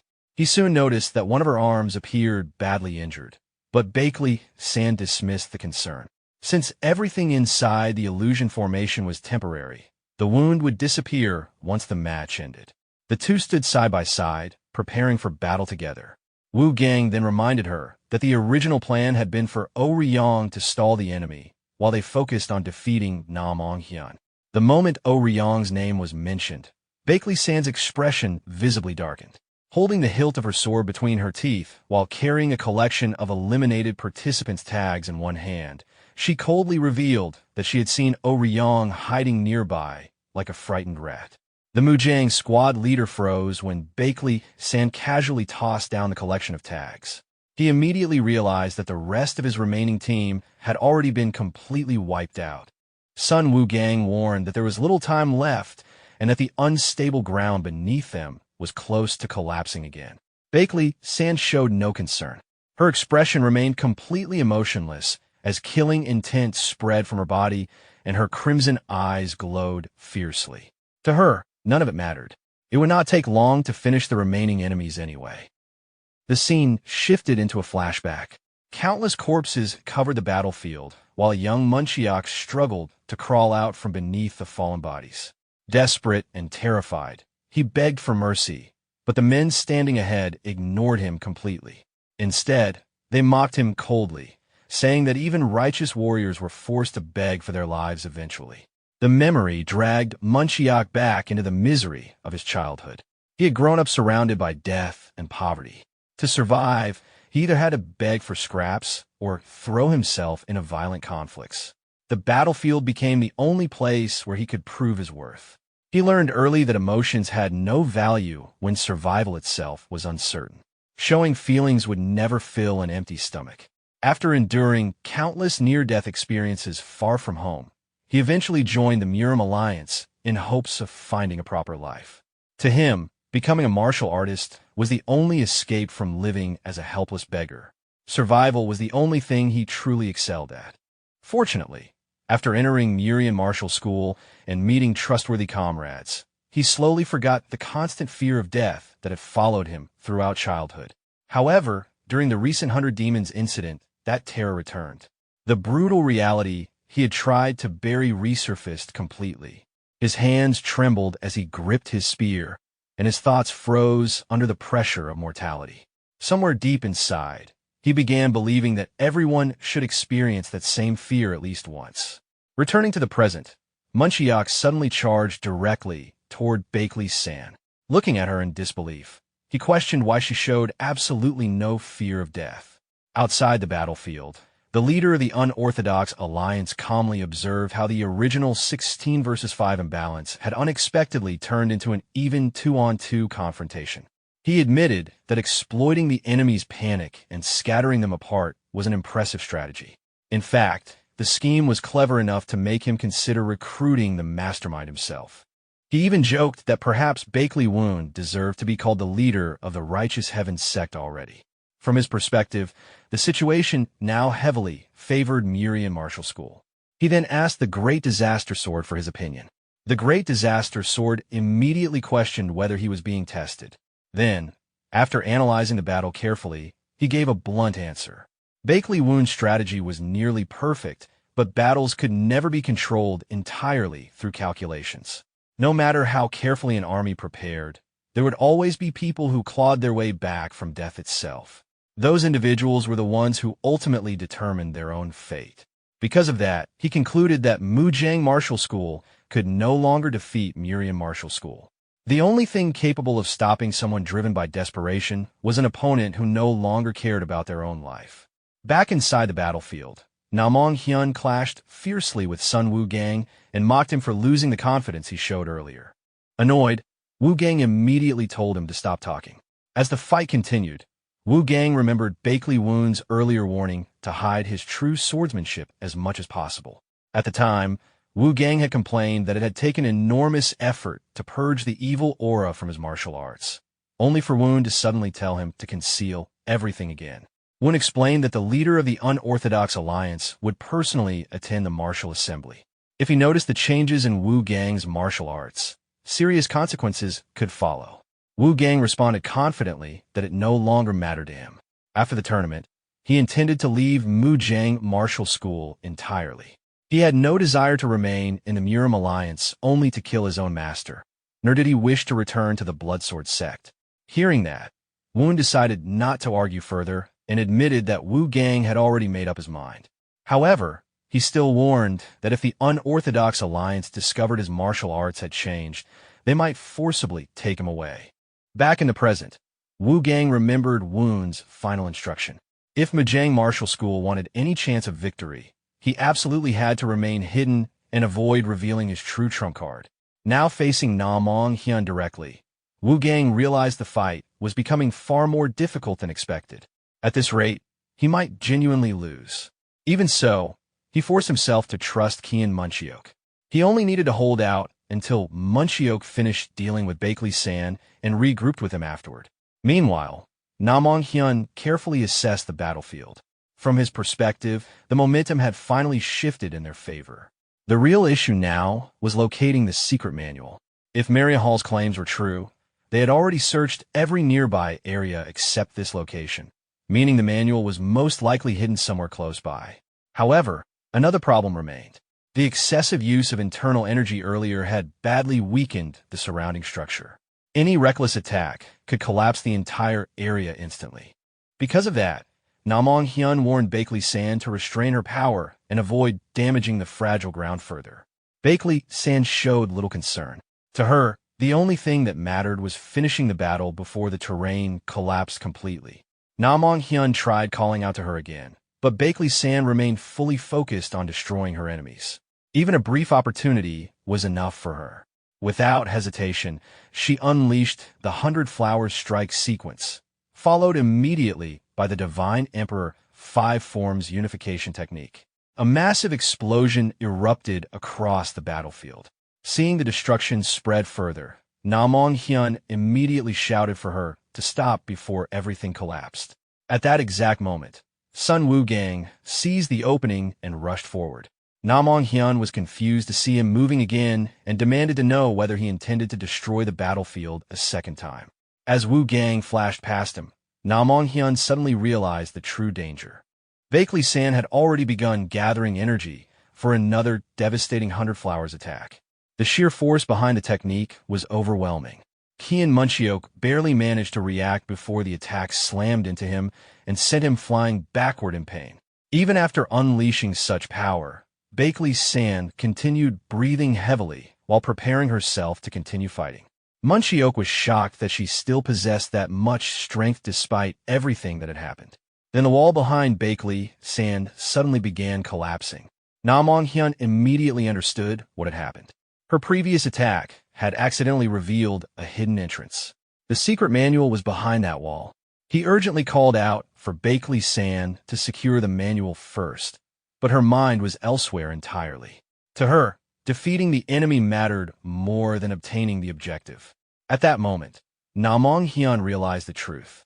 Bakley San had become completely consumed by hatred. Before he could move toward the manual himself, Sun Wu Gang rushed in and blocked his path. Namong Hyun ordered him to move aside immediately, but Wu Gang refused and instead entrusted the battle against Namong Hyun to Kian Munchiok. Meanwhile, Munchiok could not understand Bakley San at all. He questioned why she fought with so little regard for her own life. Bakley San quietly admitted that even she no longer understood herself. All she knew was that she had to win. Something she had searched for painfully over many years and now stood directly before her, and she refused to let it disappear again. Outside the battlefield, Bakley Woon silently watched the scene unfold while quietly calling Bakley San's name under his breath. Back inside the battle, Bakley San declared that she could not simply stand by and lose what had finally appeared before her eyes. Moments later, she launched another fierce attack toward Kian Munchiok. Munchiok immediately realized that surviving required absolute focus. If someone wanted to live, they had to move before death reached them. He remembered Sun Woo-gang and Bakley Woon, then slowly forced himself to calm down. Rather than relying on others, he decided to trust himself completely. Gathering all his remaining strength, Munchiok unleashed the deadly six-fire lotus technique. The clash of power tore through the battlefield with overwhelming force. Even while screaming in pain, he refused to stop and followed up with the divine five thunder strike aimed directly at Bakley San. At the same time, fragments of an old memory surfaced in Bakley San's mind. A woman quietly stated that she intended to settle all unfinished matters before returning. Bakley gang warned her that once she left, she might never come back. The woman then asked whether he would accompany her if necessary, and he answered immediately that he would. Half-conscious, Bakley San listened to the fragmented voices as the woman continued speaking about how their actions could bring an even greater disaster. She insisted everything needed to end with her generation and warned that the children should never learn the truth. Bakley gang replied that San had already overheard part of the conversation, though she was still far too young to understand any of it at the time. Back then, Bakley San had only been a child, completely unaware of the burdens and secrets surrounding her family. Meanwhile, Bakley gang could only worry about what would eventually happen to the children once the little girl, slowly regained consciousness while voices echoed around her.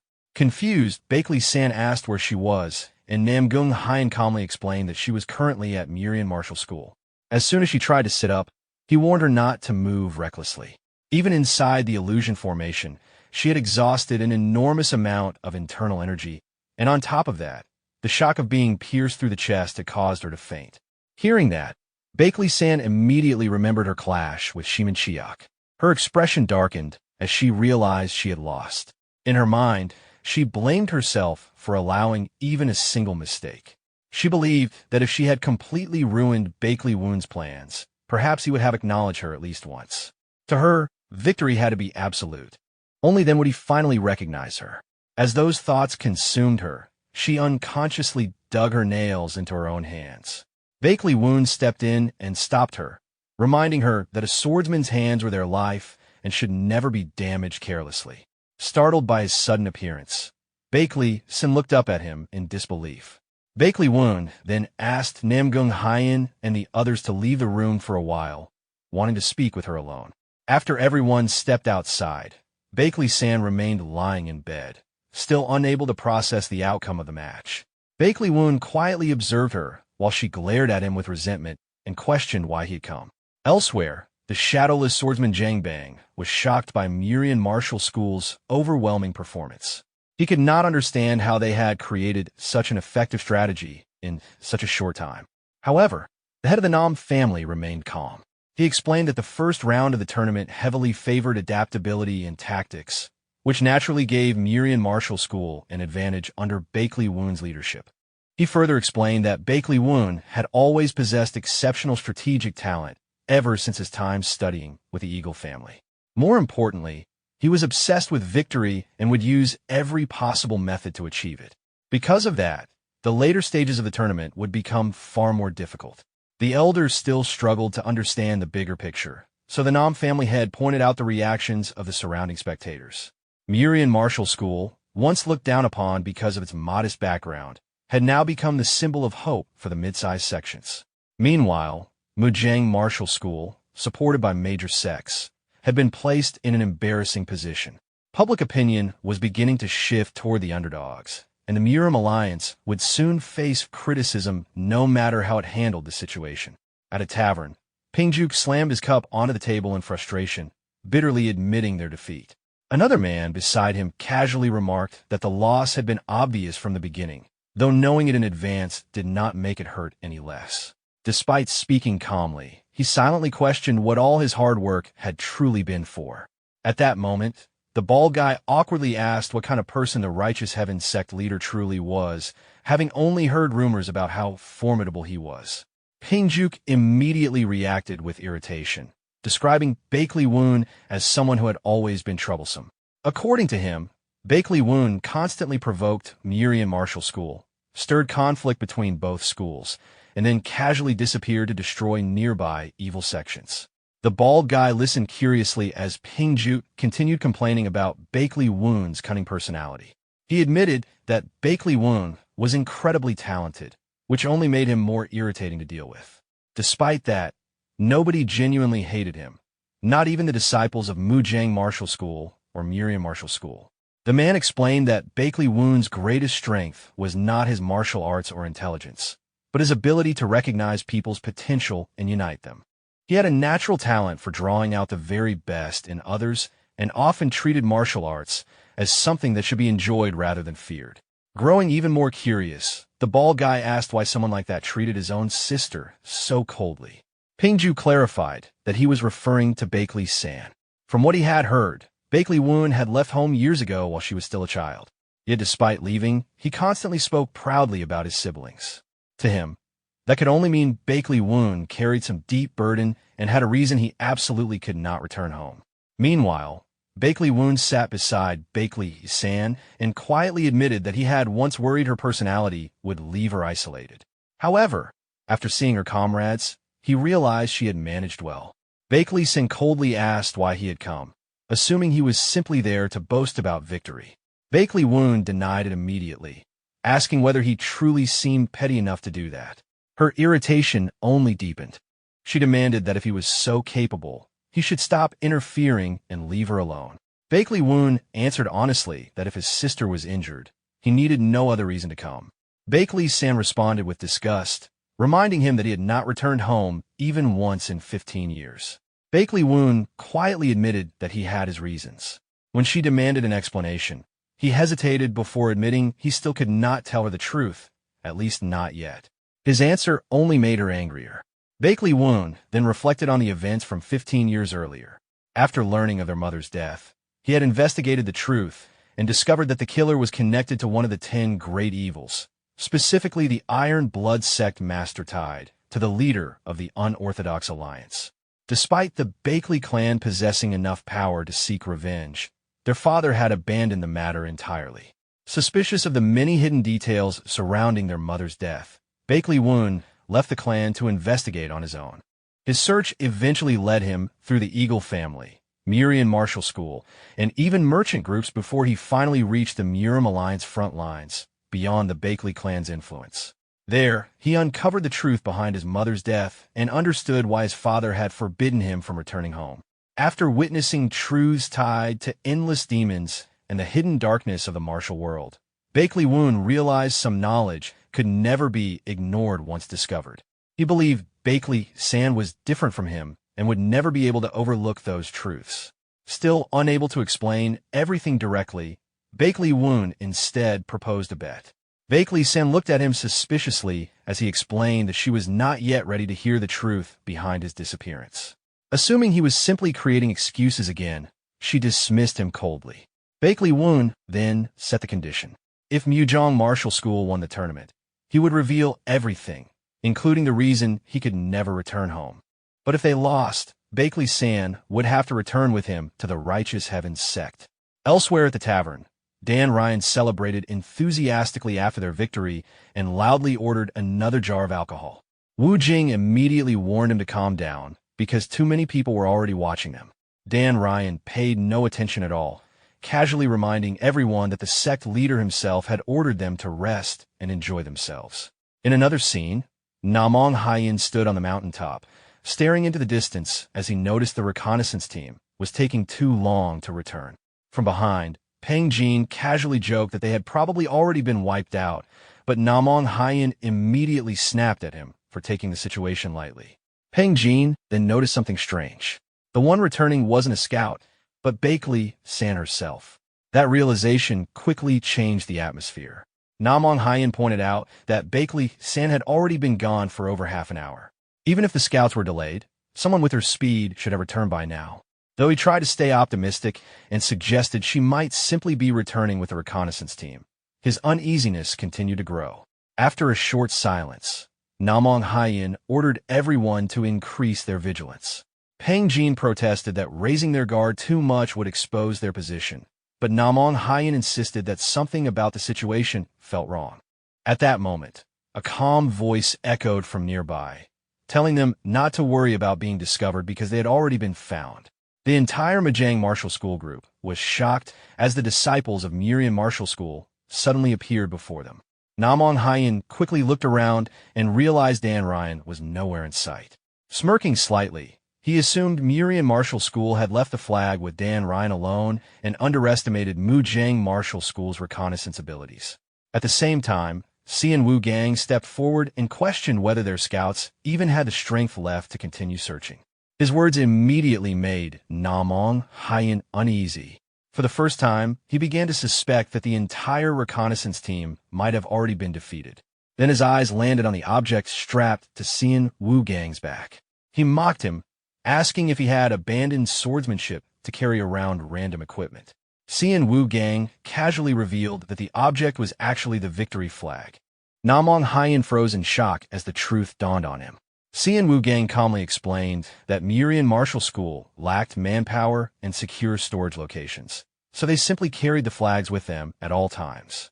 Namong Hyen immediately looked towards Cyan Munchio and Dan Ryan's group and realized they were all carrying identical bundles. Only then did he understand strategy. Any one of them could be holding the real flag. Xian Wu Gang reminded him that Murian Martial School had already declared they would win from the beginning. Even Namong Hyen had to admit the plan was beyond anything he expected. Without hesitation, he shouted orders for Mujang Martial School to target everything the Murian Martial School disciples were carrying, because one of them had to possess the real flag. At the same time, Xian Wu Gang turned back toward his allies and ordered them to proceed according to plan. Dan Ryan smirked as the atmosphere instantly became tense. He told everyone to leave the outcome to luck as Mujang Martial School charged forward in fury. Namong Hyen directly challenged Xian Wu Gang, asking why he wasn't retreating. Xian Wu Gang calmly drew his weapon and declared that he would personally handle him. Namong Hyen immediately realized they were deliberately forcing a one-on-one confrontation. He proposed that if Mujang Martial School defeated the other two first, then he would fight Xian Wu Gang afterward. Dan Ryan accepted the condition without hesitation. Namong Hyen mocked them, reminding everyone that he alone had overwhelmed them during the first match. But Xian Wu Gang coldly replied that things were different now. His confidence caused even the observers to wonder if Murian Martial School had been hiding its true strength all along. Meanwhile, in the audience area, Yong Chin slammed his hand down in anger. He demanded an explanation for how Murian Martial School had managed to carry the flag around so freely while also deciphering Mujang Martial School's communication signals.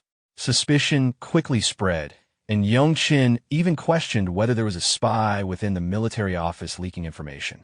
The military advisor immediately warned him to choose his words carefully. He pointed out that many people had personally witnessed Murian Martial School gathering and decoding signals from the beginning of the tournament. Accusing Mujang Martial School of secretly leaking information without proof would only damage their own dignity. Even so, Yong Chin could not suppress his suspicion toward Bakley Woon. He found it hard to believe that someone could decode signals that quickly unless Bakley Woon himself had orchestrated everything. However, when Yong Chin complained about the flag being moved around constantly, the Murim Alliance's strategist immediately clarified that the rules never prohibited moving the flag. At that moment, the Great Disaster Sword finally understood the entire strategy and turned toward Bakley Woon with narrowed eyes. Meanwhile, Bakley Woon simply smiled calmly as if everything was still unfolding exactly according to his plan. Meanwhile, Xian Wu Gang swung his sword lightly and forced back the surrounding opponents. Seeing this, Namong Hyen immediately rushed forward himself. Even he was shocked that Xian Wu Gang was boldly taking on 3 people at once without hesitation. Before Namong Hyen could fully react, Xian Wu Gang suddenly struck again. The impact instantly knocked Namong Hyen's weapon from his hand. His eyes widened in disbelief as he realized something was clearly different. Xian Wu Gang had become far stronger than before, and it was not merely because of sword energy. Xian Wu Gang stepped forward calmly, his gaze unwavering as he declared that Murian Martial School would win this battle today. Elsewhere, the unorthodox alliance leader quietly muttered that Xian Wu Gang had truly changed, and that the opponents standing before them now was no longer the same person as before. Below the arena, Jiang Bang looked upward in disbelief before excitedly declaring that his disciple was winning. Overcome with emotion, he grabbed Bakley Cian tightly while praising Dan Ryan as the backbone of Murian Martial School. Bakley Cian laughed and told him to calm down before he accidentally suffocated him. Embarrassed, Jiang Bang quickly apologized and released him. Bakley Cian then calmly explained that the strength of a group was never determined by martial skill alone. Victory also depended on strategy and on maximizing the abilities of each individual. Dan Ryan's observation skills, the disciples' martial abilities, and the unity of Murian Martial School had all been combined properly to create the current result. However, Bakley Cian then warned Jiang Bang that the truly important matter was what would happen after the battle ended. Jiang Bang immediately felt uneasy. If Murian Martial School won, would they not be branded traitors once again if the wager between the alliances collapsed because of this outcome? Bakley Cian only smiled faintly and avoided giving a direct answer. Instead, he told Jiang Bang to simply continue watching how Dan Ryan fought. At the same time, Bakley Cian continued chasing Dan Ryan through the forest at full speed. Frustrated by the constant evasions, she shouted angrily, asking how much longer Dan Ryan intended to keep running after deliberately waiting for her there. Hearing that, Dan Ryan finally slowed down and quietly turned around to face her. At the stadium, Bakley Woon watched the battle calmly and gave a faint smile. He explained that Bakley Cian had exhausted herself scouting in every direction throughout the battlefield, so her stamina had already dropped significantly. Because of that, she was growing increasingly impatient. Beside him, Sayo curiously asked whether he actually knew who was carrying the real flag. Bakley Woon casually admitted that he had left the detailed strategy entirely to Dan Ryan. However, he believed there was a high chance the real flag was with her because her speed made her the safest option. He added that protecting the flag was even more important than capturing one. As long as Dan Ryan could keep Bakley Cian occupied, the entire strategy would already be a success because Bakley Cian represented the majority of Mujang Martial School's combat strength. Meanwhile, Bakley Cian continued chasing Dan Ryan through the forest and angrily questioned how long she intended to keep running. Dan Ryan kept retreating desperately until she suddenly stopped near the edge of a cliff. Seeing this, even Bakley Woon's expression changed slightly while Jiang Bang anxiously called out Dan Ryan's name in worry. Bakley Cian looked at her calmly and mocked her for finally stopping. She questioned whether Dan Ryan had finally decided to fight seriously or whether she was simply too exhausted to continue running. Dan Ryan slowly tightened her grip around her sword hilt. She realized Bakley Cian was right. Endless retreat would never lead to victory. Cold determination appeared in her eyes as she raised her sword and declared that instead of continuing to run, she would finish the battle right there. Elsewhere, Peng Jin and Oh Ryong were locked in a fierce confrontation. In the middle of the clash, Oh Ryong suddenly released the flag and threw it toward him, calmly saying that if he wanted it so badly, he could have it. Peng Jin immediately rushed toward the flag with excitement, convinced he had succeeded. But Oh Ryong only laughed quietly to himself, thinking that Peng Jin's greed had made him fall straight into the trap. In the next instant, Peng Jin's body was violently pulled away. On another battlefield, Cyan Munchio relentlessly drove his spear toward the remaining enemies. Before they could properly react, the spear tip had already pierced through their formation. After forcing them back, Cyan Munchio calmly observed the battlefield and concluded that even if Murian Martial School lost all of the fake flags, the battle was essentially over already. His only remaining concern was whether Dan Ryan had safely escaped from Bakley Cian. Meanwhile, Dan Ryan lowered her body and struggled to catch her breath. Even while exhausted, she raised her head and stared directly at Bakley Cian, admitting to herself just how powerful her opponent truly was. Bakley Cian looked down at her indifferently and questioned whether that was truly the limit of her strength. Dan Ryan's hands trembled slightly, but her resolve only strengthened. She realized that if she continued running forever and never confronted Bakley Cian directly, she would never forgive herself. With that decision made, Dan Ryan deliberately threw the flag onto the ground behind her. Then she lowered her stance, tightly gripping her sword with both hands. She resolved to move forward not only for Bakley Woon, but also for herself. Seeing that determination, Bakley San let out a quiet laugh and finally acknowledged her seriously. She raised her own sword and admitted that Dan Ryan now looked worthy of a real fight. Elsewhere, Namong Hyen stared at Xian Wu Gang in disbelief after witnessing him handle multiple opponents alone. He realized that if the flag Xian Wu Gang carried was actually the real one, then his confidence was terrifying. Namong Hyen gritted his teeth in frustration. Ever since the first match, he had constantly been second-guessing himself. If only he could confirm whether Xian Wu Gang truly carried the real flag, the entire battle might have unfolded differently. At that very moment, a loud shout echoed across the battlefield. Xian Wu Gang immediately turned toward the source of the voice. Cyan Munchio arrived and calmly reported that they had already dealt with the remaining opponents. He also confirmed that all the fake flags on their side had been eliminated as planned. Hearing this, Namong Hyun was left stunned. He could hardly believe that Mujang Martial School's entire side had already been overwhelmed. His mind raced rapidly as he analyzed the situation. If every fake flag had already been destroyed, then the only possible real flags remaining belonged to Xian Wu Gang and Dan Ryan. However, Dan Ryan's location was still completely unknown. At that moment, Namong Hyun regretted sending Bakley San away to investigate the reconnaissance team.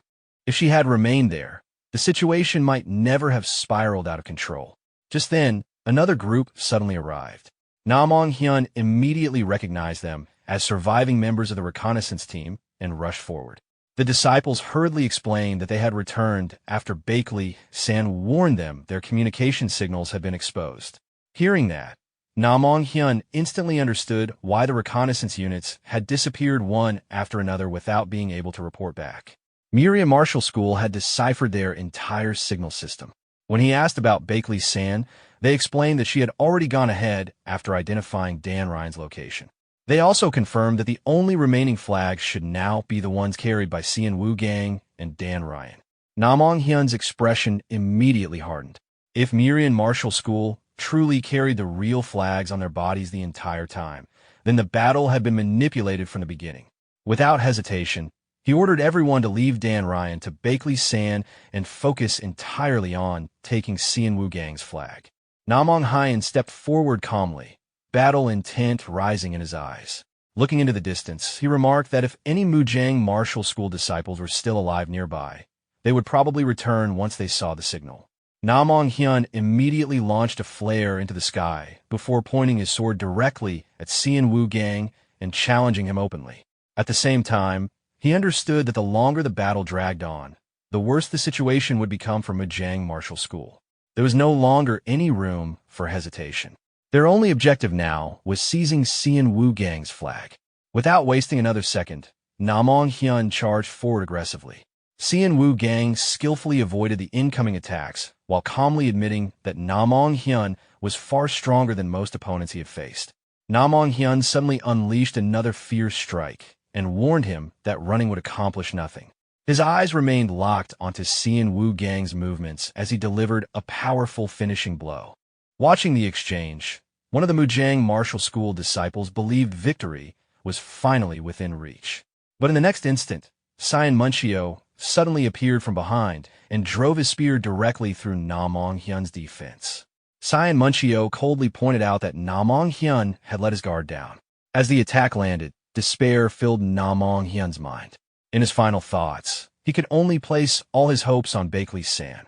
Meanwhile, Bakley San and Dan Ryan's battle had grown increasingly intense. Bakley San swung her sword downward with overwhelming force, splitting the ground apart instantly.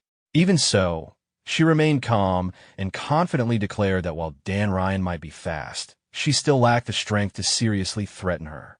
Then suddenly, Bakley San sensed something behind her and instinctively turned around in shock. Dan Ryan had already slipped behind her unnoticed. Seizing the opportunity, she immediately launched a slash toward Bakley San. The strike connected. Pain flashed across Bakley San's face as her body was violently thrown backward. For the first time, Dan Ryan realized her attack had actually worked. Bakley San suddenly noticed a signal ordering all Mujang Martial School disciples to return immediately. Realizing the main group might already be under attack, She hesitated for only a moment before deciding that the enemy standing before her was the greater priority. Turning back toward Dan Rion, Bakley San attacked fiercely and warned her to stop trying tricks. She declared that if necessary, she would cut down both Dan Rion and the flag together. Her blade narrowly grazed Dan Rion's throat as the pressure intensified. Elsewhere, the Great Disaster Sword calmly thought that Murion Martial School appeared to have already secured victory. The unorthodox leader let out a faint laugh and admitted the battle had dragged on long enough. Both sides were exhausted, and it was time to bring everything to an end. He understood that the wager behind this tournament existed to maintain peace without humiliating the Murim alliance too heavily, but the current situation had already pushed things to the limit. After quietly commenting that the outcome was somewhat boring, Wu Gang suddenly grabbed the wooden flag plank and snapped it in half without hesitation. At that exact moment, Bakley San's blade was still pressed against Oryong's neck. The spectators watching from afar were completely bewildered when Oryong suddenly raised the broken flag high into the air. Nobody could understand what had just happened. It looked as though Murion Martial School had personally destroyed its own flag. The arena immediately descended into chaos.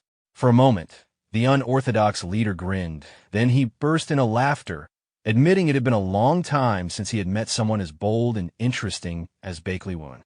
Meanwhile, Bakley Woon remained silent, a sly smile forming at the corner of his lips. The entire stadium erupted in shock and disbelief at the unexpected turn of events.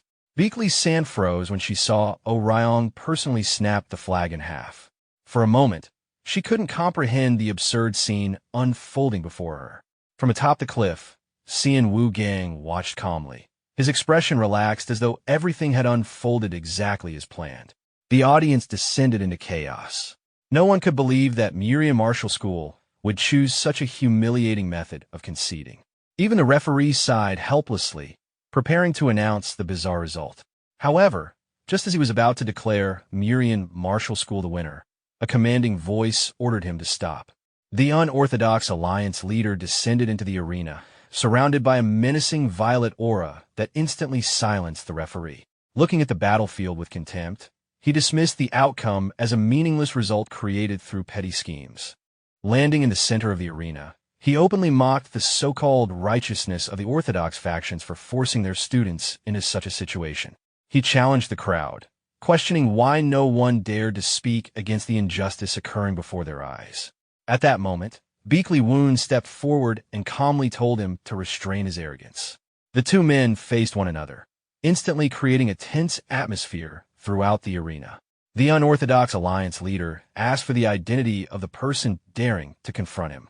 Bakley Woon introduced himself without hesitation. The leader immediately recognized the name. He had already heard about the man responsible for Murion Martial School's dramatic transformation and admitted that he was impressed by the clever tactics used during the tournament. Bakley Woon modestly credited his disciples for their success, though he acknowledged the flawless teamwork that had produced such results. The leader then questioned why Bakley Woon had willingly offered victory in such a manner. Bakley Woon explained that he was preparing for the next 10 years and wanted to protect the younger generation of the Murim world from internal suppression and political struggles. The leader sneered and asked what would happen if he simply refused to show mercy. Bakley Woon's expression hardened. He firmly declared that he would never forgive anyone who harmed his disciples. The unorthodox alliance leader fell silent for a moment, wondering what an ordinary instructor could possibly do against someone like him. Then he suddenly burst into laughter. It had been a long time since he had encountered someone so bold and interesting. Rather than punishing him, the leader invited Bakley Woon to join the unorthodox alliance as the supreme commander of its military forces. Bakley Woon rejected the offer without hesitation and sarcastically replied that he would consider it only after the unorthodox alliance submitted to the righteous path. The leader's expression darkened, but Bakley Woon immediately presented another proposal that would allow both sides to save face.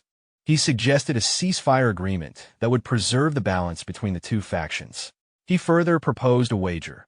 If Murion Martial School won the tournament, the unorthodox alliance would grant him a small favor. Later, the unorthodox alliance leader sat atop a rooftop and asked the opinion of the Iron Blood Sect leader, who had quietly observed everything. The Iron Blood Sect leader simply told him to decide for himself, since he was the Alliance leader. The unorthodox Alliance leader complained about his companion's cold attitude before suddenly asking about the whereabouts of the Great Disaster Sword. Ajin informed him that the swordsman had already slipped away on his own and had even shaken off his attendants. The leader clicked his tongue in disappointment at the wasted talent, but decided to give him a surprise after the tournament. With a booming laugh filled with confidence and arrogance, he departed. The unsettling laughter lingered in the air long after he was gone, sending chills through the spectators. Nearby, Dan Ryan watched the entire spectacle with exasperation, wondering why powerful figures always enjoyed creating such dramatic scenes. Meanwhile, Xian Wu Gang and Simon Chiak were surrounded by excited spectators asking about their newly earned nicknames. Fans loudly cheered titles such as Golden Dragon Sword Xian Wu Gang and Murian Spear Demon Simon Chiak. Wu Gang looked visibly embarrassed while Dan Ryan stood nearby, observing him carefully. Oh Ryong, on the other hand, seemed quite pleased with her own nickname, Shadowblade, and proudly claimed that the second match's victory had largely been thanks to her efforts.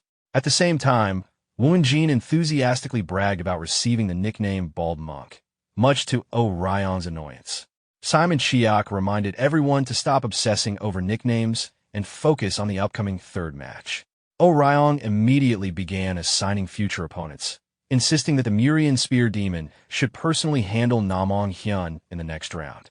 She declared that now that they had earned nicknames, they had a responsibility to live up to them. Suddenly, Xian Wu Gang received a sonic transmission ordering him to appear at Guanj Temple at 10 o'clock that night. The message left no room for refusal. Wu Gang immediately turned pale. Sweat ran down his face as he recognized the voice of his former master. That night, Guanj Temple was eerily quiet. In the middle of the flower garden stood the Great Disaster Sword, waiting silently. As he walked through the garden, he spoke about the importance of balance and harmony. While speaking, he casually uprooted several rare flowers, dismissing them as weeds that ruined the scenery. Then he asked whether a hunting dog that had befriended a bear should be disciplined by its owner.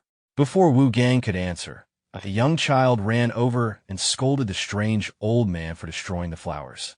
The moment Wu Gang saw the child confronting the terrifying figure, he panicked.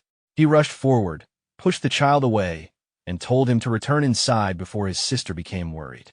Only after ensuring the child was safe did Wu Gang return and kneel respectfully before the master to whom he still owed a great debt. The leader watched the departing child in silence, seemingly contemplating how much Wu Gang had changed. Gathering his courage, Wu Gang declared that he would never use the blood sword sex techniques again and was willing to accept whatever punishment followed. However, the Great Disaster Sword demanded something else entirely. He ordered Wu Gang to withdraw from the tournament immediately and return under his command. No matter how much the righteous path had changed him, he insisted that Wu Gang belonged to the same darkness as before and should return to it. Wu Gang trembled, but his resolve remained firm. Memories of his past surfaced. Endless days of hatred, merciless training, and emotionless swordsmanship. Back then, revenge had been the only purpose of his life. But now he understood that such a path had never belonged to his father. His father had wielded the sword to protect justice and safeguard those he cared about. With fury in his voice, Wu Gang declared that the swordsmanship he wished to follow was a path of protection, not destruction. He bowed deeply and begged his former master to let him continue pursuing the ideals he had finally found. Killing intent erupted instantly. Enraged by the rejection, the Great Disaster Sword unleashed a devastating attack and declared that Wu Gang should die where he stood. A massive cloud of dust exploded across the garden. For a moment, it appeared as though Wu Gang had no chance of surviving. However, when the dust settled, a familiar figure stood before him. Beakley Woon had arrived at the last possible moment and effortlessly blocked the attack. Then he looked at the Great Disaster Sword leader and gave him a defiant, slightly smug smile. The two forces collided fiercely, sparks erupting as their energies clashed. The overwhelming pressure spread throughout the garden as the two powerful figures locked eyes. With a defiant smile, Beakley Woon made it clear that he would not allow any harm to come to Xian Wu Gang. The unorthodox alliance leader called Beakley Woon a rat and demanded to know whether he was responsible for changing his disciple's mind. Beakley Woon calmly admitted that he had only given the young man a small push to help him see the truth. He then suggested ending the confrontation before it attracted unwanted attention. Enraged, the leader declared that traitors could not be tolerated and reminded everyone that Xian Wu Gang was the successor of his sect. However, Beakley Woon found the situation strange. Someone so important should never have been sent away as a mere spy. He recalled that the sect already had another successor candidate, the famous Blood Butterfly. From this, Beakley Woon deduced the truth. The real plan had been to force Xian Wu Gang in a conflict with his own ally and use that struggle to awaken him and secure his position. The leader openly confirmed the accusation. He admitted that he had deliberately sent his disciple into enemy territory because he believed the young man's personality was too soft and needed to be hardened through cruelty and hardship. Hearing this, Xian Wu Gang collapsed to the ground in shock, unable to believe he had been manipulated for such a purpose. The leader coldly stated that conscience was merely an excuse and that no traitor would be spared. Observing him closely, Beakley Woon pointed out that his words did not match his actions. With a faint smile, he remarked that killing Xian Wu Gang would gain him nothing. He argued that the leader's stubborn insistence seemed less like punishment and more like an attempt to drag his disciple back under his control. Picking a flower from the garden, Beakley Woon suggested another approach. He described Xian Wu Gang as someone foolishly honest who would certainly repay any debt in the future. He then presented two choices. The first was to kill Xian Wu Gang for a moment of satisfaction. The second was to create suspicion within the Murim alliance and deepen the cracks in the newly established ceasefire. Beakley Woon added that if the leader insisted on taking his disciple's life, he would personally intervene, even if it cost the leader one of his arms. The leader calmly admitted that the unorthodox alliance leader had judged Beakley Woon correctly. He called him a madman, but also acknowledged his insight and determination. In the end, he accepted the proposal. However, he warned that Xian Wu Gang still needed to prove his worth. Turning to his disciple, he ordered him to demonstrate his abilities during the third round of the tournament. Only after that match, he declared, would he decide Xian Wu Gang's final fate. Later, Xian Wu Gang slowly walked across the courtyard toward the exit, deep in thought about his future. As he reflected on the encounter, he noticed the strange expression on his master's face and realized that the conditions of the agreement had never truly been meant for him. That night, beneath the moonlit sky, Xian Wu Gang spotted one of his companions training alone on a rooftop. Shan Wu Gang says frustration, feeling that he had become a burden to the sect leader and that he needed to defeat Beakley San to prove herself. Wu Gang was shocked to learn that Beakley San had stopped eating and drinking because of her disappointment and sadness. Meanwhile, outside another room, Namong Hyen stood guard at the entrance and immediately blocked Beakley Woon's path, telling him to leave. Inside, Beakley San made it clear that she did not want to meet anyone. When Beakley Woon heard her response, he learned that he was the very last person she wanted to see. At this, Beakley Woon told them to inform Beakley San that their promise still stood and that they would still crush Mujong Martial School. However, he smiled and added that the original plan had always been to win, regardless of any personal request. Inside the room, the white-haired man asked Beakley San whether she truly had no desire to speak with her brother. Trembling with frustration, she admitted that even after giving everything she had in the arena, she still couldn't win. Gripping the bedsheets tightly, Beakley San bitterly declared that the forced victory no longer held any meaning for her. Suddenly, she pulled out a dagger and demanded to know whether everyone had simply been playing around and mocking all of her efforts. Before she could do anything reckless, a firm hand seized the blade and stopped her. The white-haired man calmly asked whether she hated Beakley Woon and whether she truly wanted to land a blow on that infuriating man. The unexpected question left her stunned. He then explained that if she was willing to risk everything she had learned and experienced so far, she might be able to achieve it. With an intense gaze, he promised to help Beakley San break through her current limits and surpass her weaknesses. Soon, the day of the third match arrived. Throughout the arena, people continued discussing Beakley Woon's extraordinary abilities. The unorthodox alliance leader asked the Great Sword whether he had met him personally. The Great Sword replied that the young man's talent reminded him of the former Murim Alliance leader from 20 years ago. Meanwhile, Beakley Woon calmly observed the crowd with a faint smile. The Great Sword continued his analysis, noting that everyone knew Beakley Woon had no intention of letting victory slip away. Even while making enemies throughout the Murim Alliance, he seemed to thrive amid danger and constant recklessness. However, one fact remained undeniable. In the upcoming survival match, Murim Martial School would be at an overwhelming disadvantage in terms of numbers. The Great Sword couldn't help but wonder how they could possibly win. The survival match had a unique rule. Challengers remained in the arena until they were defeated, meaning there were no easy retreats. Because of that, the opening battles were often used to test the enemy's strength through sacrificial participants. As preparations began, Orang twirled her whip and volunteered to enter first, confident that she could eliminate an opponent immediately. Beakley Woon ignored the suggestion and instead turned toward Seowa, asking who she believed should open the match. After a moment of thought, she touched a finger to her lips and suggested Simon Chiok. Beakley Woon immediately accepted her recommendation and ordered Simon Chiok to enter the battlefield. Simon Chiok turned around in confusion when Beakley Woon suddenly mentioned a limit of only 3 seconds. Holding up 2 fingers with a smile, Beakley Woon casually instructed him to finish everything and return within 3 seconds. At that moment, the atmosphere grew heavy. Unlike the previous rounds, the third match was not conducted inside an illusion. The danger was completely real. As Simon Chiok looked toward his opponent, he reflected on everything that had happened so far. The seemingly certain victory of Mujong Martial School had already been overturned through the first and second matches. More importantly, the survival match was being fought in reality rather than within an illusion formation. That meant every injury would be real. Death itself was also a possibility. Faced with such circumstances, Simon Chiok realized that there was probably only one person who could enter the battlefield without the slightest hesitation. Bakley San. Standing beside Bakley San, Namgung Hyen was visibly surprised when he saw Simon Chiok chosen as Murim Martial School's vanguard.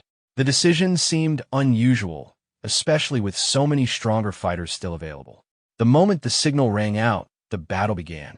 Simon Chiok immediately launched himself forward without hesitation, treating every exchange as if his life depended on it. His reckless determination paid off, overwhelming his opponent in a single fierce clash and securing another victory for Murim Martial School. However, his victory only earned criticism from the spectators and even his opponents. Many felt that his fighting style was bordering on madness, as a single mistake could have left him permanently crippled. Yet Simon Chiok didn't care. With 15 opponents still remaining, his goal wasn't merely to win. He intended to reduce Mujong Martial School's numbers as much as possible before Bakley San was forced to step onto the battlefield. One opponent after another fell beneath his spear. The battles became increasingly brutal as exhaustion accumulated in his body. Every strike consumed more stamina than the last, but he refused to stop. Even after defeating 10 opponents in succession, Simon Chiok continued fighting purely through determination. Watching from the sidelines, Xian Wu Gang couldn't help but feel concerned. It was obvious that Simon Chiok was pushing himself beyond his limits to prove his worth. Meanwhile, Mujong Martial School finally decided enough was enough. After a brief discussion among their members, Namgung Hyen volunteered to personally end Simon Chiok's rampage. Chung Ryu approved the decision immediately. As Namgung Hyen stepped into the arena, his thoughts drifted toward Bakley San. Ever since the second round ended, she had undergone mysterious training under Chung Ryu's guidance. Although nobody knew what happened during that training, the strain it placed on her was impossible to ignore. Determined to spare her from fighting if possible, Namgung Hyen resolved to finish the battle himself. Across the arena, Simon Chiok was surprised to see Namgung Hyen appear so early. He hadn't expected one of Mujong Martial School's strongest fighters to enter before the final stages. Namgung Hyen, however, understood the danger of allowing Simon Chiok any more time to recover. The moment the duel began, he pressed forward aggressively, refusing to give his opponent even a second to gather his internal energy. Realizing he couldn't afford a prolonged battle, Shimin Shiok immediately unleashed his strongest spear technique. The terrifying attack surged toward Namgung Hyen with overwhelming force. But Namgung Hyen remained calm. Blue sword energy erupted around him as he activated one of the strongest techniques of the boundless heavenly sword art. The entire arena seemed to tremble beneath the pressure. A brilliant arc of sword energy sliced through the battlefield, tearing apart everything in its path. The instant Shimin Shiok saw the attack, he understood that escape was impossible. A deafening explosion followed. The ground shattered beneath the impact as dust and debris filled the arena. When the smoke finally began to settle, the spectators fell silent. The warrior who had defeated 10 opponents consecutively had been brought down in a single overwhelming strike. As the dust settled, Namgung Hyen looked down at the fallen Shimin Shiok with an indifferent expression. To him, the outcome was nothing special. He simply remarked that he had been in a hurry to end the fight and had failed to properly control his strength. However, Xian Wu Gang immediately realized how close his friend had come to death. The only reason Shimin Shiok was still alive was because he had instinctively used his spear to absorb part of the devastating attack. The sight filled Xian Wu Gang with anger. Nearby, Orion tightened her grip on her whip and prepared to enter the arena herself. Witnessing her teammate's condition had ignited a desire for revenge, and she was ready to confront Namgung Hyen personally. Before she could step forward, however, Bakley Woon calmly turned towards Siowa and asked for her opinion on who should fight next. The unexpected question caught everyone off guard. After a brief moment of thought, Siowa pointed directly at Xian Wu Gang. The answer stunned him. Even Xian Wu Gang himself hadn't expected to be chosen. Across the arena, Namgung Hyen narrowed his eyes. He couldn't understand what Bakley Woon was planning. To him, Xian Wu Gang represented the greatest remaining threat. If he could eliminate him now, the rest of Miriam Martial School could be dealt with afterward. As preparations for the duel continued, Bakley Woon used the opportunity to explain the nature of the Namgung clan's greatest martial art. The boundless heavenly sword art was a technique that utilized overwhelming internal energy with incredible efficiency. To outsiders, it appeared as though its users possessed endless reserves of power. More than a sword style, it was a manifestation of the Namgung clan's pride and belief that they stood above everyone else. Listening to the explanation only made Xian Wu Gang more uneasy. The technique sounded nearly impossible to overcome. Yet Bakley Woon offered no direct solution. Instead, he told his disciple to discover the answer himself and reminded him of the sacrifices Shimin Shiok had just made. The message was clear. Others had already risked everything to create this opportunity. Now it was Xian Wu Gang's turn.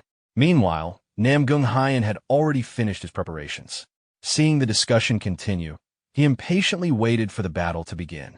In his mind, defeating Xian Wu Gang would effectively secure victory for Muzhong Martial School. Despite the pressure weighing on him, Xian Wu Gang stepped onto the battlefield. He knew there was no room left for retreat. More than anything, he wanted to prove that he deserved the trust Bakley Woon had placed in him. Watching from afar, both the unorthodox alliance leader and the great disaster sword remained silent. Their attention was fixed entirely on the upcoming clash. The signal was finally given. Instantly, both fighters collided. Swords flashed through the air as sparks exploded from repeated impacts. Xian Wu Gang attacked aggressively, launching himself forward with everything he had, but Namgung Hyen remained frighteningly composed. Every movement was controlled. Every dodge was efficient. As the battle progressed, Xian Wu Gang noticed something important. Although Namgung Hyen possessed enormous reserves of energy, gathering and focusing that power still required brief moments of concentration. It wasn't a weakness, but it was something. Unfortunately, Namgung Hyen quickly seized control of the pace. Refusing to give his opponent any breathing room, he continuously pressured Xian Wu Gang while questioning whether he truly intended to rely solely on his own strength. Moments later, a brutal counterattack struck home. The impact sent Xian Wu Gang staggering backward. Refusing to yield, he immediately charged again, desperately searching for a way through the seemingly flawless defense. Then the arena shook. A brilliant blue aura erupted from Namgung Hyen's body, sending violent shockwaves across the battlefield. From the sidelines, Bakley Woon calmly observed the exchange and pointed out that Xian Wu Gang had already lost the initiative.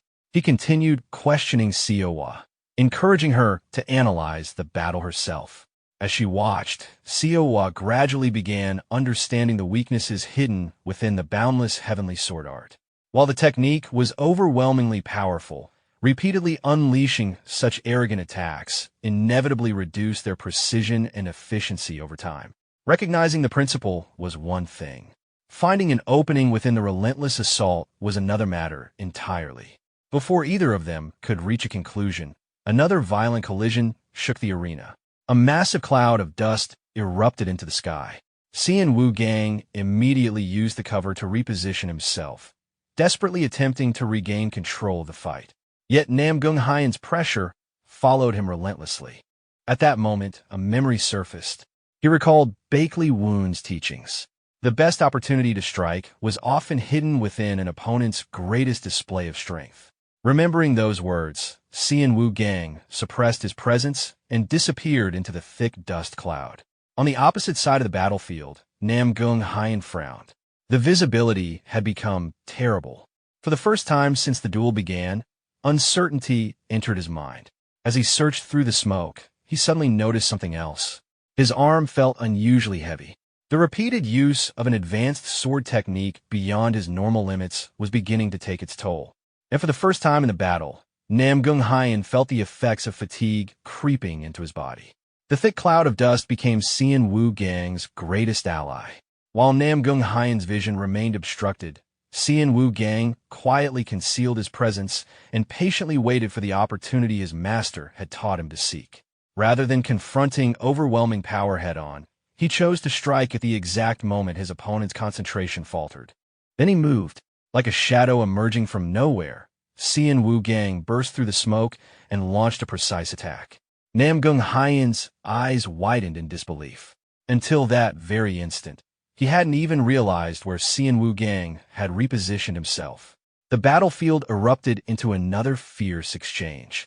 Their swords collided repeatedly as both fighters pushed themselves beyond their limits. Exhaustion weighed heavily on their bodies, yet neither side was willing to retreat. The duel had reached a point where a single mistake would determine everything. As their weapons clashed once more, Xian Wu Gang suddenly altered his approach. Instead of pursuing a direct attack, he closed the distance and trapped Nam Gung Hyen in close quarters. The unexpected maneuver caught Nam Gung Hyen completely off guard. Before he could recover, Xian Wu Gang used the opening to break his balance and force him into a vulnerable position. In the next instant, the tip of Xian Wu Gang's sword stopped directly against Nam Gung Hyen's chest. Silence descended over the grand courtyard. The countless spectators who had been shouting moments earlier could only stare in disbelief. The outcome had been decided. Both fighters were exhausted, but Xian Wu Gang understood the situation better than anyone. Nam Gung Hyen had already pushed his body to dangerous limits by repeatedly using advanced techniques that exceeded his current condition. Another exchange could easily result in a permanent injury. Rather than pressing the attack, Xian Wu Gang chose to offer his opponent a way out. He acknowledged Nam Gung Hyen's talent and future potential, making it clear that there was no reason to throw everything away in a single tournament match. More importantly, he reminded him that this battle wasn't solely about pride anymore. His gaze shifted toward the sidelines. Bakley San was still watching the arena in silence. Xian Wu Gang entrusted the remainder of the battle to her, believing that the future of Muzhong Martial School now rested in her hands. For a long moment, Nam Gung Hyen remained silent. Then he slowly lowered his weapon. The tension that had gripped the arena finally broke. Accepting the outcome, Nam Gung Hyen chose to surrender and place his faith in Bakley San. A moment later, the judge officially declared Xian Wu Gang the victor. The announcement sent shockwaves through the audience. Very few had expected Xian Wu Gang to overcome someone as formidable as Nam Gung Hyen, especially after witnessing the overwhelming power of the boundless heavenly sword art. Yet the impossible had happened. Standing in the center of the arena, battered and exhausted, Xian Wu Gang turned toward the final obstacle standing between Murian Martial School and victory.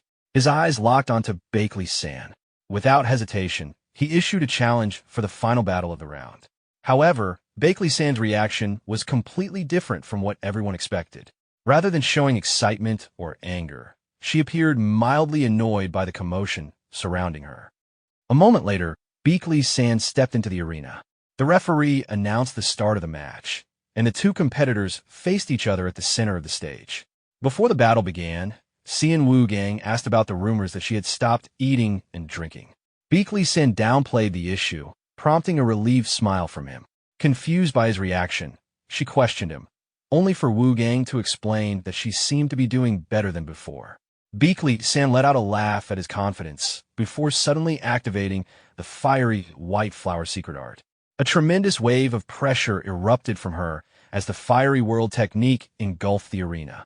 Wugang immediately responded with the seventh technique of the Tempest Sword Art, Whirlwind Surge, and the two martial arts collided head-on.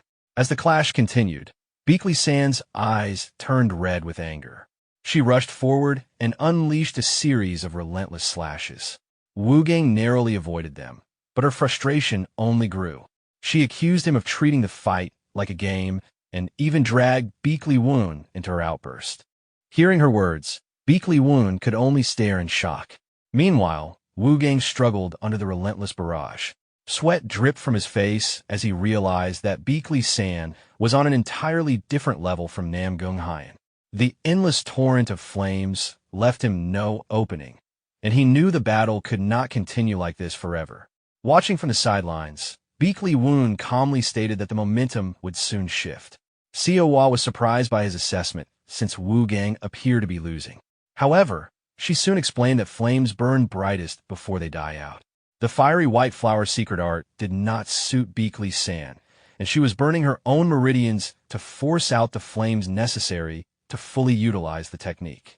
Concerned, Xiaohua questioned why nobody close to Bakley San was stopping her. At this rate, her future as a martial artist was at risk. Bakley Woon replied with a tense expression that such interference was impossible because Bakley San's master was none other than the head of the Bakley clan. At that moment, Bakley San recalled her master's teachings. She remembered being told that fire naturally extinguishes once it runs out of fuel, and that only by firmly controlling herself could she avoid being consumed by it. Filled with emotion, she accused Wugang of pretending to care while never truly paying attention to someone like her. Another memory surfaced. She recalled Chung Ryu explaining the two paths available to her survival. The first was abandoning her yang cultivation and switching to yin cultivation, sacrificing some proficiency but greatly increasing her chances of success. However, when he realized she could not abandon her pride, he presented a second option: burn away all her meridians and destroy her enemy together with herself. Returning to reality, Bakley San unleashed the chain flame will strikes. She rejected the idea of stability entirely, declaring through her actions that surpassing her limits mattered more than preserving herself. A massive explosion erupted across the arena. When the smoke cleared, Bakley San stood panting heavily. Veins bulged around her eyes as exhaustion overtook her. Wugang pointed out that her body had already reached its limit, but she refused to care. Seeing her condition, Wugang seriously urged her to forfeit. He admitted that he wanted to fight her at her best and even offered to withdraw himself if necessary. Instead of calming her, his words only fueled her anger. Furious, Bakley San unleashed the ultimate technique of the fiery white flower secret art, Grand Flames. As she charged forward, she remembered Chung Ryu once more and resolved not to become a pawn in his schemes. Wugang desperately warned her not to push herself any further. Suddenly, blue flames surged toward him. Shocked, Wugang leapt aside. The energy felt neither like ordinary fire nor pure yin energy, but something entirely different. At the same time, Bakley San grasped her sword and activated the Azure Moon heavenly art.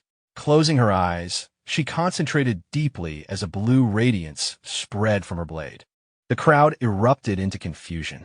Nobody could understand how she was simultaneously using yang and yin energy. Bakley Woon's eyes widened in disbelief as he recognized traces of a wudong technique. Moments later, he realized the truth. Chung Ryu had taught her the dual inner energy arts. Nearby, Chung Ryu watched with a smug grin, pleased that she had succeeded. He mocked the greed of the Bakley clan for pushing her this far. Before he could continue, a sword suddenly rested against his neck. The newcomer demanded an explanation and questioned whether Chung Ryu had truly taught Beakley San the dual inner energy arts. He warned that both teacher and student could face punishment, depending on the circumstances. Calmly, Chung Ryu explained that he had merely pointed her in the right direction and that she had discovered the rest herself. The answer only made the man angrier. If the technique had not been properly taught, all of her meridians could have become twisted and ruined. Chung Ryu simply replied that she was already burning her entire body as though this were her final battle. The furious man shouted his name once more. Ignoring the anger, Chung Ryu turned toward Beakley Woon and reminded him of his own belief that a martial artist without ambition could never truly grow. Back in the arena, Nam Gung Hyen desperately shouted for Beakley San to stop. However, Beakley San felt the burning sensation in her meridians gradually cooling. Realizing she could still fight, she declared that victory was finally within reach.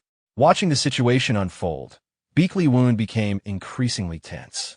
Although the Yin energy had cooled her meridians, repeatedly switching between opposing energies would ultimately destroy them. Realizing the danger, he shouted at Wu Gang to end the fight with everything he had and prove his true nature. Hearing his master's command, Wu Gang looked back in surprise.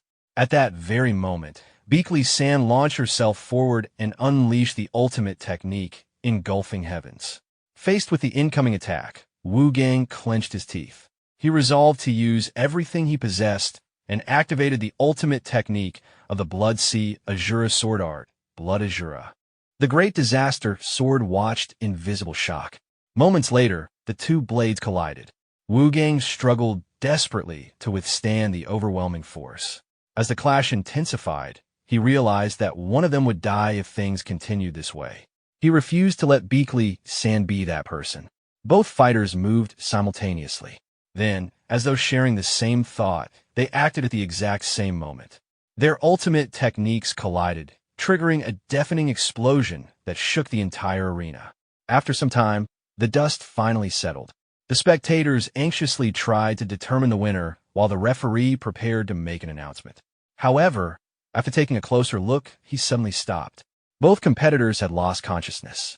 As Beakley San collapsed, Beakley Woon appeared instantly and caught her before she hit the ground. At the same time, Oryong and the bald monk rushed to Wu Gang's side and tried to wake him. Half-conscious in Beakley Woon's arms, Beakley San weakly called out to him and begged him not to leave. Looking down at her, Beakley Woon responded with a rare warm smile. From afar, the Great Disaster Sword observed that either fighter could easily have died. Yet their hesitation to kill one another may have been the very reason both survived. With a satisfied smile, he noted that Wu Gang's soft-hearted nature remained unchanged. The unorthodox alliance leader, standing beside him, was confused by how pleased the Great Disaster Sword seemed. Meanwhile, Wu Gang slowly regained consciousness. The moment his eyes opened, he instinctively apologized to his master before collapsing in pain again. Confused, he looked toward Shimanchiak and wondered why the man was standing. At that moment, several disciples descended into the arena. Shimanchiak immediately demanded answers. He ordered Wu Gang to personally deny the accusation spreading among the disciples. According to the rumor, Xian Wu Gang was a spy of the Bloodsword Sect. Hearing such an absurd accusation, Wu Gang could only stare in complete shock. The arena descended into chaos as members of the Murim Alliance suddenly began attacking the students. Amid the confusion, Shimanchiak grabbed Xian Wu Gang by the collar and desperately demanded that he deny the accusations himself. However, Wu Gang remained silent, only glancing away with an irritated expression. His silence alarmed Shimanchiak even further, causing him to shout again. At that moment, Beakley Woon stepped in and blocked an attack from a Murim Alliance member. The man insisted that the supposed spy should be executed immediately. Beakley Woon angrily rebuked them. He pointed out that these were merely children who had just finished the inter-school tournament and had not even been given time to recover. He condemned the adults of the Murim Alliance for allowing themselves to be manipulated by the unorthodox alliance leader and called their actions disgraceful. He then declared that the students were innocent and demanded that their treatment be prioritized. If they still refused to trust him, he offered himself for arrest instead. Not long afterward, Beakley Woon found himself sitting inside a prison cell. Holding the bars in frustration, he cursed the elders responsible for the situation.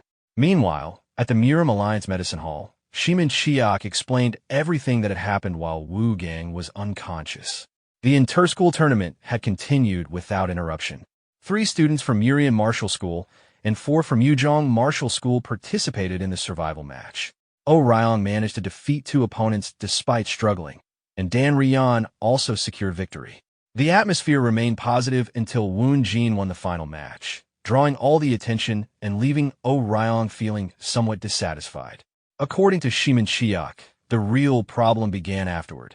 Having won the bet through Murian's victory, the unorthodox alliance leader stepped into the arena and demanded the return of Xian Wugang, claiming him as a rising martial artist of the unorthodox alliance. Laughing loudly, he expected the Murim alliance to honor the agreement. The revelation sent shockwaves through the crowd. The student who had displayed the most impressive performance in Murian Martial School was suddenly being exposed as an unorthodox alliance spy. This happened just as the Murim alliance was struggling to calm those who demanded his immediate execution. As Shimin Chiak finished explaining, he noticed Wu Gang regaining consciousness. Sitting up on the bed, Wu Gang struggled to comprehend the situation.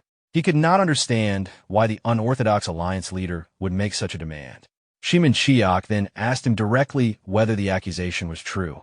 Wu Gang admitted that he had originally belonged to the Bloodsword sect, but insisted that he had never acted as a spy. He explained that he had planned to leave the sect after the tournament. According to him, if he demonstrated his abilities during the competition, his master had promised to let him go.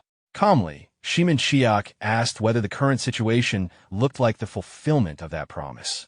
He then informed Wu Gang that Ryong was collecting signatures to prevent his return to the unorthodox alliance. Fortunately, the Heavenly Squad captain and the Yaoyang branch leader were also helping them. Hearing this, Wu Gang lowered his head in guilt and gratitude. He revealed that Beakley Woon had actually discovered his origins on the very first day of training. Suddenly realizing something, he asked where the sect leader was. Shimin Chiak looked away awkwardly and admitted that he had no idea what Beakley Woon was planning. Meanwhile, inside the prison cell, Beakley Woon sat cross-legged in front of a wall, muttering that his attempt to scratch through it were not going as well as expected. A familiar voice mocked him for acting superior. Recognizing the voice instantly, Beakley Woon turned toward Beakley San and asked if she was feeling better. Still upset, Beakley San folded her arms and refused to accept his concern. She reminded him that she had not forgotten how he had manipulated her during the tournament. Beakley Woon simply smiled and pointed out that everyone had managed to grow thanks to her efforts. That answer only irritated her further, causing her to draw her sword. Ignoring her anger, Beakley Woon reached through the bars and gently patted her head. He explained that the plan could never have succeeded without her and praised her growth as a martial artist. He acknowledged that she must have gone through many hardships. As Beakley San struggled to respond, Beakley Woon revealed that he had finally obtained an excuse to take her with him, something he had been waiting for a very long time. The unexpected confession brought tears to her eyes. At that moment, an elderly voice interrupted them. The newcomer remarked that despite hearing rumors about their poor relationship, reality seemed quite different. Startled, Beakley San instinctively swung her sword before realizing who had arrived. The visitor was none other than the Murim Alliance leader, Sword Saint Weiji Hack. With a smile, Weiji Hack informed them that he had heard someone was looking for him. Beakley Woon immediately turned serious. He instructed Beakley San to trust him no matter what happened and to wait at the Righteous Heaven sect. As she demanded an explanation, Beakley Woon formally requested an audience with the Alliance leader. Sometime later, Weiji Hack entered the prison cell and sat across from him. The Alliance leader remarked that it had been a long time since they had spoken like this. He recalled how Beakley Woon had always acted independently during his Heavenly Squad days and eventually left on his own terms. Beakley Woon apologized briefly before getting straight to the point. He declared that Xian Wugang was already his disciple and that he intended to take him to the Righteous Heaven sect. Weiji Hack questioned whether such a thing was truly possible. In response, Beakley Woon announced that the Righteous Heaven sect was prepared to withdraw from the Murim Alliance entirely. The statement caused Ouija Hack to pause. He explained that the unorthodox alliance leader had requested Wu Gang as payment for winning the bet. The alliance now faced a difficult choice: return him, execute him as a spy, or refuse both options. The alliance leader then asked whether Beakley Woon was prepared to bear the consequences of leaving the Murim alliance and making an enemy of the unorthodox alliance. Beakley Woon answered without hesitation. He believed this decision was necessary for the future. Ouija Hack immediately recognized the similarity to the reasoning Beakley Woon had used when founding a new sect. Beakley Woon confirmed it and made one final request. He asked that the other Murian martial school disciples not be punished. They had never known Wu Gang's true background and had only protected a fellow disciple. Their loyalty and potential had already been proven. Ouija Hack agreed to show leniency despite the disciplinary violations. Beakley Woon thanked him sincerely. Before leaving, Ouija Hack asked how he intended to escape from the very center of the Murim alliance. In response, Beakley Woon casually smashed part of the prison wall and promised to leave quietly as long as the alliance leader honored his word. Ouija Hack burst into laughter, realizing that Beakley Woon had intentionally allowed himself to be captured just to secure this conversation. With that, Beakley Woon departed. Watching him leave, Ouija Hack reflected on how much the boy who once arrived at the Murim alliance consumed by vengeance had matured. Back at the medicine hall, a new commotion erupted. Several people demanded that treatment for Wu Gang stop immediately and called for his execution. Some even suggested delivering his head to the unorthodox alliance. The escalating hostility shocked Wu Gang. Then, without warning, one of the troublemakers was sent flying by a powerful kick. Everyone turned in surprise. Beakley Woon had arrived. Ignoring the crowd, he calmly announced that he had come to retrieve Cian Wu Gang. Wu Gang hesitated, blaming himself for all the trouble he had caused. Beakley Woon dismissed the concern and extended his hand. He boldly declared that nobody had the right to stop him from taking his own disciple back to the Righteous Heavens sect. Hearing those words, Wu Gang was stunned. Nearby, Shiman Chiok silently gave him a thumbs up. Finally making his decision, Wu Gang accepted Beakley Woon's hand and agreed to leave with him. Afterward, the two walked through the halls of the Murim alliance. Looking around at the chaos, Wu Gang questioned whether this was truly acceptable. Beakley Woon simply stepped over the unconscious troublemakers and urged him to hurry. Soon, more people rushed toward them. Among them, Siowa greeted them cheerfully. Others immediately demanded that they stop. Beakley Woon laughed and made his position clear. From that moment onward, Cian Wu Gang belonged to the Righteous Heavens sect. Any attack against him would be treated as a declaration of war against the sect itself. Stepping forward, he spread his arms and openly challenged anyone with objections to visit the Righteous Heavens sect personally. From atop a nearby building, the unorthodox alliance leader watched the scene unfold. Amused, he remarked that the outcome had made the bet far more entertaining than expected. He then asked the Great Disaster Sword whether he was truly willing to let his disciple leave. The Great Disaster Sword smiled and answered that as long as the child was happy, nothing else mattered. The response caused the unorthodox alliance leader to burst into laughter. Nearby, Wu Gang could not hide the bright smile on his own face. At that moment, Ouija Hack appeared before everyone. Speaking as the Murim alliance leader, he announced that although the Righteous Heavens sect had withdrawn from the alliance, everyone still owed them a debt for helping secure the war truce. Therefore, in his authority as alliance leader, he officially absolved both the Righteous Heavens sect and Cian Wu Gang of all guilt. As the declaration echoed across the area, a system notification appeared before Beakley Woon. The system informed him that the future direction of the sect had been decided. The chosen path was multiple successors. Meanwhile, elsewhere that night, an unknown man desperately shouted that everyone was being deceived. Another person stared in horror and claimed that the individual they were discussing was no longer a human being. Meanwhile, Beakley Woon received a system notification revealing the chosen direction for the sect. The path selected was multiple successors, a sect built around martial masters following different paths rather than being confined to a single martial art tradition. The system explained that disciples would receive tremendous growth bonuses when learning martial arts suited to their individual talents. In addition, periodic martial art exchanges would greatly improve the creation of boundary arts between different techniques. After reading it, Bakley Woon smiled in satisfaction. This was exactly what the current Righteous Heaven sect needed. His own martial art demanded mastery of both yin and yang before one could even begin because it originated from lightning energy. He had been concerned about how to raise disciples with completely different talents and inclinations, but this system direction solved that problem.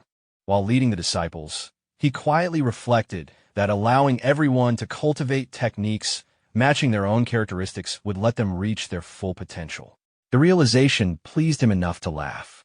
Siwa asked what amused him, but Bakley Woon brushed the question aside and announced that they had arrived. As promised, they would commission her named weapon. They stood before a blacksmith shop. Immediately, the system displayed another notification. Leave for a new business partner. Bakley Woon introduced the blacksmith as Old Man Shion, reputed to be the greatest blacksmith in Sangshan. Instead of greeting them, Old Man Shion refused immediately and ordered them away. Bakley Woon looked confused and asked why. The blacksmith pointed at the disciples and declared that their accumulated karma was far too low. Until they earned more, he would never forge weapons for them. At that moment, a new quest appeared. What goes around comes around. The quest explained that all outcomes were determined by accumulated karma. The special attributes applied to weapons forged by Old Man Shion would depend entirely on the type of karma gathered during the quest period. Time limit, 90 days. Minimum requirement, mid-low grade karma or higher. Reading the details, Bakley Woon crossed his arms and sighed. The meaning was obvious. The greater the karma they accumulated, the greater the rewards. Then a familiar voice mocked him for enjoying declaring war against the Murim Alliance. Turning around, Bakley Woon recognized Bakley-san. She said she had returned because she had made a promise, but warned him not to misunderstand. She still had not forgiven him for disappearing without explanation and intended to uncover everything he was hiding before deciding whether to forgive him. Instead of arguing, Bakley Woon suddenly hugged her. Caught off guard, she froze. He quietly welcomed her back and promised that he would never leave without saying anything again. He asked her to stay by his side. His words brought tears to her eyes, and memories surfaced, childhood days when she constantly followed her older brother and demanded piggyback rides. After a while, Bakley Woon released her and gently remarked that she had grown up. Embarrassed and irritated, Bakley-san changed the topic and questioned his future. Even if the Murim Alliance leader had pardoned him, his reputation was ruined and work opportunities should have vanished. She also questioned the pile of books around the sect, noting they were theory texts instead of martial manuals, and wondering if he intended to raise scholars instead of martial artists. Bakley Woon simply remarked that she had become much more nagging over the years. Ignoring her reaction, he reflected inwardly. Now that the sect had chosen the multiple successors direction, his most urgent task was creating foundational martial arts tailored to each disciple. The system began differentiating basic arts. For Siwa, who possessed the ultimate Yin body, he designed an azure art to draw out greater Yin energy. For Xian Wugang, whose long experience with blood energy made certain methods natural, he created a crimson art. For Wang Pao, whose energy perception was weaker, he developed a reverse energy art suited to his condition. By building proper foundations, the disciples could eventually grow beyond him. The problem was money. He had already spent an entire month's food budget buying books. With more people in the household, expenses had risen rapidly.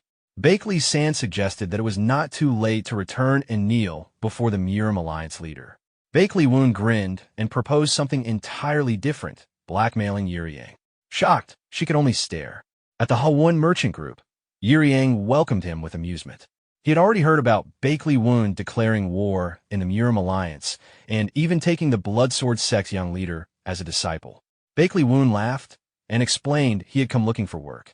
Yuriang asked how he expected to receive work after turning the entire Murim world against himself. Bakley Woon clarified that he wanted requests from the Hao faction. Yuriang fell silent. The Hao faction consisted mainly of lower-class networks, beggars, thieves, and swindlers. Though lacking elite martial artists, they controlled information and underground trade. Yuriang questioned whether Bakley Woon could truly handle such work. Then, smiling calmly over tea, He reminded him that investments always required returns. Bakley Woon answered immediately. The reward would be the position of Hao faction leader. Yuriang smiled. Bakley Woon explained that Yuriang's massive support before the sect was even founded had already revealed his ambition. Since the Hao faction constantly lacked martial masters, investing in him had always been strategic. Yuriang laughed and admitted they understood each other well. He revealed that several requests had already arrived. Bakley Woon was surprised by the number. Yuriang explained that because of recent events, his relationship with Bakley Woon had become public knowledge. He handed over an envelope and suggested choosing something safe. But Bakley Woon rejected that instantly and grabbed him by the collar. His disciples were eating too much, and what he needed was immediate income. Sweating, Yuriang hurriedly recommended a request. The sky-piercing dragon sect in Manhwa County wanted help stopping Blood Eagle Manor. Bakley Woon questioned why one underworld group would target another. Yuriang explained that the sky-piercing dragon sect stood somewhere between orthodox and unorthodox factions and acted like local protectors. Blood Eagle Manor, meanwhile, was a genuine criminal organization known for atrocities. Bakley Woon concluded that the sky-piercing dragon sect would be destroyed before outside help arrived. Yuriang agreed and proposed turning them into a branch sect. The Righteous Heavens sect lacked stable income, and branch sect management fees could provide long-term support while expanding influence. Bakley Woon considered the idea. Yuriang advised him not to decide immediately and instead visit personally to judge their character. At that moment, danger detected in request. Danger level, medium. Bakley Woon's expression hardened. Returning to the sect, he informed everyone that a request specifically naming the Righteous Heavens sect had arrived. The mission involved protecting a region and carried considerable danger. Because of that, he decided to test them. Bakley San immediately questioned why she had to participate. Balancing casually atop a stick, Bakley Woon announced the challenge. The four of them had 1 week. If they could work together and touch even the tip of the Righteous Heavens sword, he would bring them along. Confidently, he declared the task easy. Bakley San attacked immediately with her fiery white flower secret art. The test began. Bakley Woon remained seated and avoided the attack barehanded. Everyone was shocked. The others rushed in competitively, while Siowa tried to organize a strategy instead. Wang Pao also joined. Siowa eventually decided to exploit openings created by the others. For days later, all 4 disciples collapsed from exhaustion. Meanwhile, Bakley Woon casually ate dumplings while criticizing how slow they were. Siowa admitted their approach was failing.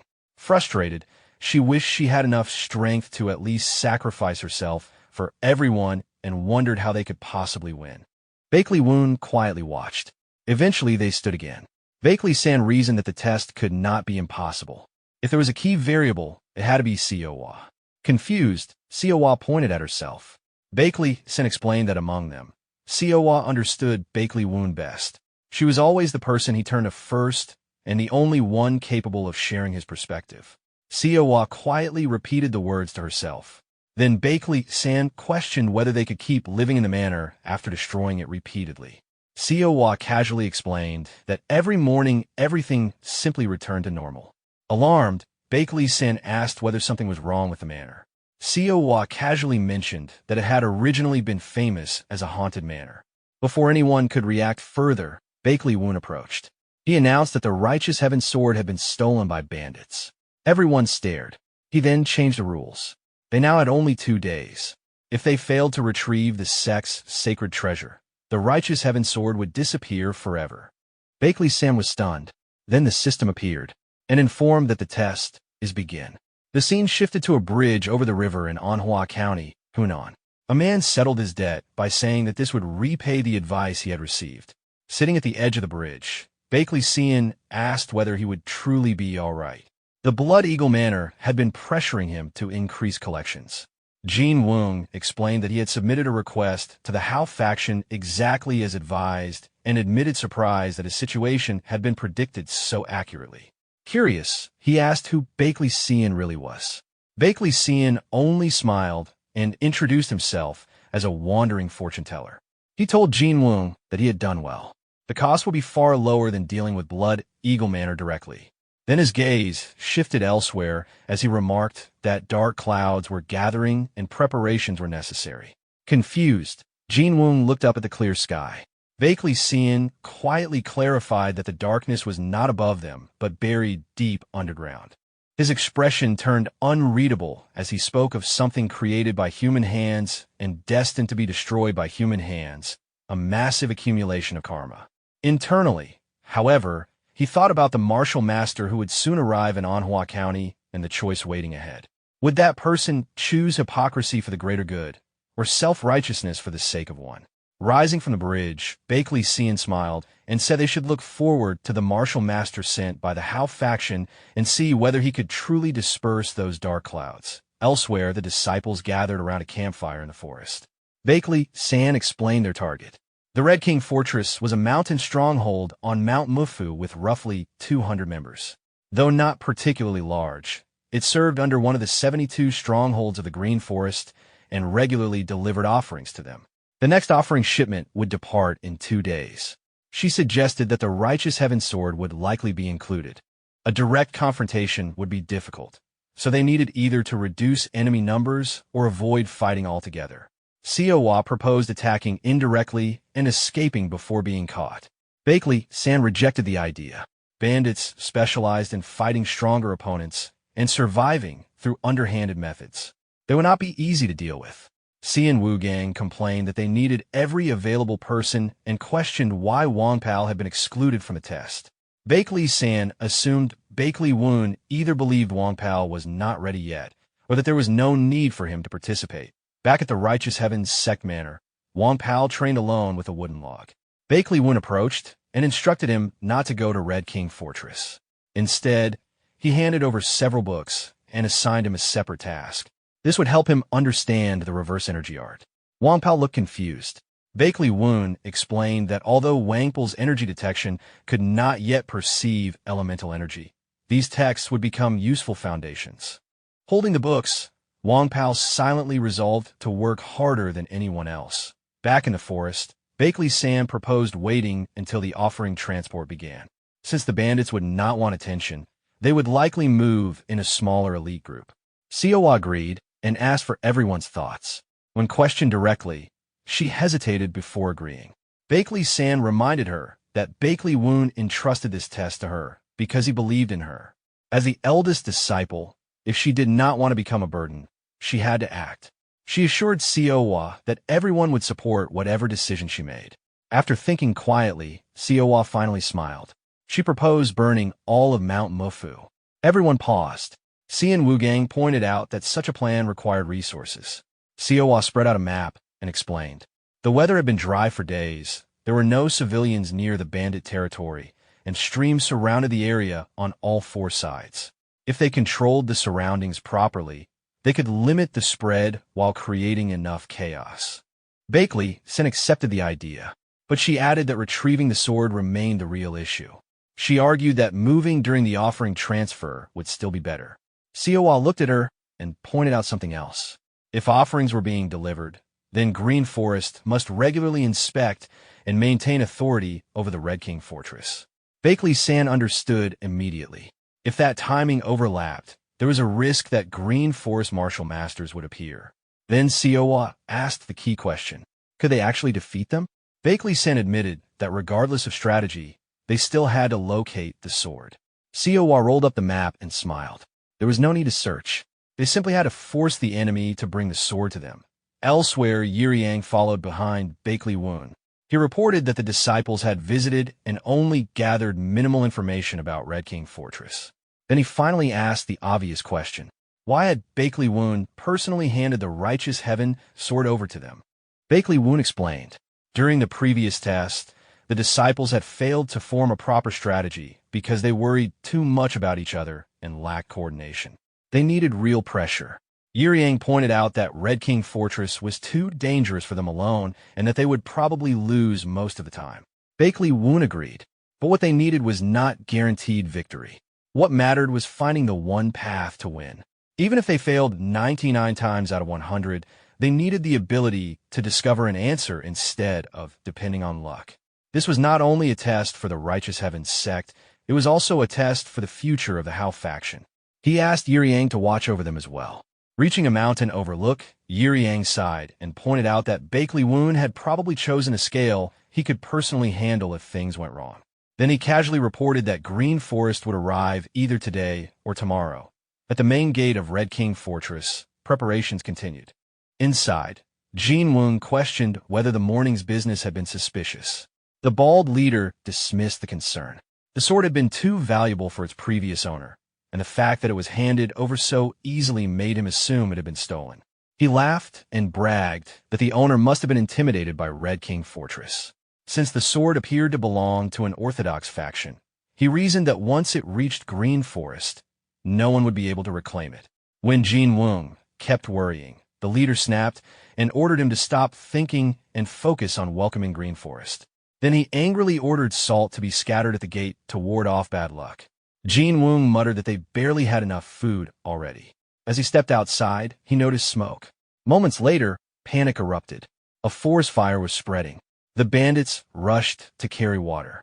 The leader shouted orders and demanded they extinguish it before the road became unusable. Then, arrows suddenly flew in. Every water container shattered. The bandits froze. Furious, the leader demanded to know who was responsible. The answer appeared immediately. The three disciples stood above. Siawa calmly told them that if they wanted to put out the fire, they should return their sect leader's sword immediately. The leader froze before realizing what they meant. Trying to buy time, he agreed to discuss things after extinguishing the flames. An explosion landed beside him. Panicked, he challenged them to come fight directly and mocked them for refusing. Privately, however, he only wanted to capture one hostage. Siawa looked at him calmly. He was just a bandit. There was no reason for them to fight on his terms. If he wanted to save the mountain, he should bring the sword. The leader grew desperate. He explained that he had already reported obtaining a valuable offering and offered money instead. Bakley-san attacked casually and dismissed his excuses. Their circumstances were irrelevant. Jin Woon panicked. Realizing they had no choice, the leader ordered the sword brought out immediately. Jin Woon hurried away and returned carrying it, but before he reached the front, a punch struck him across the face. A scar man appeared. Holding the sword, he examined it with interest and laughed. He introduced himself as Demon Swallow, captain of the Wind Forest Inspection Squad under the 72 strongholds of Green Forest. Looking toward the disciples, he smiled and remarked that the sword seemed to be the offering he had come to receive. Seeing him appear, Siawa's expression turned serious. At that moment, the fire spread throughout the bandits' stronghold. Bandits ran in panic as flames consumed the area. Watching from a distance, Bakley Woon commented with satisfaction that Siawa was performing as impressively as ever and seemed to be handling the situation well. Yang looked at him in disbelief. From his perspective, she had started a forest fire, threatened the bandits, and prevented them from putting it out. Bakley Woon simply grinned. Since this was bandit territory with no civilians nearby, only the bandits would suffer losses. Although the method differed from what he originally expected, he admitted it was an excellent strategy. Yang laughed and asked how he would have solved the situation himself. Bakley Woon answered casually. If it had been him, he would have walked straight through the front gate, introduced himself as a member of the Righteous Heaven Sect, and explained that the sect leader was a former Murim Alliance combat squad captain. Since combat squads frequently subjugated bandits, they likely would have returned the sword immediately rather than invite trouble. Then he explained further. Anyone with enough experience in Jianghu would think that way. What impressed him was not Siawa's martial ability, but her willingness to choose an unconventional solution. To him, the qualities of a first disciple were not overwhelming talent or unmatched intelligence. A first disciple had to lead when no path existed, voice opinions others would hesitate to say, and still continue questioning themselves. Considering all of that, Siawa was perfectly suited for the position. Yang observed the battlefield through binoculars and nodded. Then he suddenly pointed something out. If the sword already had Righteous Heavens engraved on it, shouldn't the bandits have realized where it came from? Smiling, he concluded that the sect's reputation clearly had not spread that far yet. Bakley Woon instantly became offended and declared that he should personally go deal with those ignorant bandits. Yang hurriedly stopped him. Then his expression shifted. Someone was approaching. At Red King Fortress, Demon Swallow unsheathed the sword and admired it. It was a fine weapon, and a name engraved on it felt strangely familiar. Then he looked up at the disciples with a mocking smile and invited them to come down, or suggested he could go up instead. The disciples descended from the cliff. Siwa immediately realized her mistake. She had relaxed too much after everything followed her calculations and failed to account for Demon Swallow arriving earlier than expected. The bald leader stared at them in disbelief. They looked even younger than expected. Demon Swallow smiled coldly and suggested that before questioning them, perhaps they should kill one first. The bald leader awkwardly objected. They were still children. If their sect leader came looking for them later, things could become troublesome. Breaking their limbs and crushing their spirits would be enough. Before he could finish, Demon Swallow stepped on his head and drove him into the ground. The bald leader cried out. Demon Swallow asked whether they did not realize the real problem. Even children looked down on bandits now. Bandits were supposed to inspire fear. Then he shouted at everyone to stop standing around and put out the fire before the entire mountain burned. The bandits scrambled away. Demon Swallow glanced back at the disciples. He did not care about this small fortress, but if offerings decreased, that would become his problem too. Then his smile widened. He told them to convince him. They needed to give him a reason not to kill them. Without warning, Bakley San rushed forward. The others shouted her name. While attacking, she declared that they had already expected things to reach this point, and that he was the only real martial master present. She struck. Demon Swallow effortlessly deflected her attack, moved behind her, and placed a dagger at her neck. Bakley San immediately realized how fast he was. Xian Wu Gang charged in. The moment Demon Swallow pressed the blade closer, Wu Gang changed direction and stopped. Angrily, he accused him of taking hostages. Demon Swallow suddenly appeared in front of him and grabbed his face. Then he slammed him into the ground. Coughing in pain, Wu Gang heard Demon Swallow calmly explain this was not a duel. What stood before them was a bandit. Without warning, Demon Swallow attacked Siwa next. She blocked with her sword, but was forced back. Then she grabbed his wrist and activated her martial art. Ice rapidly formed across his hand. Demon Swallow looked surprised. Immediately afterward, he kicked Siwa away. After licking his frozen hand, he looked at her with interest. She knew how to use her comrades as bait. He assumed the fire had also been her idea. Breathing heavily, Siwa retreated to regroup. Demon Swallow folded his hands behind his back. Different martial arts, coordinated tactics, he found them strangely unlike ordinary orthodox disciples. Then his expression darkened. If they survived, they would become troublesome later. And if their sect had lost the sword and only sent children to recover it, their sect leader could not be much either.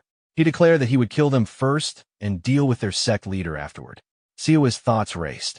He was stronger than expected. Then she remembered. This was a test. If she imagined what Bakley Woon would do, then somewhere nearby, Demon Swallow activated his Wind Force kick art and launched his first technique. He mocked them and said that if they endured long enough, he might spare them. Xian Wu Gang braced himself. But suddenly, Siwa lowered her sword. She surrendered. Sweat ran down her face, but she smiled. Demon Swallow frowned. The bald leader burst into laughter and mocked her for expecting mercy from bandits. Then, lightning crashed down. Bakley Woon descended directly onto the bald leader. Heavenly lightning descent. Pressing the man into the ground, he calmly looked at Siwa. Did this mean she was giving up the test? Siwa answered honestly. She had succeeded in recovering the righteous heaven sword, but she had no way to escape while protecting everyone. She moved behind him and explained that she could not endanger her fellow disciples simply because she refused to admit defeat. Bakley Woon asked how she knew he was nearby. After thinking briefly, she answered confidently. This was a test, but she believed that if he truly gave them this challenge, he would never allow them to be seriously hurt. Bakley Woon smiled. She passed. Siwa blinked in confusion. Without explaining further, he turned toward Demon Swallow and said they would discuss the rest after dealing with him. Pinned beneath him, the bald leader desperately begged Demon Swallow to kill them. But Demon Swallow turned and ran. The bald leader stared in disbelief.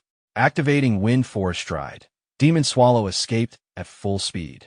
Internally, panic overwhelmed him. What exactly had those idiots stolen? He had to get away immediately. No one could catch him once he used mobility arts. Then, something crashed down in front of him. Bakley Woon. Demon Swallow was smashed into the ground. Bakley Woon stepped on his head and asked calmly, earlier, who exactly did he say he was going to kill? At the same time, Bakley Woon quietly wondered, had this man truly never heard of the Righteous Heavens Sect? The scene shifted to a dark forest. A robed figure sat silently. Someone approached and addressed him. Rakshasa. Rakshasa turned and asked what it was. The man reported that recent events had made the area unstable and cautiously suggested moving up their plans. Before he could finish, a red flash appeared. His arm separated instantly. As he screamed, Rakshasa calmly walked forward. Restless? If this was about Blood Eagle Manor, it did not matter even if the unorthodox alliance had begun paying attention. He stopped. 5 years had passed since the seeds were planted. Only after enough karma accumulated could the fruit finally bear results. Rakshasa revealed his face and smiled. The date of the grand plan would not change. The hungry ghosts only needed to remain where they were. With pure terror, he would tear apart filthy flesh and purify the world. Inside, his true thoughts surfaced, he would wash the world in blood. Humiliated, Demon Swallow shouted that Bakley Woon would not remain safe after this. He introduced himself again as the captain of the Wind Forest Inspection Squad and one of the core figures of the great 72 strongholds of Green Forest. Bakley Woon looked even more annoyed. Pressing him further into the ground, he told him to do a proper introduction if he insisted on speaking and mocked him as Green Forest vermin. At that moment, Siawa stepped forward and hesitantly asked whether this was really all right. Still sitting casually on Demon Swallow's back, Bakley Woon laughed lightly and answered that since he was stronger, there was no issue. If they disagreed, they could simply fight another round. The surrounding bandits immediately dropped to their knees and declared that there was absolutely no problem. Looking dissatisfied, Siawa quietly admitted that in the end she still had to rely on her sect leader. Bakley Woon praised her instead. She had done better than he expected. Then he explained the real purpose of the test. The objective had never been victory. He wanted to confirm whether they could protect themselves in emergencies and whether they possessed both the ability and the determination to survive even when he was absent. From what he saw, their capabilities had become clear. Only someone who understood both themselves and their opponent could properly decide whether to fight or retreat. Because of that, they had passed. The 3 disciples immediately burst into celebration. Bakley Woon announced that they would head to Manhwa County together. At that moment, the system updated. Recover the sacred treasure of the Righteous Heavens Sect complete. The disciples of the Righteous Heavens Sect have passed the test. After reading the notification, Bakley Woon looked back at Demon Swallow with interest and wondered what to do with them. Sweating heavily, Demon Swallow begged for mercy. Bakley Woon explained that after investigating, he learned they had committed banditry but had not killed civilians. Demon Swallow desperately agreed. Bakley Woon stood up and decided on punishment. He would cripple their energy cores and return their weapons to the civilians. Since their martial arts were mediocre, they would no longer be capable of ruling through violence. Relieved, Demon Swallow thanked him repeatedly. Then Bakley Woon added one more condition. The fortress chief and vice chief would come with him. Demon Swallow stared in disbelief. Bakley Woon calmly explained that he planned to use them as servants for the Righteous Heavens Sect. Demon Swallow awkwardly volunteered himself as well. Bakley Woon rejected the idea immediately. Unlike the others, Demon Swallow had killed before, and he did not want someone like that around his disciples. Grinding his teeth, Demon Swallow suddenly asked if Bakley Woon had also been responsible for annihilating the Green Forest Union stronghold in Manhwa County. Bakley Woon found the question interesting. Demon Swallow then accepted his fate and requested at least to die with dignity as a martial artist. Bakley Woon looked puzzled. Why should he care about a bandit's honor? Lightning gathered in his hand. Since Demon Swallow seemed to possess useful information, Bakley Woon declared he would extract everything first. If he endured, maybe he would let him live. Before Demon Swallow could respond, lightning exploded. His screams echoed through the mountains. Back at the Righteous Heavens Sect, Wang Pao welcomed everyone back and immediately asked whether the test had ended safely. Bakley Woon confirmed that everyone had passed. Then Wang Pao noticed the capture bandits and asked who they were. Stretching lazily, Bakley Woon explained that they were new servants and that trivial chores could be handed to them. Wong Pao stared in confusion.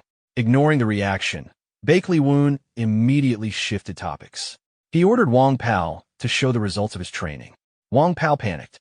Only 2 days had passed. Bakley Woon replied casually. For someone who trained harder than anyone else, 2 days should be equivalent to a week for ordinary people. Then he called Xian Wugang over and ordered spar. Wugang accepted enthusiastically. Wong Pao nervously agreed. The match began immediately. Using Crimson Arts, Wugang launched his second technique. Single Sunday Wong Pao blocked with difficulty. Counterattacking with his spear, he was quickly intercepted. Wugang praised Wong Pao's power and advanced again. This time he combined Crimson Arts with Original Flame. Wong Pao responded with Reverse Energy Arts and Activated Explosion. The two clashed once more. Then, Bakley Woon stepped between them. Using Flawless Reversal, he stopped both weapons barehanded. The disciples stared. Bakley Woon calmly observed that their control was still incomplete. Although their growth was impressive, unfamiliar sword techniques should never be tested during friendly sparring.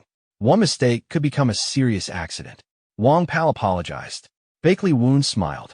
As Sect leader, nothing pleased him more than watching their growth. Wong Pao must have worked extremely hard.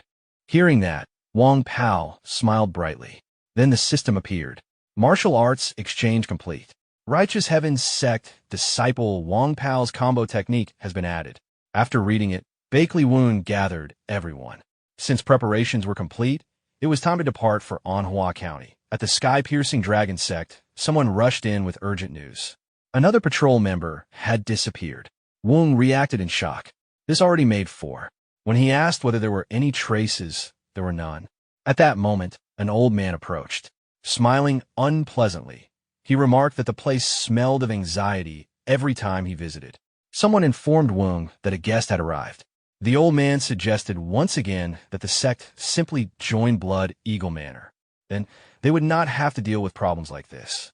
Woon became furious. Telling a sect leader to serve another group was deeply disrespectful. The old man quickly backed off but continued. Even if Woon himself was talented, what future could the sect have if the others kept disappearing? He claimed he only pitied them. Woon rejected the concern and accused him of only coming to demand more offerings. The old man smirked. Either they increased offerings or abandoned the sect and joined Blood Eagle Manor. The decision was theirs. Before he finished, something slammed into his face. He collapsed. Bakley Woon had arrived. Looking at the fallen man, he commented that the man's laugh was irritating. Siawa looked surprised. Bakley Woon smiled and asked Woon whether he was the big brother of Sky-Piercing Dragon Sect. Woon confirmed and asked who he was. Bakley Woon introduced himself. He had been sent by the Hao faction. His name was Bakley Woon of the Righteous Heaven's Sect. After introductions, Woon explained the request. Half a year ago, one disciple disappeared.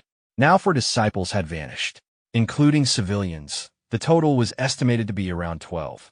Later, seated together, Bakley Woon analyzed the situation.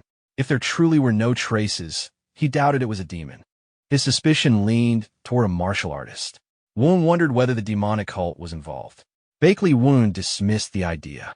The demonic cult structure made that unlikely. Then he asked an important question. Did they want him to stop Blood Eagle Manor or solve the disappearance case? Woon asked how much solving both would cost.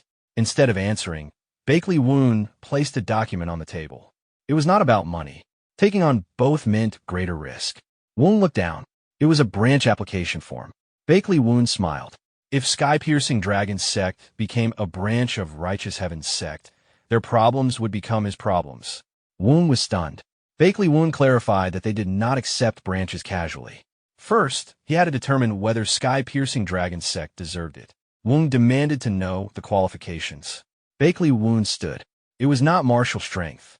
Conduct and trust from the local community mattered more. Woon laughed and told him to come outside. He would show him the prestige of Sky-Piercing Dragon Sect. The moment they stepped outside, a plate flew and hit Woon in the face. An old woman yelled at him to stop worrying his family and come home. Woon shouted back in embarrassment. Nearby villagers laughed. One child proudly mentioned training to join the Dragon Sect. Woon immediately warned him not to overwork and told him he was still 10 years too early. Watching quietly, Bakley Woon understood. Woon explained. Manhwa County had little population. Since he was born and raised there, nearly everyone was connected to him. To him, they were all family. Protecting them was his responsibility. From behind, Bakley Woon gave his answer. He passed. Woon immediately rejected the idea of serving another sect and admitted he had never even heard of the Righteous Heaven Sect. Bakley Woon smiled. Then he would solve both problems first. Afterward, Woon could decide. Woon laughed and joked that they might simply accept help and refuse afterward. Bakley Woon smiled back and asked whether he truly believed that would work. Woon laughed. It was only a joke. The two shook hands. At that moment, the system informed that the quest has been triggered. Then Bakley Woon casually added one final condition. Once accepted, they would pay monthly offerings. Woon looked at the amount and nearly shouted. It was more than what they already paid Blood Eagle Manor. Bakley Woon calmly revealed a discounted rate since they would become the first branch. Woon leaned closer and reconsidered. At that rate, maybe it was not a bad deal after all. Sometime later, at the Sky-Piercing Dragon Sect branch in Manhwa County, the disciples were stunned to hear their next assignment. A mission for only them. Bakley Woon calmly explained the situation. There were two problems to resolve. First, they had to prevent further interference from Blood Eagle Manor. Second, they needed to uncover the cause behind the repeated disappearances. As he spoke, the old man remained collapsed nearby. Bakley Woon continued. Once Blood Eagle Manor realized someone had intervened, they would react immediately. They needed to create distance before that happened. As for the disappearances, there was no fixed pattern, making them impossible to predict. Siawa fell into thought. If the timing was irregular, then the disappearances probably were not caused by necessity. Either someone was hiding something, or the victims were being selected according to specific conditions. Then she asked whether it would not be dangerous for only them to investigate. From behind, Jin Woon replied that previous investigations had not encountered any problems. Siawa continued thinking aloud. If only individuals disappeared, perhaps the culprit wanted to avoid attracting attention. Jin Woon nodded. That was their assumption as well. When he casually called her little lady, Siawa corrected him flatly and introduced herself properly. Jin Woon laughed and introduced himself in return. Bakley Woon stepped forward. He wanted Siawa and the others to investigate together while he personally handled Blood Eagle Manor. Even the smallest clue could become important, so he wanted them to confirm things with their own eyes. After a brief pause, Siawa accepted. Bakley Woon smiled. In his absence, she would act as the temporary sect leader.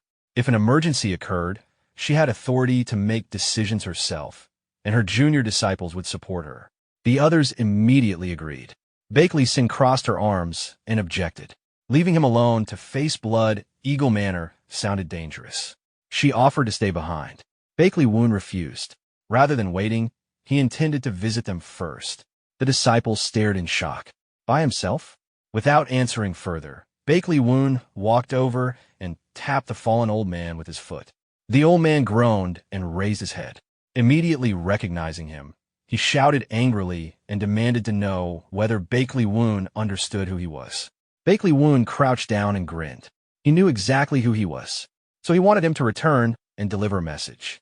Tell the Manor Master, Bakley Woon of the Righteous Heaven Sect was coming personally. The old man blinked. Who? Bakley Woon's expression darkened. If he could not remember, he would carve the name into his body. The old man screamed. At Blood Eagle Manor, Manor Master Cheon Ryamying stood admiring the freshly engraved sign at the entrance. Its polished appearance seemed to reflect the future he imagined for Blood Eagle Manor. He proudly thought that surviving among powerful sects required knowing how to stay unnoticed. By using overlooked places like Manhwa County as a foundation, they could quietly expand. Slow growth was the smartest strategy. Then, what exploded behind him? Cheon immediately jumped away. Bakley Woon casually entered and asked whether he was the Manor Master. Cheon exploded in anger and demanded to know who dared invade. Bakley Woon introduced himself. He was Bakley Woon, sect leader of the Righteous Heaven Sect. Cheon paused. Who? Bakley Woon asked whether the elder sent to Manhwa County had not returned yet. Cheon remembered sending Elder Lee to Sky-Piercing Dragon Sect and asked whether Bakley Woon came from there. Bakley Woon corrected him. To be precise, sky-piercing dragon Sect had become a branch of his sect. Shion laughed mockingly. So this stranger came alone to demand they abandon Manhwa County? Bakley Woon answered simply. Exactly. Shion praised his courage and ordered everyone to attack. Then, he looked around. Bodies already covered the ground. Bakley Woon casually explained that he only came to warn them, but their disciples had been impatient. Shion finally became uneasy. Purple energy gathered. The 5 great elders and Shion attacked together. Confidently, Shion asked whether Bakley Woon could handle all 6 of them at once. Bakley Woon looked up. That was certainly a large number, so he would reduce it. Before Shion understood, lightning exploded. The elders disappeared instantly. Only one remained. Looking calmly at Shion, Bakley Woon asked if they should continue. Shion stared in horror. Then, he immediately dropped to the ground. With flawless politeness, he welcomed their honored guest. Internally, he decided to survive first and think later. Bakley Woon crossed his arms. Since major sects ignored Manhwa County, Blood Eagle Manor moved in because they thought nobody would care. Shion admitted it. Bakley Woon told him that from now on, he would assume they were keeping their hands off the area. Shion panicked and tried to protest. Manhwa County had belonged to Blood Eagle Manor. Bakley Woon asked whether that was a complaint. Shion immediately denied it. Then Bakley Woon slowly moved on. There was still one thing he wanted to ask. The disappearances. Since Blood Eagle Manor controlled the territory, surely they had investigated. Shion froze. Bakley Woon slowly drew his sword. Surely they had not simply taken offerings and ignored public safety. Shion hurriedly explained. The forests of Manhwa County were enormous and had long been known for demonic activity. Bakley Woon looked surprised. Demons? Shion explained further.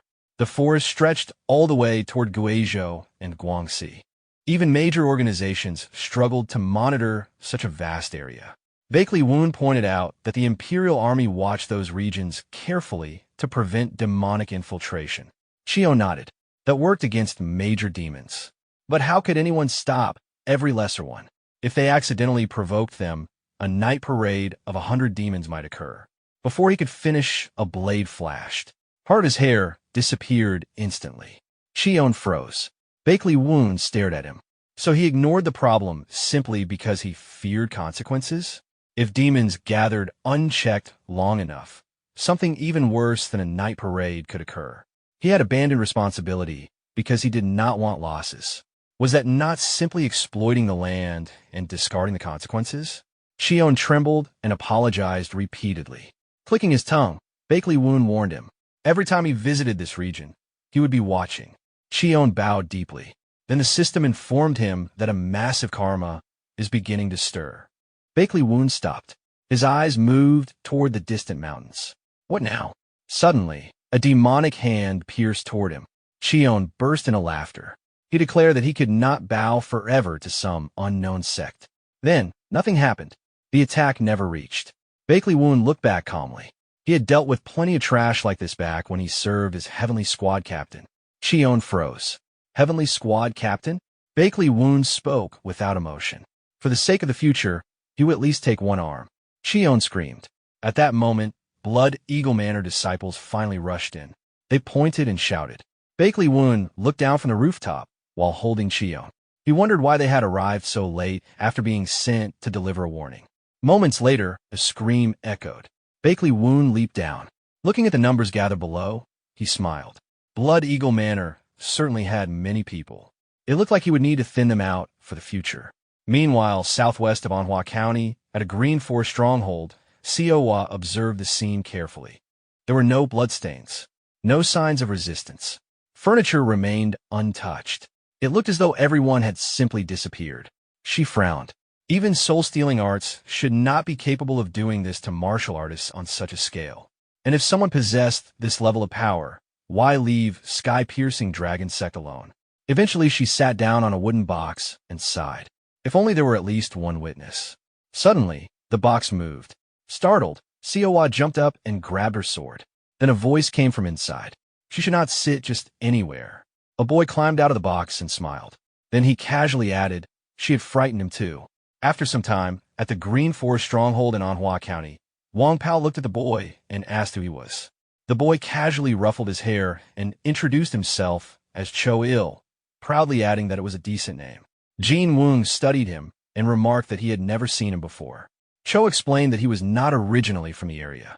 Siawa smiled and asked whether he lived nearby. Cho nodded.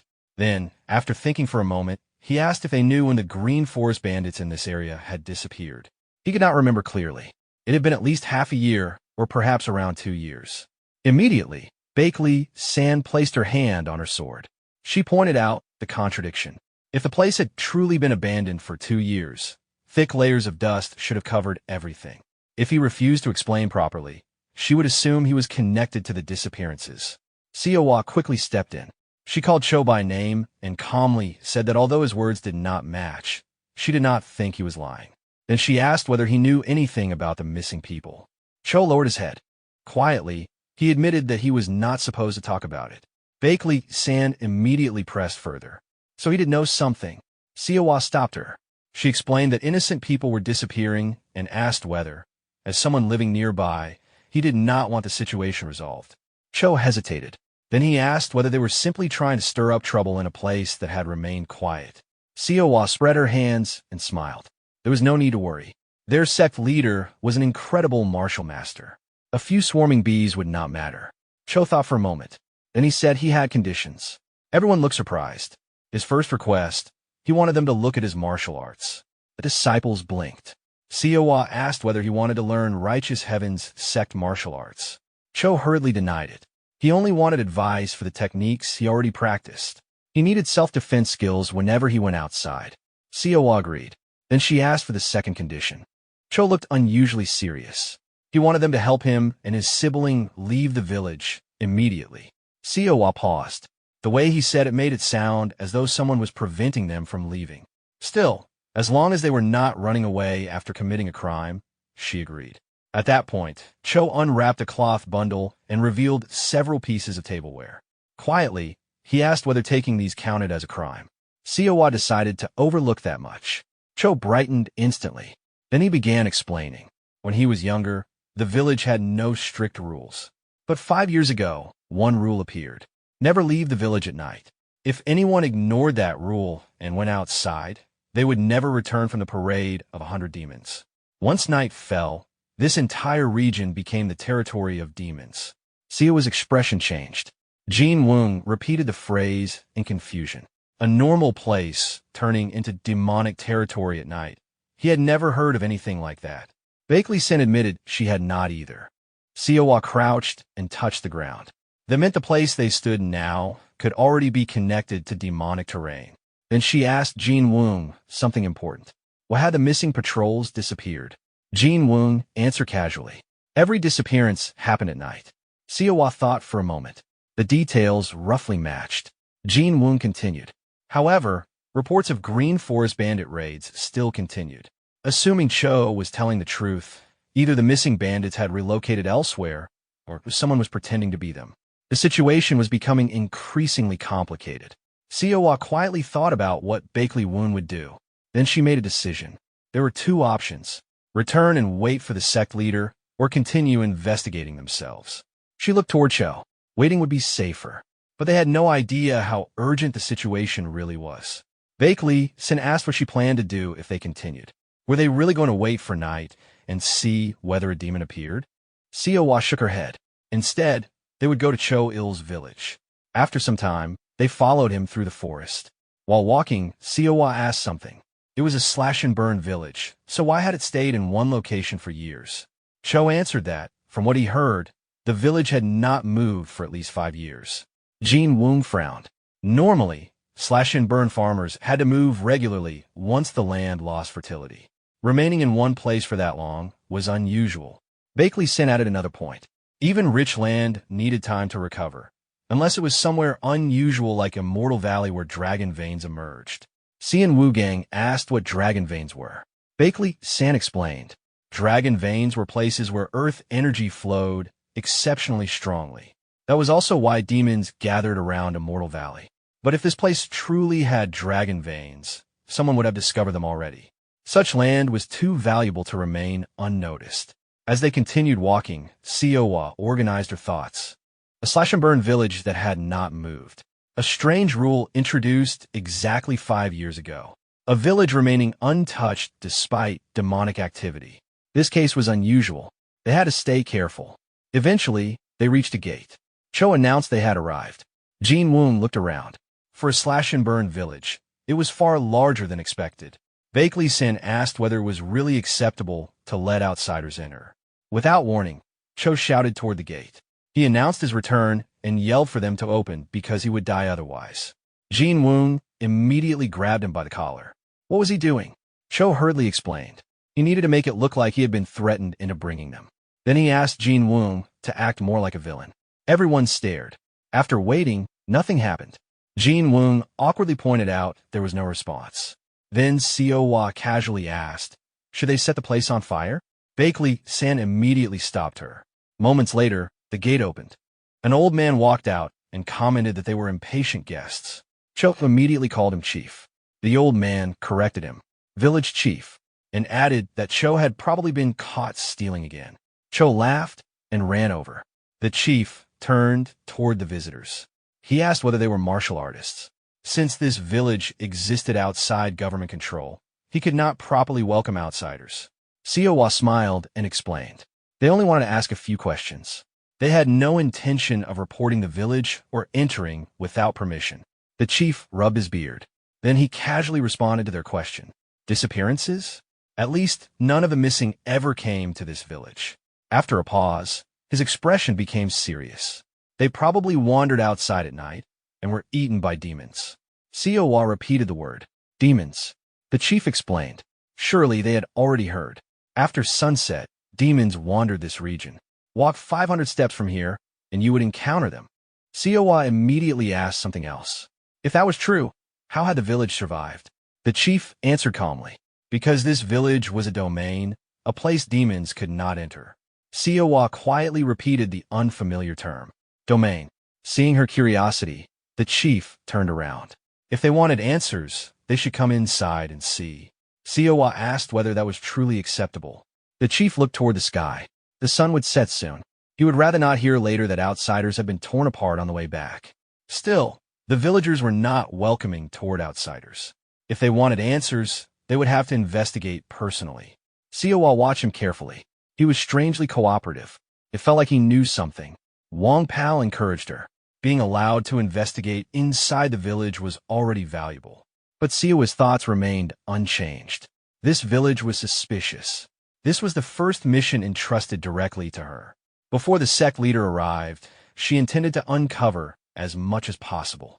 Meanwhile, back at Blood Eagle Manor, a system notification appeared. Reading it, Bakley Woon sighed while sitting on top of an unconscious opponent. What kind of situation had this become? He needed to move quickly. Lightning flashed. He accelerated forward. After some time, he stopped. Bandits disappearing without traces and faint demonic energy. This did not seem like an ordinary disappearance case. Someone behind him recognized him. The disciples had gone to investigate a slash-and-burn village and had not returned. Bakley Woon immediately asked for the direction. Southeast. His expression changed. As the sun set, the demonic energy seemed to grow stronger. If demons were truly involved, his disciples would be in danger alone. He immediately rushed forward. Then, a system notification echoed. A massive karma has been born. The karma of the past is connecting. A golden light appeared ahead. Bakley Woon stopped. On the ground, a letter waited. It was addressed only to him. Bakley Woon picked it up. His expression shifted. His brother's letter. Elsewhere, inside a forest, someone reported to Rakshasa. Everything had been prepared.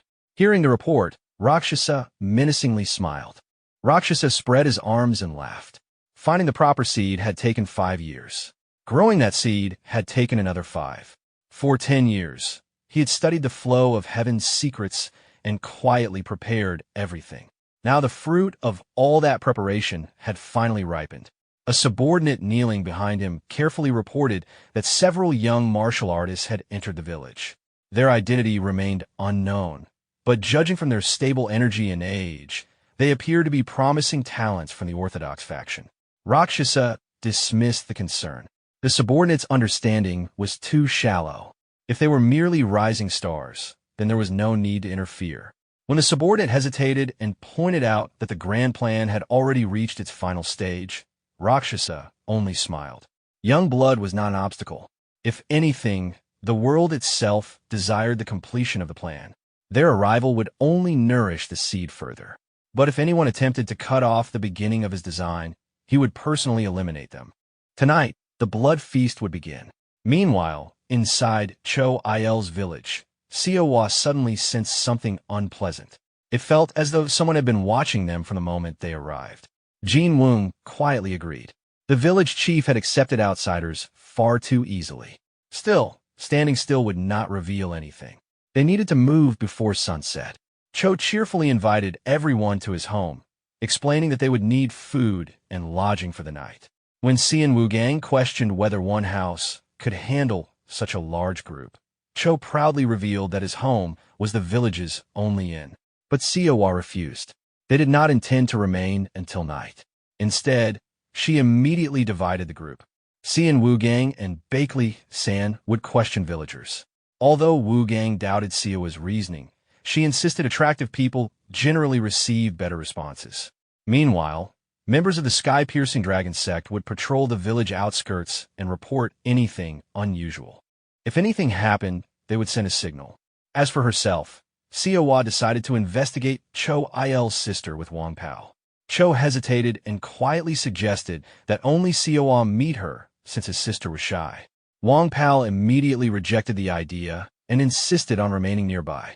Cho reluctantly accepted and guided them. As they walked, Siawa carefully observed him. When Wang Pao asked whether he only lived with his sister, Cho explained that he currently ran the inn alone while his sister stayed at the shrine.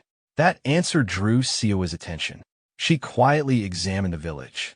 For a slash-and-burn settlement, the scale was unusually large. Cho explained that around 200 households lived there now. The land was fertile enough that nobody wanted to leave. Siawa fell into thought. Rich land, growing population, protection from outside dangers. Everything sounded ideal. But viewed differently, the place felt less like a village and more like something that attracted people and kept them from leaving. Like a trap. Then she remembered something. Cho previously claimed the Green Forest stronghold had disappeared over 2 years ago. If he intended to leave immediately, why had he been collecting kitchen tools? Why not travel light? And if escape had been possible, why wait until now? The more she thought about it, the more it felt as though Cho had been waiting specifically for someone. Cho suddenly stopped, then awkwardly admitted that leaving today might no longer be possible. Wang Pao questioned him. Cho avoided giving a direct answer. When pressed further, he finally asked whether they remembered asking why demons never attacked the village. According to the villagers, the reason was his sister. His sister served as the village's divine maiden. Fragments of old memories surfaced in his mind. People calling her sacred, fear, the smell of blood, and voices questioning whether she was even human anymore. Siawa carefully asked whether his sister controlled demons. Cho immediately denied it.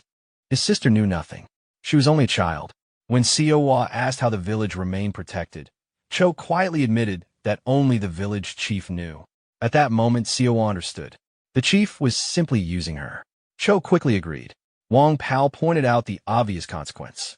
Removing the divine maiden would turn the entire village against them. Siawa sighed. Things had become complicated. Then she looked at Cho and lightly scolded him. You should have explained this from the beginning. Cho admitted he feared they would refuse. Wang Pao then asked whether the shrine normally had this much security. Cho explained that the village chief was likely conducting a ritual to offer sacrifices to the goddess. Quietly, another thought crossed his mind. The ritual used to happen once a month. Now, someone was sacrificed every week. Siawa froze. That realization connected everything. Then she directly asked, was that why he had brought them here? Cho lowered his head. From the beginning, they had been selected as sacrifice candidates. His role had simply been to lure them into the village. Wang Pao immediately grabbed him in anger. Cho desperately explained. He had no choice. It was for his sister. Saving her had always been genuine. She was still human, but she had slowly started changing with each ritual. Siawa immediately focused. There was no time. Before things became stranger, she needed the truth. Did demons truly exist? Cho panicked. But before he could answer, a sharp whistle echoed through the village. Wang Pao recognized it instantly. A signal arrow from the sky-piercing dragon sect. Siwa turned to Cho, but Cho denied knowing anything. Then, the village walls exploded. A massive demon crashed through. Guards immediately panicked. Jin Woong shouted for everyone to stay calm and stop it from entering. Cho stood frozen.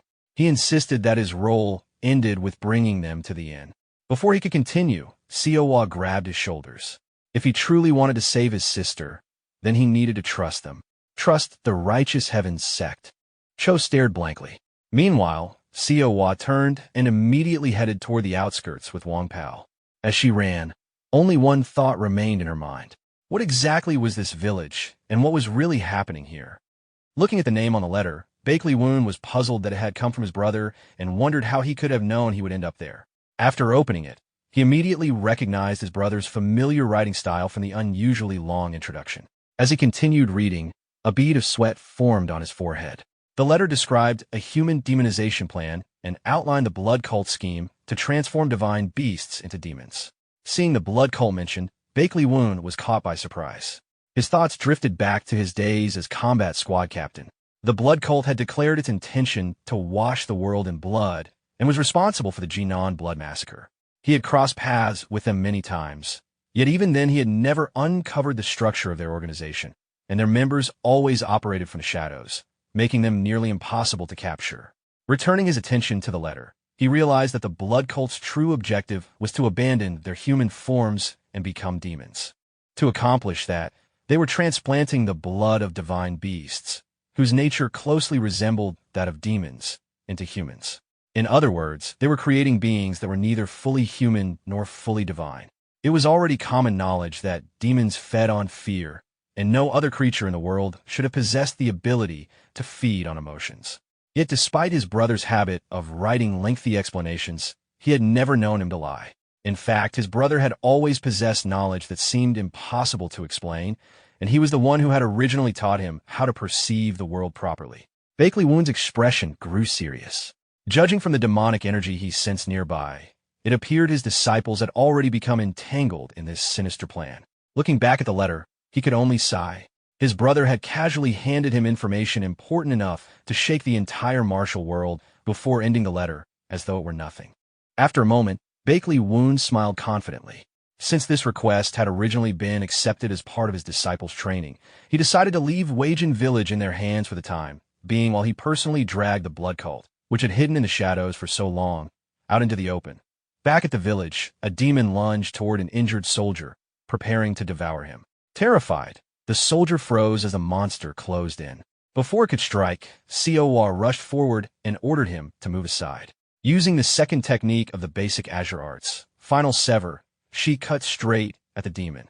At the same moment, Wang Pao attacked from behind with the third technique of the Reverse Energy Arts, Reverse Blade, driving his sword through the monster's back. He immediately withdrew his weapon and leaped away. The demon instantly extended its tongue toward the retreating Wang Pao. Before it could reach him, Siwa's sword pierced straight through its head. The demon collapsed lifelessly as she calmly withdrew her blade. Relieved, Wang Pao thanked her for the timely rescue. Siwa then turned toward Jin Woong and demanded to know what had happened. Jin Woong explained that the demons had attacked without warning, despite everyone believing the village was supposed to be safe. Wang Pao pointed out that one thing had at least become certain. The rumors were true. Demons really did appear at night. Siwa nodded. Not only had they appeared, they had now begun attacking the village itself. She immediately questioned why they had remained inactive for 5 years, only to suddenly make their move now. Whatever the demons were after, it had finally begun. Elsewhere inside a room, an injured man coughed violently and desperately begged to be saved. Cho Il's sister gently told him not to speak, explaining that talking would only worsen his injuries. Ignoring the warning, the man pleaded again before suddenly grabbing her hand. In panic, he accused both her and the village chief of deceiving everyone, questioning how someone like her could possibly be called a divine maiden. Tears streamed down his face as he backed away in terror, calling her a demon and begging not to die. Moments later, he collapsed onto the floor. Quietly looking down at him, the girl whispered that she no longer wanted to continue doing this. At that moment, the village chief entered the room. He calmly told her that stopping was not an option because the ritual was necessary. Taking hold of her chained hands, he gently remarked that she had dirted them again and reminded her there had been no reason to trouble herself since the sacrifice was destined to die regardless. The girl quietly asked what the purpose of all this truly was. The chief smiled and explained that everything was being done for her sake. The terror released by each sacrifice before death was the offering she was meant to receive as the divine maiden. Hearing that, the girl could only quietly ask how much longer she would be forced to continue. The village chief gently wiped the girl's face with a cloth and assured her that the end was not far away. He pointed out that her eyes had become even redder, believing it was proof that the ritual was nearing completion. Looking at the lifeless body on the floor, Cho Il's sister quietly replied that she had been told it was wrong to enjoy the fear of others. The chief paused and asked who had told her such a thing. Remembering her cheerful brother, she softly answered that it was Cho Il. The village chief turned away with a sigh while wrapping the corpse. Muttering that Cho Il had once again said something unnecessary, he lifted the body onto his shoulder and headed for the door. Before leaving, he remarked that the moon was especially bright that night and hoped she would have a peaceful evening. The girl quietly answered that she did not know what moonlight looked like because she had never seen it. Left alone, she thought about her brother. If Cho Il were ever to walk through that door, would she be forced to perform the ritual on him as well? She immediately rejected the thought. She did not want that. But the moment the thought crossed her mind, her eyes slowly turned blood red. No matter how much she resisted, she could not deny that the smell of blood was beginning to attract her. Meanwhile, the other disciples continued questioning the villagers. Another resident firmly shut the door in their faces, refusing to speak with them. Walking beside Xian Wugang, Bakley-san remarked that she had expected people to be uncooperative, but they would not even let her finish a sentence. Even so, their hostility seemed excessive. As she spoke, Xian Wugang suddenly noticed something and quietly warned her to be careful because someone was watching them. Bakley-san glanced back and dismissed the idea, arguing that continuing the investigation seemed pointless at this rate. Before she finished speaking, Xian Wugang sensed another presence and came to a stop. Calmly, he called for the hidden observer to come out. Bakley-san looked around in confusion, admitting she could not sense anyone. Without taking his eyes off the surroundings, Xian Wugang motioned for her to remain silent. Gripping the hilt of his sword, he warned the hidden figure that he would attack if they failed to reveal themselves before he finished counting. Before the final count, his sword flashed. Steel collided with another blade, sending sparks flying. A long-haired man appeared from the shadows and casually praised Xian Wugang's instincts before teasing him for attacking before reaching 3. Seeing the unexpected figure, Bakley-san instinctively drew her sword, wondering if it had been some kind of illusion. Xian Wugang immediately denied it. As he stared at the stranger, sweat formed on his forehead. The faint, stale smell lingering around the man was one he had encountered before during his time in the Bloodsword Sect, the unmistakable scent of blood. Noticing his reaction, the stranger casually sniffed his own hand as though he smelled nothing unusual. Xian Wugang immediately realized the truth. The man before them was an assassin. Knowing they could only survive by striking first, he tightened his grip on his sword.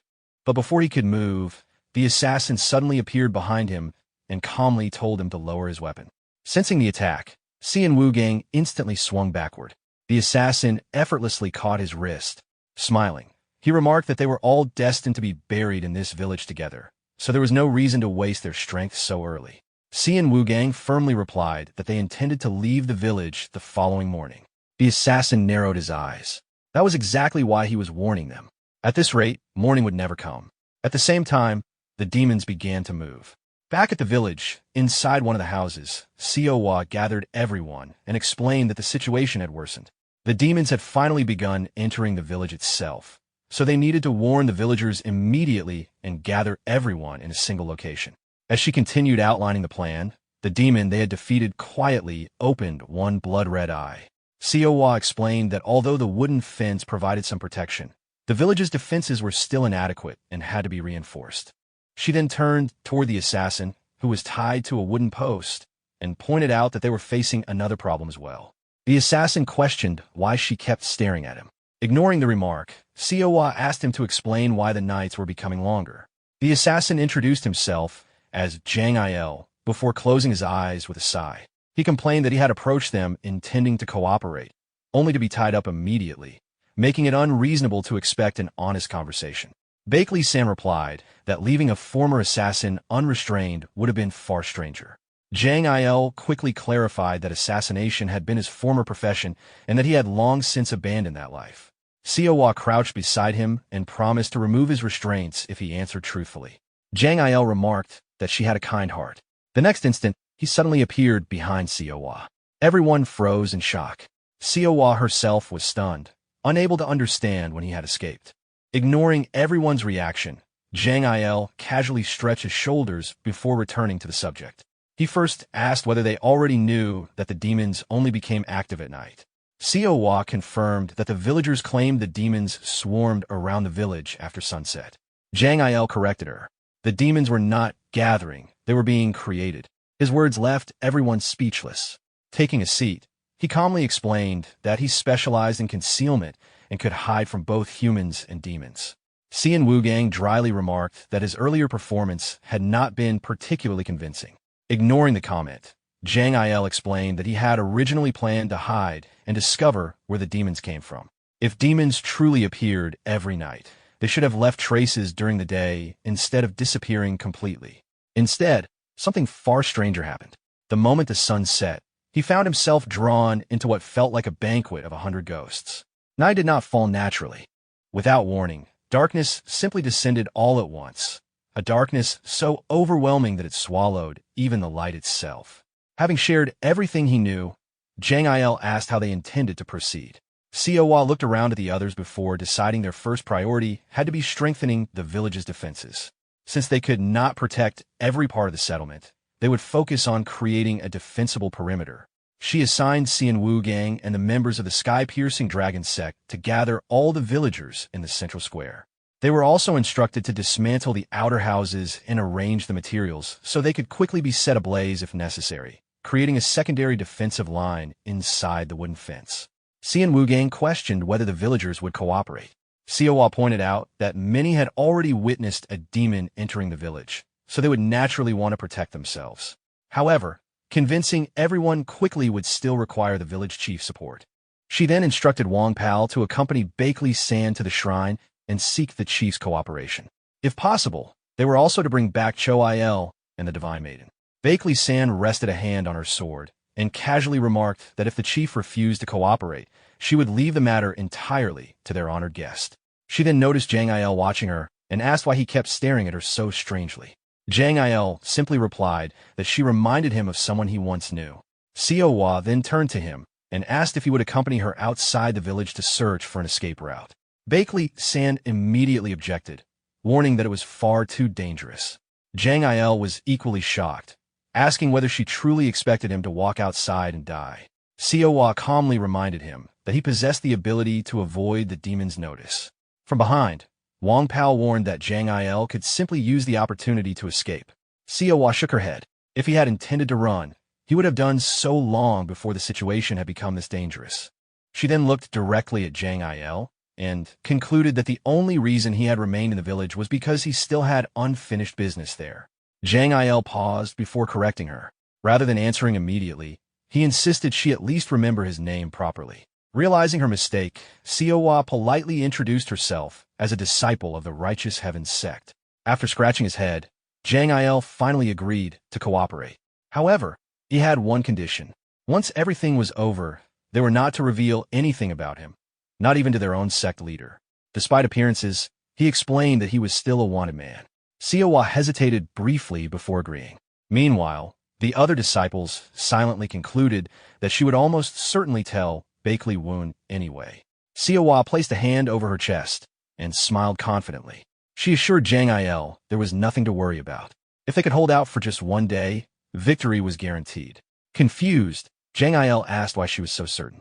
Recalling Bakley Woon's unwavering confidence, Siawa explained that once their sect leader arrived, no demon would be able to stand against him. Jang Il couldn't help but remark on the immense trust she placed in him.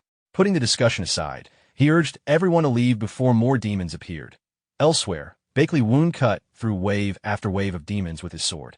Looking around, he realized he had reached the area he was searching for, but something immediately felt wrong. Even if the blood cult was powerful, Controlling such an enormous number of demons should have been impossible. His attention shifted to the mark on his hand. After examining the enchantment, he concluded that it prevented anything except demons from entering the village. It most likely trapped those already inside as well, sealing the entire area from the outside world.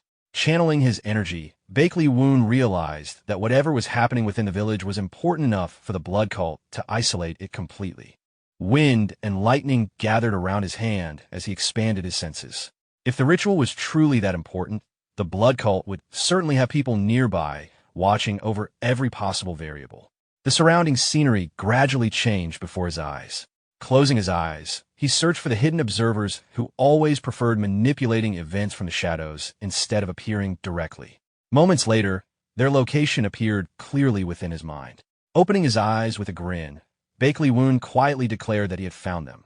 Meanwhile, from a mountain cliff overlooking the village, Rakshasa observed everything below. For 5 years, the villagers had believed they were protected from demons because of the Divine Maiden. The moment that belief collapsed, panic would consume them. If that fear transformed into fanaticism or resentment directed toward the Divine Maiden, she would finally evolve into a greater demon. The thought made Rakshasa burst into laughter. A kneeling subordinate cautiously called out to him. Still smiling, Rakshasa confidently assumed the village had already fallen into complete chaos. However, the subordinate hesitated. Back in the village, Jin Woon directed the frightened villagers. The men were ordered to stack wood inside the fence, while the women gathered every container of oil they could find. Xian Wugang reassured everyone that the Righteous Heaven Sect would protect them and urged them to move quickly toward the central square.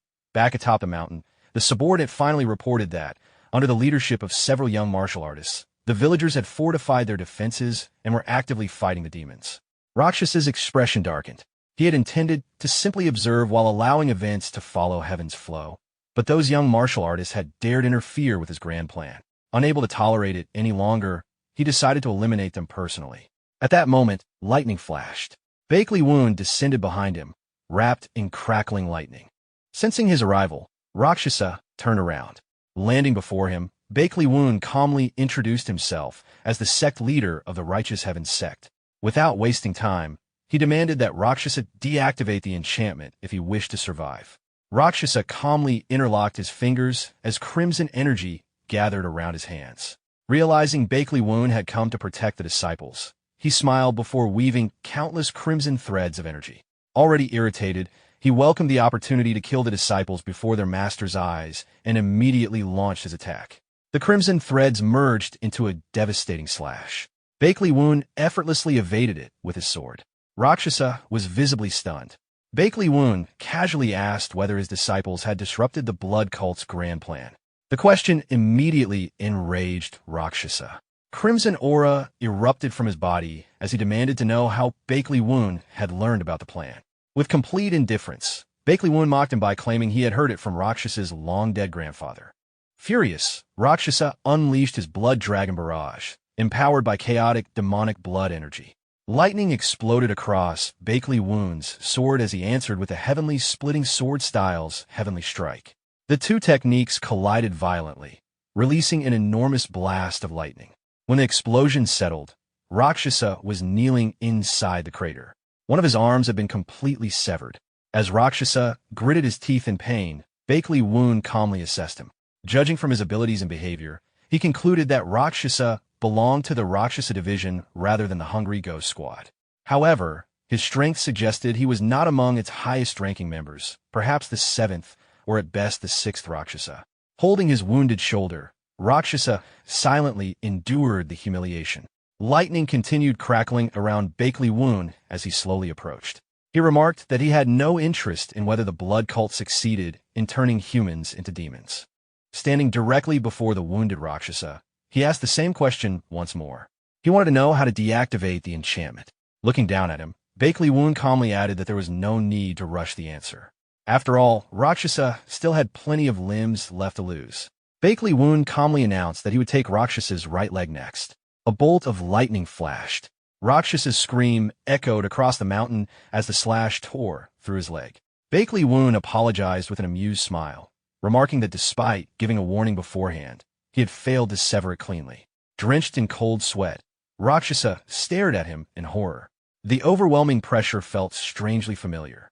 It was the same terror he had experienced long ago when standing before the first Rakshasa, even the blood cult leader himself. Unable to understand why those memories had resurfaced, he finally demanded to know who Bakley Woon really was.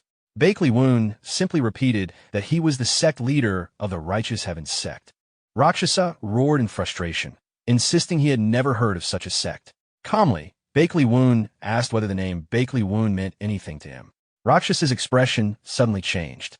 The blood cult possessed information on Kianra, yet the man before him was incomparably stronger than those records suggested. Unable to believe it, he accused Bakley Woon of hiding his true strength. Bakley Woon casually dismissed the claim.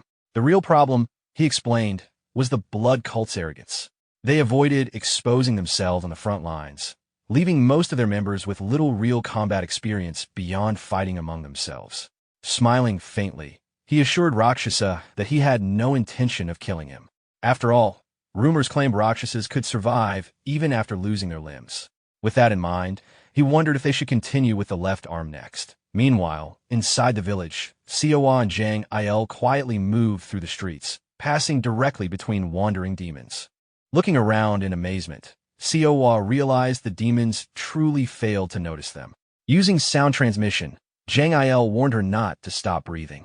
Surprised, Siawa silently questioned why. Jang Il explained that true stealth was not simply hiding well. It was making one's existence feel so natural that even if someone looked directly at them, they would fail to perceive them. Holding one's breath would only create an unnatural reaction upon inhaling again.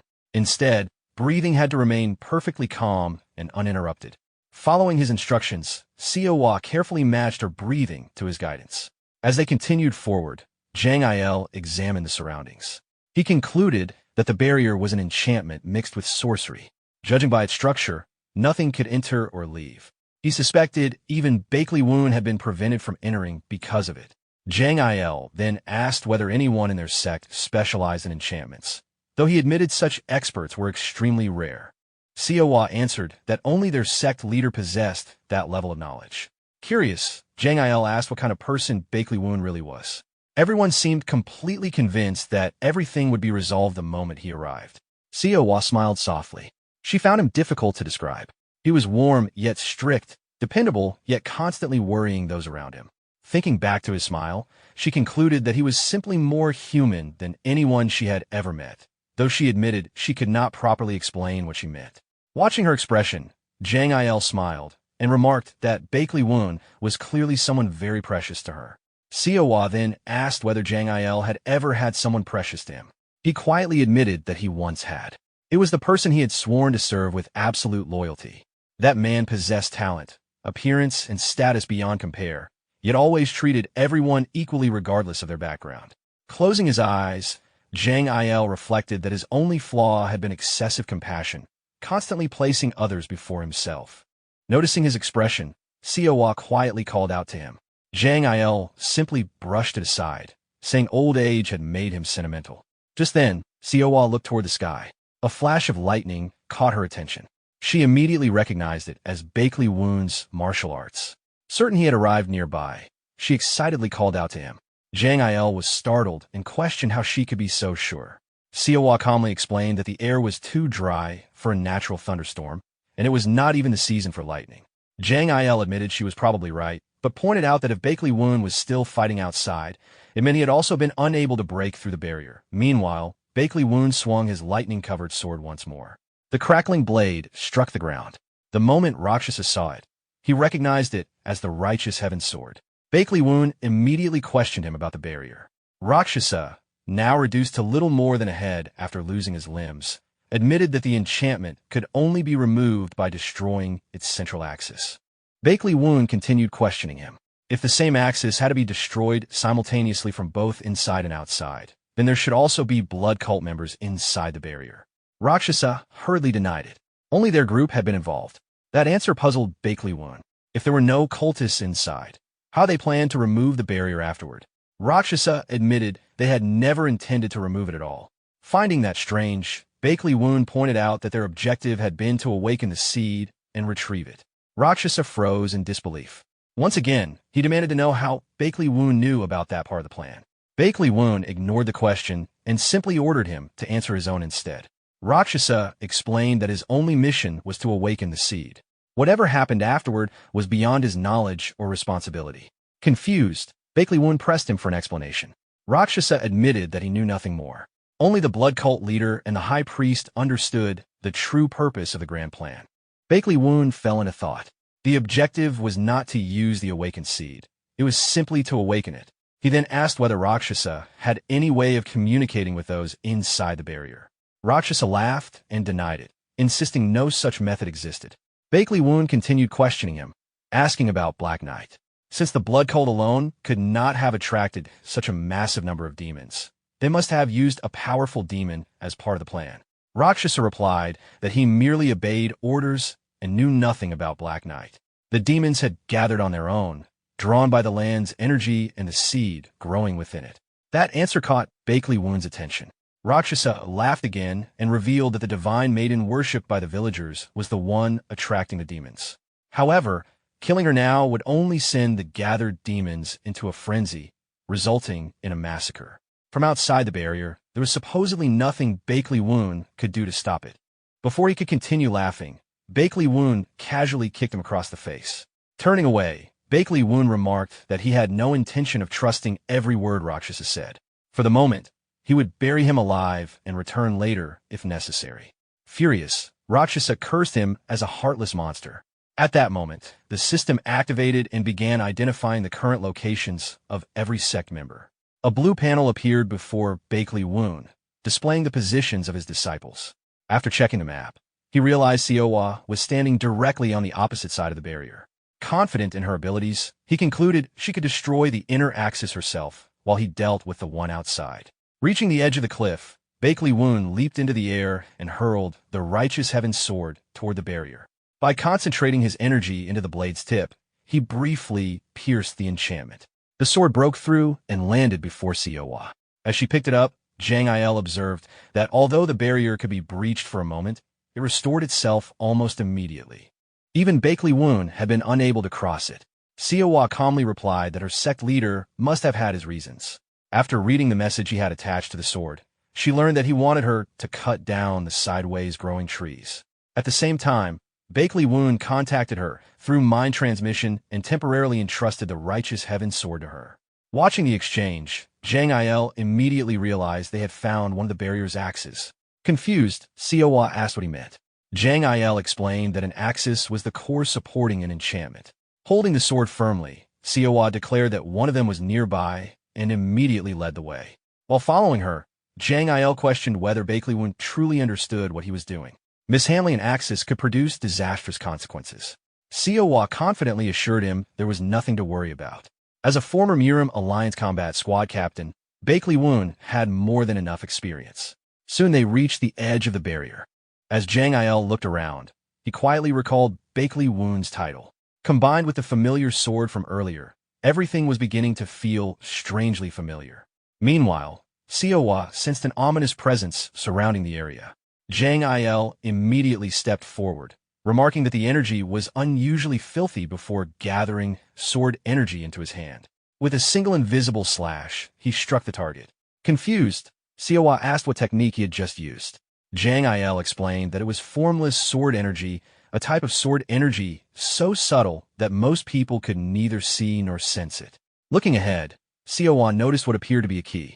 Zhang Il explained that the axis had likely been created using the lingering will of an obsessive individual. Such enchantments often borrowed power from external sources rather than the caster alone. After destroying the first axis, Siwa eagerly suggested moving on to the next one. Before they could continue, she suddenly looked into the sky in alarm. An enormous number of demons had gathered overhead. Zhang Il calmly told her not to panic. The demons still could not perceive them. However, destroying every axis alone would take too long. For now, regrouping with the others was the wiser choice. As they hurried back, Siwa continued thinking. If the divine maiden truly kept the demons under control, taking her away now would endanger every villager. She needed another way to use the divine maiden without sacrificing the village. Eventually, they returned to the village entrance. Relieved, Siwa sighed after making it back safely. Zhang Il immediately noticed something strange. The village had become completely empty. Looking around in confusion, Siawa called out for Wang Pao. Nearby, Wang Pao stood exhausted, still gripping his sword. Vaguely, San turned toward them and remarked that they had returned later than expected. Not far away, Cho Il tightly held his sister in his arms. Seeing the girl for the first time, Siawa quietly realized she was the Divine Maiden.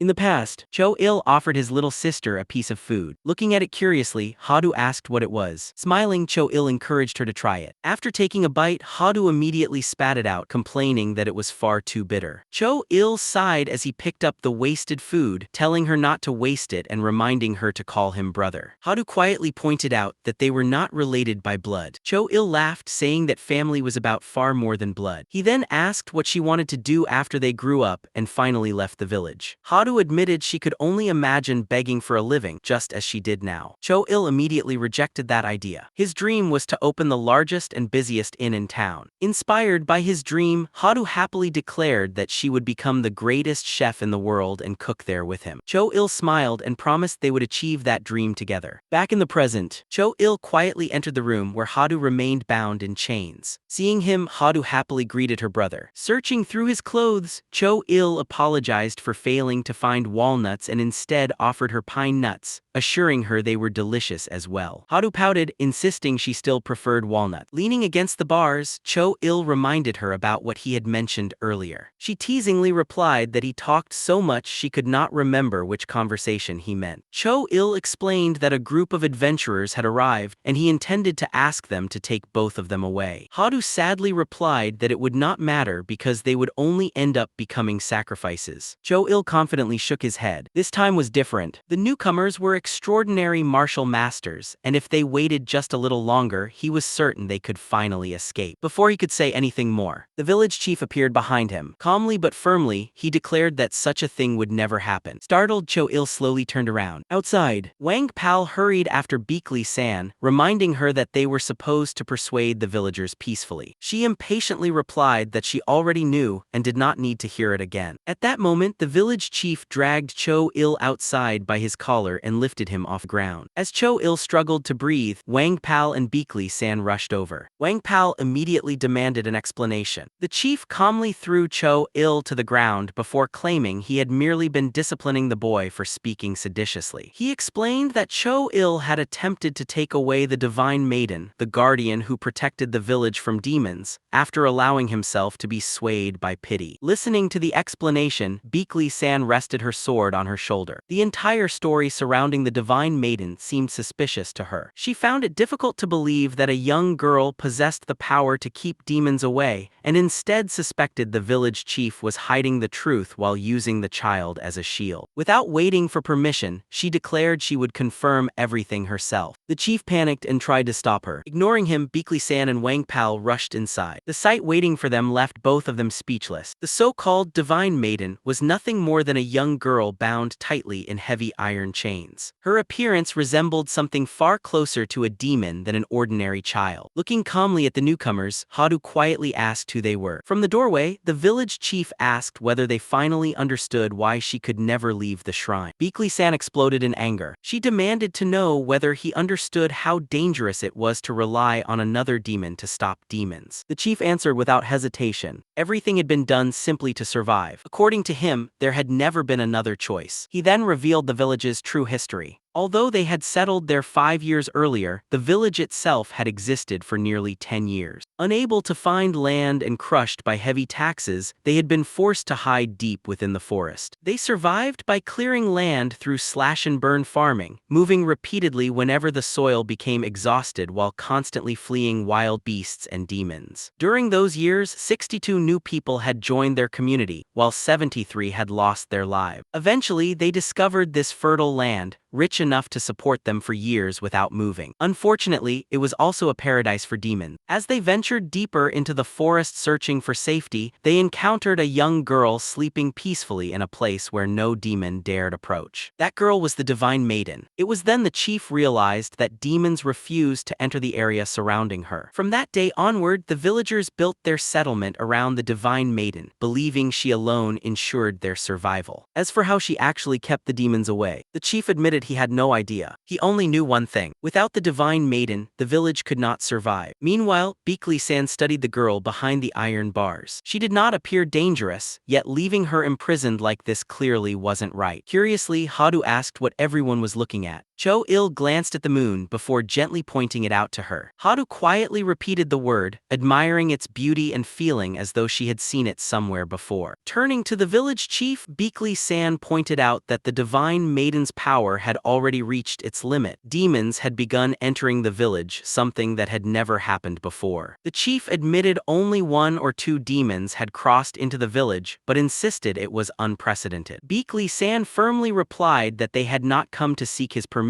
Regardless of the circumstances, the village was no longer safe. Without anyone noticing, a shadow slowly emerged from the floor behind Hadu. A massive demon burst out and lunged toward her. Hadu simply turned her head as it attacked. Wang Pal instantly shattered the wooden bars and intercepted the demon before it could reach her, shouting for Beakley-san. She immediately ordered him to get back. The moment Wang Pal retreated, Beakley-san unleashed a sword technique that completely destroyed the demon. The stunned village chief wondered how a demon had managed to reach the shrine. Grabbing him by the collar, Beakley-san angrily told him this was no time for complacency. If he truly wanted to save the village, he had to cooperate. The chief remained silent. Beakley-san released him and started leaving, while Wang Pal, Cho-il, and Hadu followed behind. Noticing something strange, Cho-il asked his sister what was wrong. Her eyes slowly turned crimson as she quietly admitted she wanted to smell more blood. Startled, Cho-il froze. Suddenly, Hadu reached toward the wound the demon had left on Wang Pal's back. A surge of pain shot through him. Beakley-san immediately turned in alarm. As Wang Pal struggled to remain standing, he realized the overwhelming fear flooding his mind was not his own. It belonged to the divine maiden. Beakley-san demanded that the village chief stop her. The chief calmly replied there was nothing he could do. Realizing the situation was spiraling out of control, Beakley-san drew her sword and declared that eliminating the divine maiden was now the only option. Before her blade could fall, Wang Pal stepped in and blocked the attack. Shocked, Beakley-san demanded to know what he was doing. Holding his sword firmly, Wang Pal reminded her that Siowa had ordered him to bring the divine maiden back safely. Beakley-san argued that everyone had already been bewitched by the demon's influence and apologized before deciding she would force him aside if necessary. As the two prepared to clash, Siowa arrived. Seeing the confrontation, she immediately demanded an explanation. Without taking her eyes off Wang Pal, Beakley-san briefly explained the situation and pointed toward the divine maiden. Siowa looked at the girl in Cho-il's arms in disbelief. Unable to understand why her companions were fighting each other, she listened as Beakley-san insisted the divine maiden had to be killed immediately and urged her to persuade Wang Pal. After assessing the situation, Siowa calmly delivered a shocking conclusion. If the divine maiden died, everyone in the village would die as well. Her words left everyone frozen in disbelief. Elsewhere, Beakley Woon destroyed another enchantment pillar and let out a quiet sigh. Only one pillar remained outside the barrier. He wondered whether Siowa had succeeded on her side. Although he was confident the barrier itself could be removed, what truly concerned him was the seed. Recalling his brother's letter, he remembered that the enchantment served as a breeding ground for the demonization of a divine beast. Unlike ordinary demons, a divine beast was originally a human guardian deity that grew stronger through the faith, admiration, and affection of people. If such a being were carelessly harmed, the demons it had been suppressing would run wild. For that reason, it could not be dealt with recklessly. Back in the village, silence filled the shrine. Beakley-san smiled faintly before asking whether Siowa truly intended to stop her in order to save a demon. Siowa calmly answered that she would if it became necessary. Meanwhile, deep within the forest, the severely injured Rakshasa desperately begged someone to kill him. A masked figure slowly approached. Recognizing the survivor, Rakshasa angrily ordered him to free him at once. Ignoring the demand, the masked man quietly asked what had become of the grand plan. Rakshasa dismissed the question,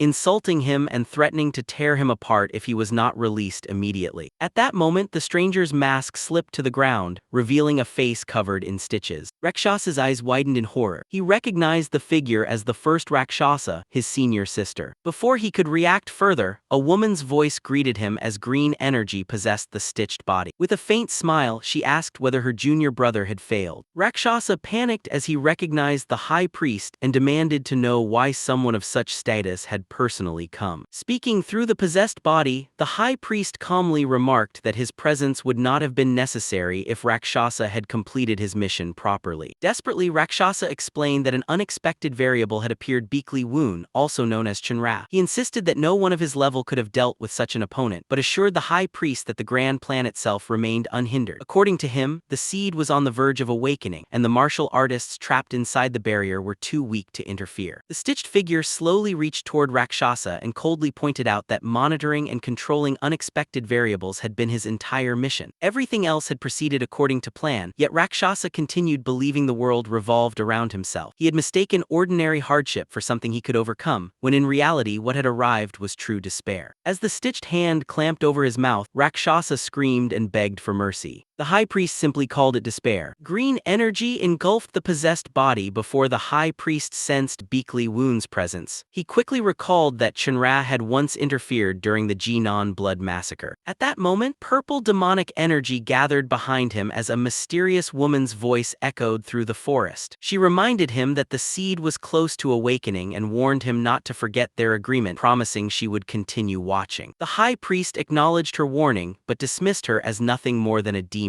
The unseen voice observed that Beakly Woon's arrival had slightly altered the flow of heaven's will and casually suggested lending a hand. Moments later, the possessed body fell from the cliff. Back inside the village, Beakly San insisted that the divine maiden was no longer human and questioned why Siowa still wanted to protect her. Instead of answering immediately, Siowa raised the righteous heaven sword. Recognizing it instantly, Beakly San listened as Siowa explained that the entire area had been sealed by an enchantment. Even Beakly Woon had been unable to enter, managing only to send the sword through the barrier while confronting the mastermind outside. Siowa concluded that the enemies had isolated the village and continued summoning demons because their true objective was the divine maiden. Beakly San immediately argued that eliminating the girl would end the threat. Siowa disagreed. She reasoned that after investing years into their plan, the enemy would never allow the witnesses to survive if their objective disappeared. At the same time, hundreds of demons remained trapped outside the village, unable to enter. Whether by her own will or not, the divine maiden was clearly connected to an unknown power. She declared that their only chance of survival was to protect the villagers while destroying the enchantment and allowing Beakly Woon to enter. Curious, Beakly San asked whether there was truly a way to break the barrier. Siowa confidently confirmed that there was. After a brief pause, Beakly San sheathed her sword and placed her trust in Siowa's judgment. If Beakly Woon had entrusted her with the righteous heaven sword, then there had to be a reason. Siowa thanked her before awkwardly bringing up another matter. Believing Beakly San had injured Wangpal, she insisted she would have to take responsibility. Beakly San stared at her in confusion. Embarrassed, Wangpal quickly explained that his wound had come from the demon, not from Beakly San. Realizing her mistake, Siowa immediately apologized. Beakly San brushed it off without concern, reminding everyone that resolving the crisis came first. Siowa then admitted she had one more favor to ask. Beakly San stopped to hear her out. After listening to the entire plan, she clicked her tongue to herself, realizing Siowa was beginning to resemble Beakly Woon, making outrageous requests with complete confidence. At Cho Il's inn, Siowa gathered everyone and explained Beakly Woon's instructions. According to him, the enchantment could only be broken by destroying 3 formation cores. She and Jang Il had already destroyed the first one on their way back. Jang Il then explained the problem. Destroying the first core had distorted the surrounding spiritual energy, driving the demons into a frenzy. It had also disrupted his stealth technique, making it unlikely to fool the demons again. While reaching and destroying the second core was still possible, the third would require fighting through countless demons. Even if they succeeded, they would inevitably be surrounded the moment the enchantment collapsed, meaning they might not survive. Knowing the risk, Siowa calmly assigned the mission. The core destruction team would consist of their fastest and strongest fighters, Xian Wugang, Beakly San, and Jang Il. Everyone else would remain behind to defend the village. Their task was to protect the villagers from the moment the second core was destroyed until the third fell and Beakly Woon arrived. To buy enough time, Siowa had already ordered the villagers to gather in the central square while the outer buildings were dismantled to create defensive fire lines. Fortunately, the village chief had convinced everyone to cooperate operate despite the destruction of their home. Beakley-san then asked how the core destruction team was supposed to escape afterward, since Jang Il's stealth technique was no longer reliable. After a brief pause, Siowa simply smiled and admitted she was leaving that part to them, trusting the three of them to survive on their own. Soon afterward, the core destruction team rushed through the forest. Jang Il warned Beakley-san that moving too quickly would disrupt what remained of his stealth technique and urged her to control her breathing. She ignored the warning, insisting there was no time to slow down while the villagers were depending on them. Unable to change her mind, Jang Il followed. Before long, Xian Wugeng spotted the next formation core, a massive, twisted tree radiating dark energy. Beakley-san immediately leaped forward and unleashed a modified version of the fiery white flower art, combining it with techniques she had developed herself. Xian Wugeng was surprised, having never seen her use such martial arts before. With a confident grin, Beakley-san explained that while everyone else had been training under Beakley-woon, she had been improving her own style by integrating it into the fiery white flower art. Normally, she could not produce such power without using one of her strongest techniques. When the attack cleared, however, the enormous tree remained almost completely unharmed. Before anyone could react, demons flooded toward them after hearing the explosion. Jang Il immediately drew his sword as Beakley-san charged straight into the horde. Xian Wugeng reminded her that their objective was the formation core, not the demons. Frustrated by the overwhelming assault, Beakley-san demanded another solution. Jang Il volunteered to hold the demons back alone, ordering the two disciples to destroy the core while he created an opening. Xian Wugeng agreed without hesitation. Jang Il slammed both hands into the ground, wiping out numerous demons and buying them precious time. Using the opportunity, Xian Wugeng unleashed the combined power of fiery white flower art and the righteous heaven crimson art, striking the formation core with tremendous force. The attack cracked the massive pillar. Seeing the opening, Jang Il shouted for him to finish it. Xian Wugeng immediately followed with another slash, splitting the formation core in half. With the second core destroyed, Jang Il ordered everyone to head for the final one without wasting another second. The three of them immediately sprinted deeper into the forest. Back at the village, dark silhouettes began appearing above the walls as demons finally crossed the barrier. The village defenders shouted warnings while rushing into position. Siowa immediately ordered the prepared fire lines to be ignited, hoping to delay the demons for as long as possible until the enchantment was completely broken. Meanwhile, outside the barrier, Beakley-woon continued cutting down every demon that approached with his lightning-infused sword. After eliminating the remaining enemies around him, he confirmed that both external formation cores had already been destroyed. Stopping before the barrier, he noticed that the enchantment itself had begun changing. A confident smile crossed his face as he realized the disciples had successfully destroyed the second core from inside the village. Certain they were close to succeeding, Beakley-woon assured himself that he would reach them soon. Beakley-san continued cutting through the demons as the three advanced toward the final formation core. While slicing down another demon, Xian Wugeng noticed the enemy numbers were steadily increasing. Beakley-san concluded that since every demon was moving in the same direction they were, the final core had to be their destination. As they ran, Xian Wugeng asked Jang Il about the technique he had used earlier to momentarily stop the demons. Jang Il slowed to explain before they reached the battlefield. He said an assassin's greatest strength was remaining unnoticed, but once discovered, their presence itself became a weapon for survival. As he demonstrated, a surge of killing intent radiated from him, startling both Xian Wugeng and Beakley-san. Curious, Beakley-san asked what he had just done. Jang Il explained that assassins first learn to completely suppress their bloodlust. Once they master that, they can reverse the process and deliberately amplify it. By projecting killing intent together with their inner energy, they can force opponents to hesitate. However, unless there is an overwhelming difference in strength, the technique only works once on the same target. He revealed that he had originally intended to use it after the formation core was destroyed to buy time against the incoming demons. At best, he could immobilize them for 5 steps so they would have to make those moments count. Hearing the explanation, Xian Wugeng quietly wondered who Jang Il really was. Jang Il simply smiled and described himself as nothing more than a former assassin passing through. Back at the village, flames spread across the defensive wall as the fire barrier came to life. The villagers cheered when they saw the blaze successfully slowing the advancing demon. Watching the burning barricade, Siowa realized they could buy valuable time if they maintained the defense. Suddenly, a massive demon leaped into the air and hurled another demon over the wall. The creature crashed only a short distance from Siowa. She immediately realized the demons were deliberately throwing one another over the defenses, proving they were being coordinated instead of acting on instinct. Rushing toward the fallen monster, Siowa knew the impact alone would not have killed it. She also remembered Wang Pal was still inside recovering from his injuries. Before the demon could move, Wang Pal suddenly appeared and cut it cleanly in half with the advanced form of the Righteous Heaven reverse energy art. Relieved, Siowa asked whether he was pushing himself too hard. Wang Pal assured her he was capable of fighting and admitted his wounds were healing much faster than expected. Hearing that, Siowa recalled the moment the Divine Maiden had touched his wound. She began suspecting that the girl's power was unlike that of an ordinary demon. Without wasting another moment, she ordered Wang Pal to reinforce the barricade and eliminate every demon climbing over the wall. She also concluded that the assault was being directed by someone behind the scenes rather than by the demons themselves. At that moment, a system notification showed that the budding fate of the first disciple, Siowa, begins to take shape. High atop a mountain cliff, the stitched man sat in meditation, quietly laughing to himself. Looking down at the village, he found the situation far more entertaining than expected. The village had not fallen, and the martial artists were even succeeding in destroying the formation cores. It seemed the priest alone had never been capable of handling the mission. His attention shifted toward Jang Il and the others attempting to destroy the final core. Although stopping them personally would be ideal before Beakley Woon interfered, he knew this borrowed body would be killed instantly if it confronted Shinra directly. After a brief moment of thought, he smiled. Destroying the village would be simple, but confirming the awakened state of the seed was far more important. With that in mind, he decided to play a small prank instead. Back at the village, Siowa continued directing the defense, ordering more oil to be poured onto the breached wall to strengthen the flame. She then entrusted Wang Pal with holding the top of the barricade. Without hesitation, Wang Pal acknowledged the order and rushed forward to reinforce the front line. At that moment, a rope of green energy suddenly wrapped around Siowa and yanked her into the air, forcing out a cry of shock. Seeing her captured, Wang Pal immediately turned and panicked. Even Siowa was caught completely off guard. Watching from a distance, Beakley-san couldn't understand what kind of phenomenon had just occurred. Looking toward the mountain of demons, she realized the weaker monsters were gathering together to protect the final formation core. Without hesitation, she swung her sword, unleashing a massive white dragon of energy that crashed into the horde and finally exposed the purple core. However, the surrounding demons instantly rushed back and surrounded it again. Jang Il warned that more demons were approaching from behind and urged everyone to hurry. Beakley-san charged forward, cutting through every demon in her path. Jang Il took responsibility for the rear and unleashed his formless kill technique to eliminate the pursuing demons. Although many fell, countless others survived and continued swarming toward them. Realizing they were being overwhelmed, Jang Il admitted there were simply too many enemies to suppress with their numbers alone. Accepting the situation, he resolved to make one final stand, even if it meant sacrificing himself. As demons surrounded him, he shouted for Beakley-san to focus only on destroying the core. Hearing his words, Beakley-san hesitated for a moment. Xian Wugang immediately snapped her back to reality, warning that if she lost focus, they would all die. He urged her to use another technique if she had one. Clicking her tongue, Beakley-san replied that powerful techniques were not something she could produce instantly. She needed time and asked how long he could hold the demons back. Xian Wugang answered that he could last 30 seconds, or perhaps a full minute if he pushed himself to the limit. Accepting that was all she would get, Beakley-san entrusted her back to him. Xian Wugang fought desperately, buying every second he could while urging her to hurry. Meanwhile, Beakley-san steadied her breathing as golden energy gathered around her. As Xian Wugang finally shouted that he had reached his limit, Beakley-san completed her ultimate technique. A violent storm of golden energy erupted from her body, engulfing the battlefield. When the light faded, the final formation core had been completely destroyed. Exhausted, Beakley-san collapsed onto the ground. She sensed the enchantment beginning to disappear but quickly realized the demons themselves remained.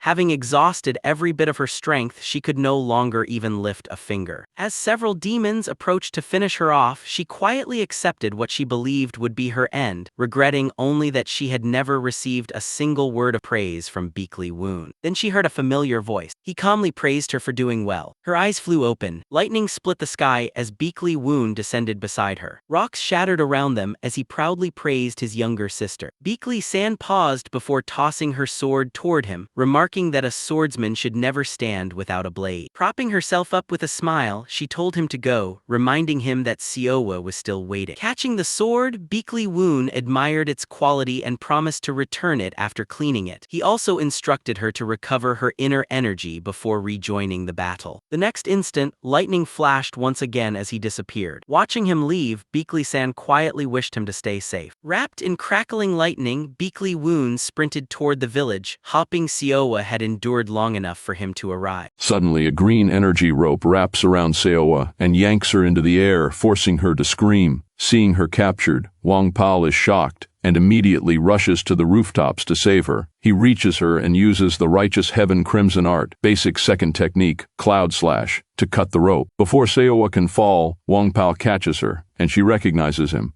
However, they both crash to the ground, leaving Wang Pao in pain. Seowa quickly checks if he is okay, but then notices that the wooden fence has been broken, and the demons are already crossing over. She realizes they will be overrun soon. Wang Pao struggles to stand, and tells her to leave while he is still able to fight. Nearby, a villager orders everyone to pour out the remaining oil and make the flames larger, but another points out that there are not enough people left to defend the village. The Divine Maiden realizes that the demons have launched a pincer attack. One villager, overwhelmed by fear, insists that the Divine Maiden must be sacrificed. Another villager immediately steps forward and shields her, questioning how anyone could suggest such a thing. Meanwhile, Seowa continues fighting the demons, determined to protect the people and hold out until the sect leader arrives. As the first disciple of the Righteous Heaven sect, she reminds herself of who she is and cuts through a demon's hand with a single slash. A demon suddenly slams its leg into the ground and appears in front of her. Seowa is exhausted and realizes there are too many enemies. With the situation becoming hopeless, she apologizes to the sect leader. The demon lunges at her, and Seowa closes her eyes, believing she has failed to protect everyone. Then a voice tells her that she has done well. Blue lightning flashes as the demon's head is sliced off. Beakly Woon stands before Seowa as the demon's body dissolves, and she realizes that the sect leader has arrived. He turns back with a smile and asks if he is too late. Seowa responds positively, relieved to see him. The entire area is soon covered in flames. Watching Beakly Woon handle in an instant what they struggled with for so long, Xian Wu Gang is stunned by his strength and feels almost inadequate in comparison. He then wonders whether the assassin, Mr. might have survived if they had managed to hold out until the sect leader arrived. Beakly San confirms that he is still alive. Xian Wu Gang is shocked and asks why he would have survived. Beakly San explains that he does not know the reason, but Mr. may have intentionally left. Jiang II, meanwhile, says that it is good to see him again after so long, but while they continue toward the mountain, he admits that it is still too early to meet him. Beakly Woon then cuts multiple demons apart with thunderous blue lightning. He activates Heavenly Lightning Descent, Lightning Storm, causing blue lightning energy to surge from his body. A demon with glowing green eyes watches him with a smile.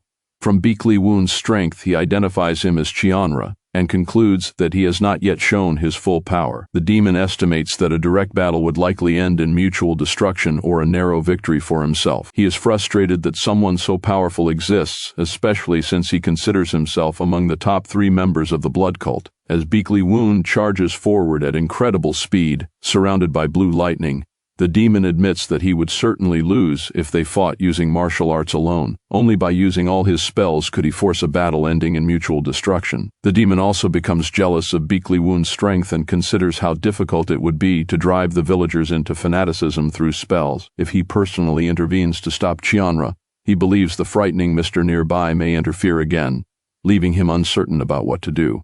The old man with a long beard and another villager continue hiding the Divine Maiden while watching the situation in panic. The demon suddenly laughs and decides that the situation could become interesting, claiming to have a fun idea. Before he can do anything else, Beakly Woon reaches him. The demon is shocked, then faces him angrily with clenched teeth. Beakly Woon asks who he is. In the same moment, he swings his sword and strikes. The demon blocks the attack with his hand and cries out in pain. Seeing that the demon managed to block his strike, Beakly Woon realizes that he must be stronger than the 6th Rakshasa. The demon stares at Beakly Woon with his glowing green eyes and explains that he is the 1st Rakshasa, so being compared to his juniors is offensive. Beakly Woon remains calm, remarking that there does not seem to be much difference. The demon suddenly stretches out his arm and strikes at him, but Beakly Woon simply smiles. With a single slash, he cuts off the demon's head. While still in midair, Beakley Woon notices something suspicious. The demon's body collapses to the ground, and after landing safely, he realizes that this was not the main body. Seowa rushes toward him and calls out to the sect leader. Looking at the severed head, Beakley Woon realizes that this method is different from the clones used by Black Knight. Instead, it resembles a possessed vessel, where consciousness is transferred to another body through spells. Seowa notices the demon's body and asks whether that entity is the mastermind behind the incident. Beakley Woon says that for now, it appears to be. Seowa apologizes for putting everyone in danger. Beakley Woon asks what she is apologizing for, and she explains that she endangered everyone. He admits that he should have been more careful, but even though he gave her full authority, she should have considered the danger more carefully. Seowa apologizes again, becoming emotional. Beakley Woon smiles and asks if she really thought he would say that. He explains that without her, the villagers would have been isolated and left to wither away under the blood cult's scheme. She did everything she could.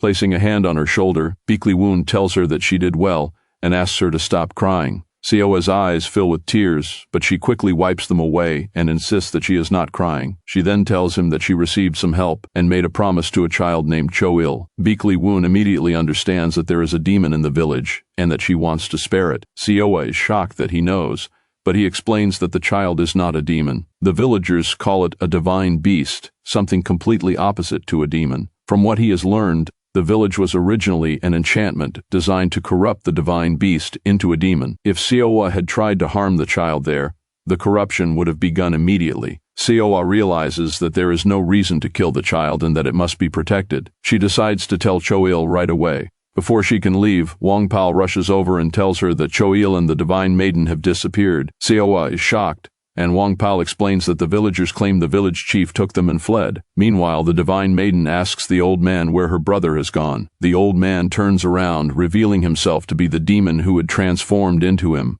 His green eyes glow as he assures her that she will meet her brother soon, but reminds her that the final ritual still remains. The divine maiden remembers promising her brother that she would not perform any more rituals. Since this is supposedly the last one, she convinces herself that no one will know and wonders whether she does not still crave the scent of blood. She notices the wrapped body nearby and decides that if this is truly the last ritual, it will be the final sacrifice. Sitting beside the wrapped body, she carefully observes it and notices the scent of blood mixed with oil. She then realizes who is inside and screams in shock, recognizing Cho-il as her brother. The scene shifts to a house where a black-haired man assures Seowa that although the children were kidnapped some time ago, there is no need to worry. He explains that Manhwa County is his territory, and everyone there is like family, so if the children are somewhere inside the forest, he can find them easily. He also assures her that the sky-piercing dragon sect never gives up once they pursue someone, continuing until either the enemy or they themselves fall. Seowa finds this reassuring before asking about the formation destruction team. Beakley Woon tells her that San and Seon Wugang are safe and will return once they recover. Relieved, Seowa then asks about the assassin, Jang Il, who accompanied her when they scouted outside the enchantment. Beakley Woon does not seem to know who she means, so Seowa tries to describe him. However, she suddenly realizes that she can no longer remember what he looked like. The black-haired man suddenly returns and announces that he has found something. He explains that the location is near the center of the forest. While searching in lines 10 feet apart, they discovered an area that people were strangely avoiding. Beakley Woon realizes that it must be a perception enchantment that blocks access by manipulating consciousness. The man adds that he has already warned everyone not to enter because it could be dangerous. Now that they know the general direction, Beakley Woon tells Seowa to lead the way and says they can discuss Jang-il after returning. Seowa insists on going with him, but Beakley Woon initially tells her to stay behind and leave the rest to him. Seowa reminds him that she promised Cho-il she would protect him until he leaves the village. Beakley Woon smiles, acknowledging that the first disciple of the Righteous Heavens sect would never break her promise, and notes how much she has grown. He then sits down and tells her to get on his back. Seowa is surprised, especially because his leg is injured and carrying her will make things harder. Beakley Woon assures her that it will not be a problem and promises to let her experience what it feels like to move as fast as lightning. Seowa climbs onto his back, and they immediately rush through the forest at incredible speed. Beakley Woon assures her that they will arrive before he even notices her weight. The black-haired man watches them disappear and wonders why he was told to lead the way. Dust spreads through the forest as they move at lightning speed. They soon reach the area near a cave and stop. Beakley Woon examines the cave and realizes that it is a trap. Seowa asks if it is really a trap. He explains that once they enter, the enchantment appears to blur energy detection and manipulate emotions, disrupting their senses to create a battlefield that favors its caster. Since there is no time to locate the core, he decides to destroy the enchantment by force. Beekly Woon gathers his lightning power into his hand and activates Heavenly Lightning Descent, Astonation. Before he can continue, a voice tells him there is no need to overexert himself. Beekly Woon recognizes that someone has finally revealed herself. A woman appears with golden eyes, long purple and yellow hair, and a black aura surrounding her. Beekly Woon identifies her as Black Knight and questions what she is plotting that made her change her appearance. Black Knight floats before them with a false smile and explains that there is no need for him to exhaust himself trying to save the divine beast because all the rituals have already been completed. Beekly Woon is shocked. Suddenly the entire area begins to distort. A demonic figure appears before them, its glowing red eyes fixed on them. Black Knight rises into the air while Beekly Woon looks upward. The demonic figure gives a single command to kill. Meanwhile, inside the cave, the divine maiden sits beside her brother's body and calls out to him in shock, realizing that he is there. Suddenly, the boy wakes up, coughing repeatedly. The divine maiden is confused but quickly tries to heal him. The boy stops her, warning that she will only get blood on her hands. He then looks at her and explains that he once had a younger sibling around her age. Before the beggar's den was destroyed by the Imperial Army, he lost track of whether that sibling was alive or dead. Wanting to fulfill the child's dream, he saved money while working as a waiter and eventually came to the village to open an inn. The divine maiden's eyes widen, and she urges him to stop talking because the bleeding will not stop. The boy continues, pointing out how shy she is, how difficult it is for her to speak for long, and how she struggles to speak up when she wants something. He realizes that she is just like his younger sibling, and tells her that she is his younger sister. As the divine maiden tries to stop the bleeding, she struggles to accept it. The boy calls her Choa and explains that this is the name he is giving to his new younger sister. He then assures Choa that Seowa will soon come to save her, reminding her that he told her she could trust the righteous Heaven's Sect. He begins to say that soon they will be able to continue together, but his strength fades. The divine maiden calls him brother and desperately tries to save him, but the boy dies. Red energy suddenly begins pouring from the divine maiden's body, transforming her into a demonic figure with glowing red eyes. The Black Knight explains that the boy she called brother was what allowed her to awaken. Beekly Woon is shocked by the transformation. The black-haired man also arrives and is stunned by what he sees. Beekly Woon orders everyone to retreat, warning that if they are caught in the demonic figure's influence, their fear could become a sacrifice. He insists that they must find Cho-il, because even if the boy has already been offered as a sacrifice, there is still hope as long as he is breathing. Seowa remains frozen in shock. Beekly Woon grabs her shoulders and tells her to pull herself together and search for Cho-il.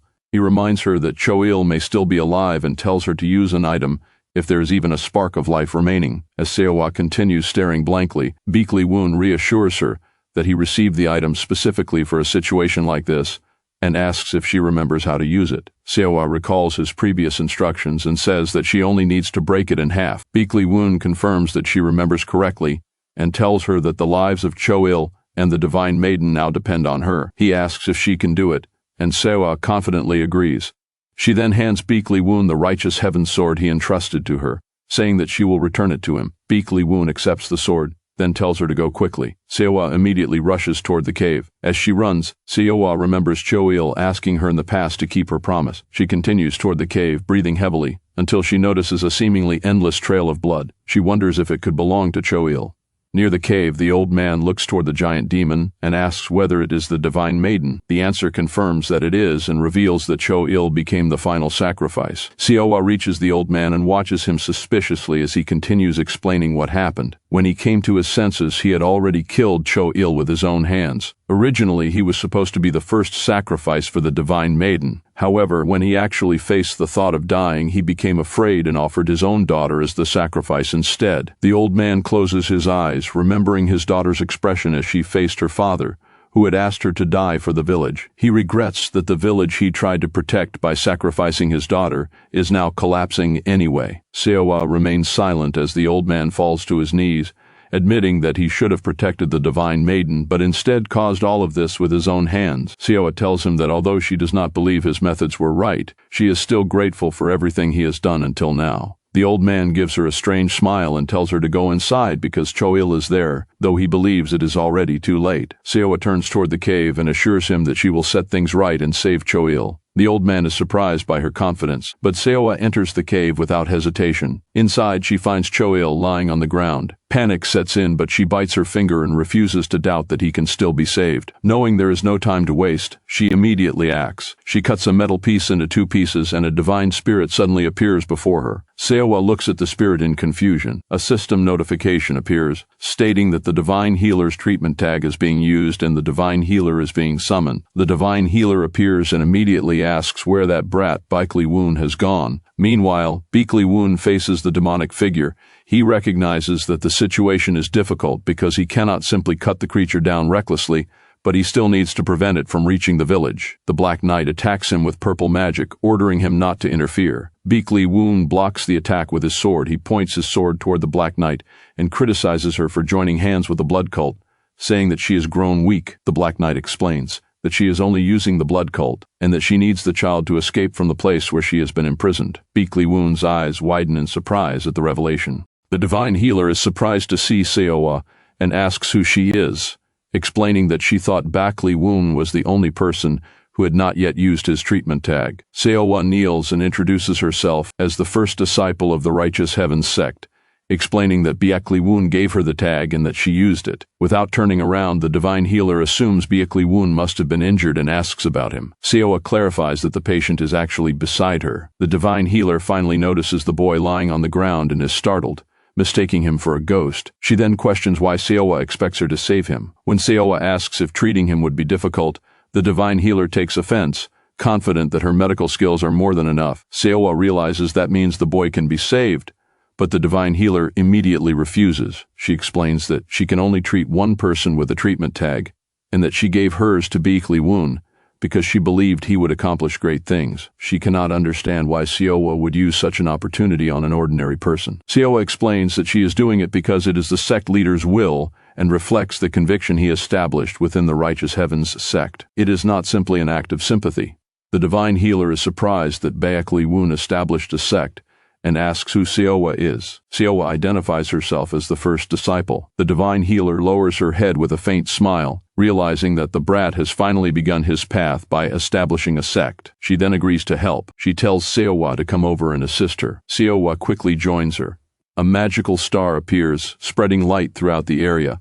The divine healer and the boy rise into the air as she begins treating him with her magic. Watching the process, Seo wonders whether the divine healer is even human and questions whether such a treatment method is possible. The divine healer asks how much Baekli Woon has grown. Seo is confused, but the divine healer explains that she first met him 8 years ago during a situation similar to this one. She remembers how Baekli Woon once searched through the mountains for 3 days and nights to gather medicinal herbs for an old man he had met on the road. When she asked why he had gone to such lengths for someone he had only just met, he explained that he did it because the expression on her face while looking at the patient seemed sad. The divine healer remembers thinking that he was an arrogant brat who had even noticed her frustration at being unable to save the patient. She then announces that the treatment is complete. Seo is surprised that it is already finished. The divine healer explains that only a few more needles are needed, but she notices something unusual. The boy has traces of having been kept alive for as long as possible while suffering extreme pain. She wonders what kind of grudge could have caused such treatment at his age. She also notices that someone attempted to revive him without properly understanding medicine, although that effort allowed him to hold on to his breath longer. Seo explains that Cho-il's younger sibling is a divine beast, and believes she was chosen as a sacrifice to be corrupted into a demon. The divine healer is shocked by the idea of a divine beast being corrupted into a demon. Seo confirms it, explaining that the sect leader said so she believes it must be true. The divine healer immediately orders Seo to lead the way. When Seo hesitates, the divine healer becomes furious and demands that she take her to where her future disciple is. Meanwhile, Baekli Woon continues fighting the demonic figure, dodging its attacks as he analyzes it. Its movements are slow, but its attacks are extremely heavy, making the situation increasingly dangerous. He also notices that Black Knight is simply watching the battle for some reason. Black Knight narrows her eyes and wonders what Baekli Woon is waiting for. While avoiding another attack, Baekli Woon rises into the air and analyzes the demon's ability to use shadows like hands and feet. He realizes that the slow attacks may be caused by the large distance between the main body and its shadow. If he can read the flow of the shadow and cut it off, he believes he can attack directly and make the demon much easier to restrain. Beakly Woon narrows his eyes and carefully watches the demon's movements. From the top of the cave, the first Rakshasa observes the battle and realizes that Beakly Woon is actually reading the flow of the demon's enormous demonic energy. He wonders why Beakly Woon is holding back and whether he simply cannot kill the demon. The first Rakshasa then considers another possibility. Beakly Woon may believe he can turn the demon back into its original form. Intrigued, he becomes even more interested in Chianra and waits to see how he intends to finish the battle.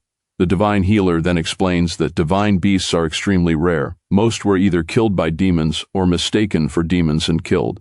As far as she knows, only 3 divine beasts remain: the elder mountain ghost, who endlessly wanders the demonic realm, the child Seowa mentioned, and herself. She emphasizes that there are only 3. Seowa is shocked to learn that the divine healer is a divine beast. The divine healer confirms it and explains that inheriting the divine healer's medical arts and techniques is impossible unless one is a divine beast. She had expected to find another one by now, which was why she had wondered why she could not sense any others. But now that she learns one has been corrupted into a demon, she is deeply disturbed. At that moment, the boy wakes up and asks whether Choa has become a demon. The divine healer is startled when she realizes the boy is awake and asks when he woke up. The boy worries that Choa became a demon because of him and wonders whether learning that he is alive could bring her back to normal. The divine healer explains that she has never seen a corrupted divine beast return to its original state on its own. The boy drops to his knees, but the divine healer summons a sword and hands it to him. She explains that it is the dagger of synchronization, which temporarily connects the user with the person it pierces. She instructs him to stab the divine beast and absorb its demonic energy. Seowa realizes that she should quickly give the dagger to the sect leader, but the divine healer tells her that she must be the one to use it. Seowa is shocked that she has to do it herself. Meanwhile, Beakly Woon climbs a mountain and continues watching the demonic figure. Although he can deflect its attacks, its seemingly endless demonic energy is gradually becoming a problem for his stamina. Suddenly, green energy ropes wrap around the demonic figure. Beakly Woon looks on in surprise. The divine healer, Seowa, and the boy emerge from the cave. The divine healer identifies the technique as sorcery and explains that it is her binding talisman. Beakly Woon recognizes them and remarks that they arrive faster than expected. The divine healer tells him he has been working hard, and he greets her, noting that it has been a while since they last met. The divine healer then notices the demonic figure and realizes that it is Choa. From a distance, the first Rakshasa notices that the boy has been saved. He wonders how someone whose stomach was ripped open could have survived. He concludes that because the corruption happened recently, the divine beast's powers are still weak, but believes it would be a waste to reverse the corruption now. The Rakshasa raises both hands and surrounds himself with green energy, deciding that as long as he blocks Chianra, there will be no more variables to worry about. Suddenly he senses something behind him. Jang Il appears with his sword against the Rakshasa's neck and tells him that his time watching is over. The Rakshasa recognizes him as the scary mister and turns around with a strange smile, asking who he is and what he wants. Before he can continue, Jang Il slices through his neck with a single strike. Jang Il's aura turns white as his red eyes glow. He coldly tells the Rakshasa not to speak to him. From a distance, Jang Il looks toward the demonic figure and remarks that their young master has grown. A few years ago, he could only act like a spoiled brat, so Jang Il wonders whether he has become even slightly more useful. With a smile, Jang Il regrets that there is not much time left and hopes they can meet again someday. Meanwhile, the giant demonic figure remains bound by the green energy. Holding the dagger, Seowa realizes that the binding talisman cannot restrain it for long. She must stab the main body and absorb its demonic energy before the binding breaks. Beakly Woon warns her that it is dangerous and tells her to hand the dagger to him. Seowa refuses and charges forward. She remembers her promise to Cho Il and Cho Ah that she would help them leave the village, so she believes this is something she must do herself. The divine healer explains that Beakly Woon's lightning energy has reached the extreme level of exorcising evil, meaning the demonic energy will not willingly cross into him. Seowa, however, has learned the cold yin energy art, which is similar to demonic energy in nature, making it possible for her to absorb it. She warns Seowa that removing the demonic energy is necessary to restore the divine beast's consciousness, even if only briefly. However, once Seowa absorbs it, the energy will place tremendous pressure on her meridians and could cause them to rupture. The divine healer warns that there is a very high chance Seowa could either die or become crippled, and asks whether she is still willing to proceed. Seowa instead asks what would happen if the sect leader used the dagger. The divine healer explains that because demonic energy avoids lightning energy, it would probably not transfer to him. Seowa then asks what would happen if the lightning energy were transferred instead. The divine healer realizes that the lightning energy would consume the demonic energy, but the dagger only allows energy to transfer in one direction, meaning the user has to stab the target directly. Seowa smiles, realizing that there may still be a way. The demonic figure suddenly roars in anger and breaks through the green restraints. Seowa immediately charges toward it. From the mountain, Beakly Woon asks whether the dagger absolutely has to be stabbed into the main body and wonders if stabbing the shadow surrounding it would work instead. The divine healer explains that the shadow is merely functioning as a weapon and has no effect on the main body. Even cutting it off would not cause the demon any pain. Beakly Woon understands and begins activating Heavenly Lightning Descent, charging. With a flash of yellow lightning, he leaps into the air and activates Heaven-Splitting Sword style, Enhanced Lightning, striking forward with multiple attacks. His strikes hit the demonic figure, causing the divine maiden to scream before falling silent in shock. Suddenly, Black Knight charges toward Beakly Woon using purple magic. She reveals that she had planned to take the divine beast after it matured further, but now has no choice. Beakly Woon recognizes Black Knight and is shocked to see her. He turns toward Seowa and urgently tells her to hurry. Seowa leaps forward and pulls them both away, apologizing to the sect leader as she does so. Beakly Woon moves the divine maiden behind him while Seowa steps forward and blocks Black Knight's attack with her sword. Seowa struggles to hold the attack back. She realizes that preventing the absorbed demonic energy from spreading through her entire body will be extremely painful, so she closes her eyes and concentrates her inner energy into a single point. Watching her struggle, Beakly Woon realizes how dangerous his suggestion is. The conception and governor vessels, known as the gateways of life and death, pass through the Baihui acupoint, which serves as a passage for the soul connected to the heavens. The divine healer panics, warning that if the demonic energy enters those vessels and seizes the Baihui acupoint, Seowa could become unable to distinguish between humans and demons. She reminds Beakly Woon that Seowa is his disciple and urges him to stop her. Beakly Woon admits that this method currently has the highest chance of survival. However, with Black Knight interfering, Seowa cannot break the connection halfway or recklessly withdraw the lightning energy. The divine healer desperately urges Seowa to do something. Seowa suddenly finds herself trapped within a black loop. Her mind becomes confused, and she can barely remember what she was doing. She only remembers that she had to save Choa, but even Choa's name begins to feel unfamiliar. Black Knight's voice reaches her, suggesting that if she simply closes her eyes, everything will become peaceful. She tells Seowa that she has already finished everything she needed to do and fulfilled her responsibilities. Seowa wonders whether that is what the sect leader said. She then realizes that Beakly Woon would never tell her that she no longer needs to take responsibility, because doing so would insult everyone who had carried their responsibilities until now. Black Knight questions why the sect leader matters and tells Seowa to simply do whatever she wants. Seowa remembers that this path began because it was something she wanted to do herself. She suddenly opens her eyes and declares that, as the first disciple of the Righteous Heavens sect, she cannot sleep yet. Black Knight is angered by her defiance and decides to let her struggle. A giant demonic figure with glowing yellow eyes appears before Seowa, causing her to scream in pain. Black Knight captures her with purple magic and declares that Seowa will become a sacrifice to revive her tail and create a powerful greater demon. She considers it a fatal mistake to let a human attempt to control demonic energy. Seowa raises her hand toward Black Knight, surprising her. Blue energy suddenly emerges from Seowa's hand. Black Knight realizes in shock that Seowa is actually controlling the demonic energy and wonders how it is possible.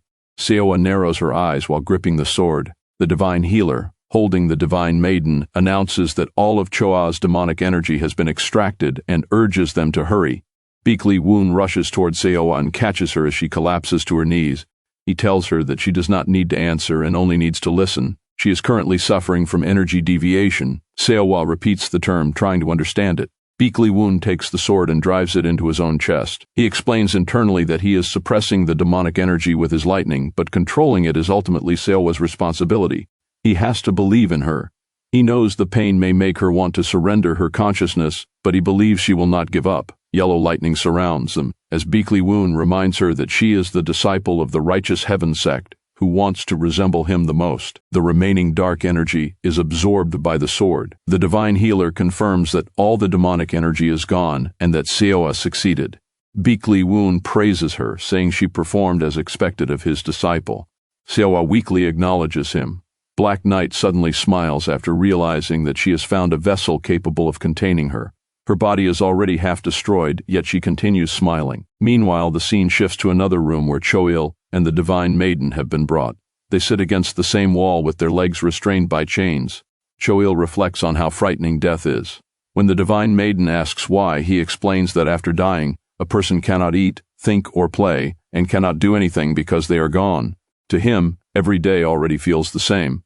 The Divine Maiden eats a medicinal herb and says that it would not make much difference even if she disappeared. A system notification appears stating that the fate has ended and its form has been determined, instructing them to check the status window. Back at the battlefield, Beekly Woon looks toward Cho-il and the Divine Maiden and remarks that everything ended well. The Divine Healer is alarmed by his words, explaining that Seowa's meridians throughout her entire body have been shattered and that she could become crippled if nothing is done. Another notification appears, stating that grade 10 recovery is being applied.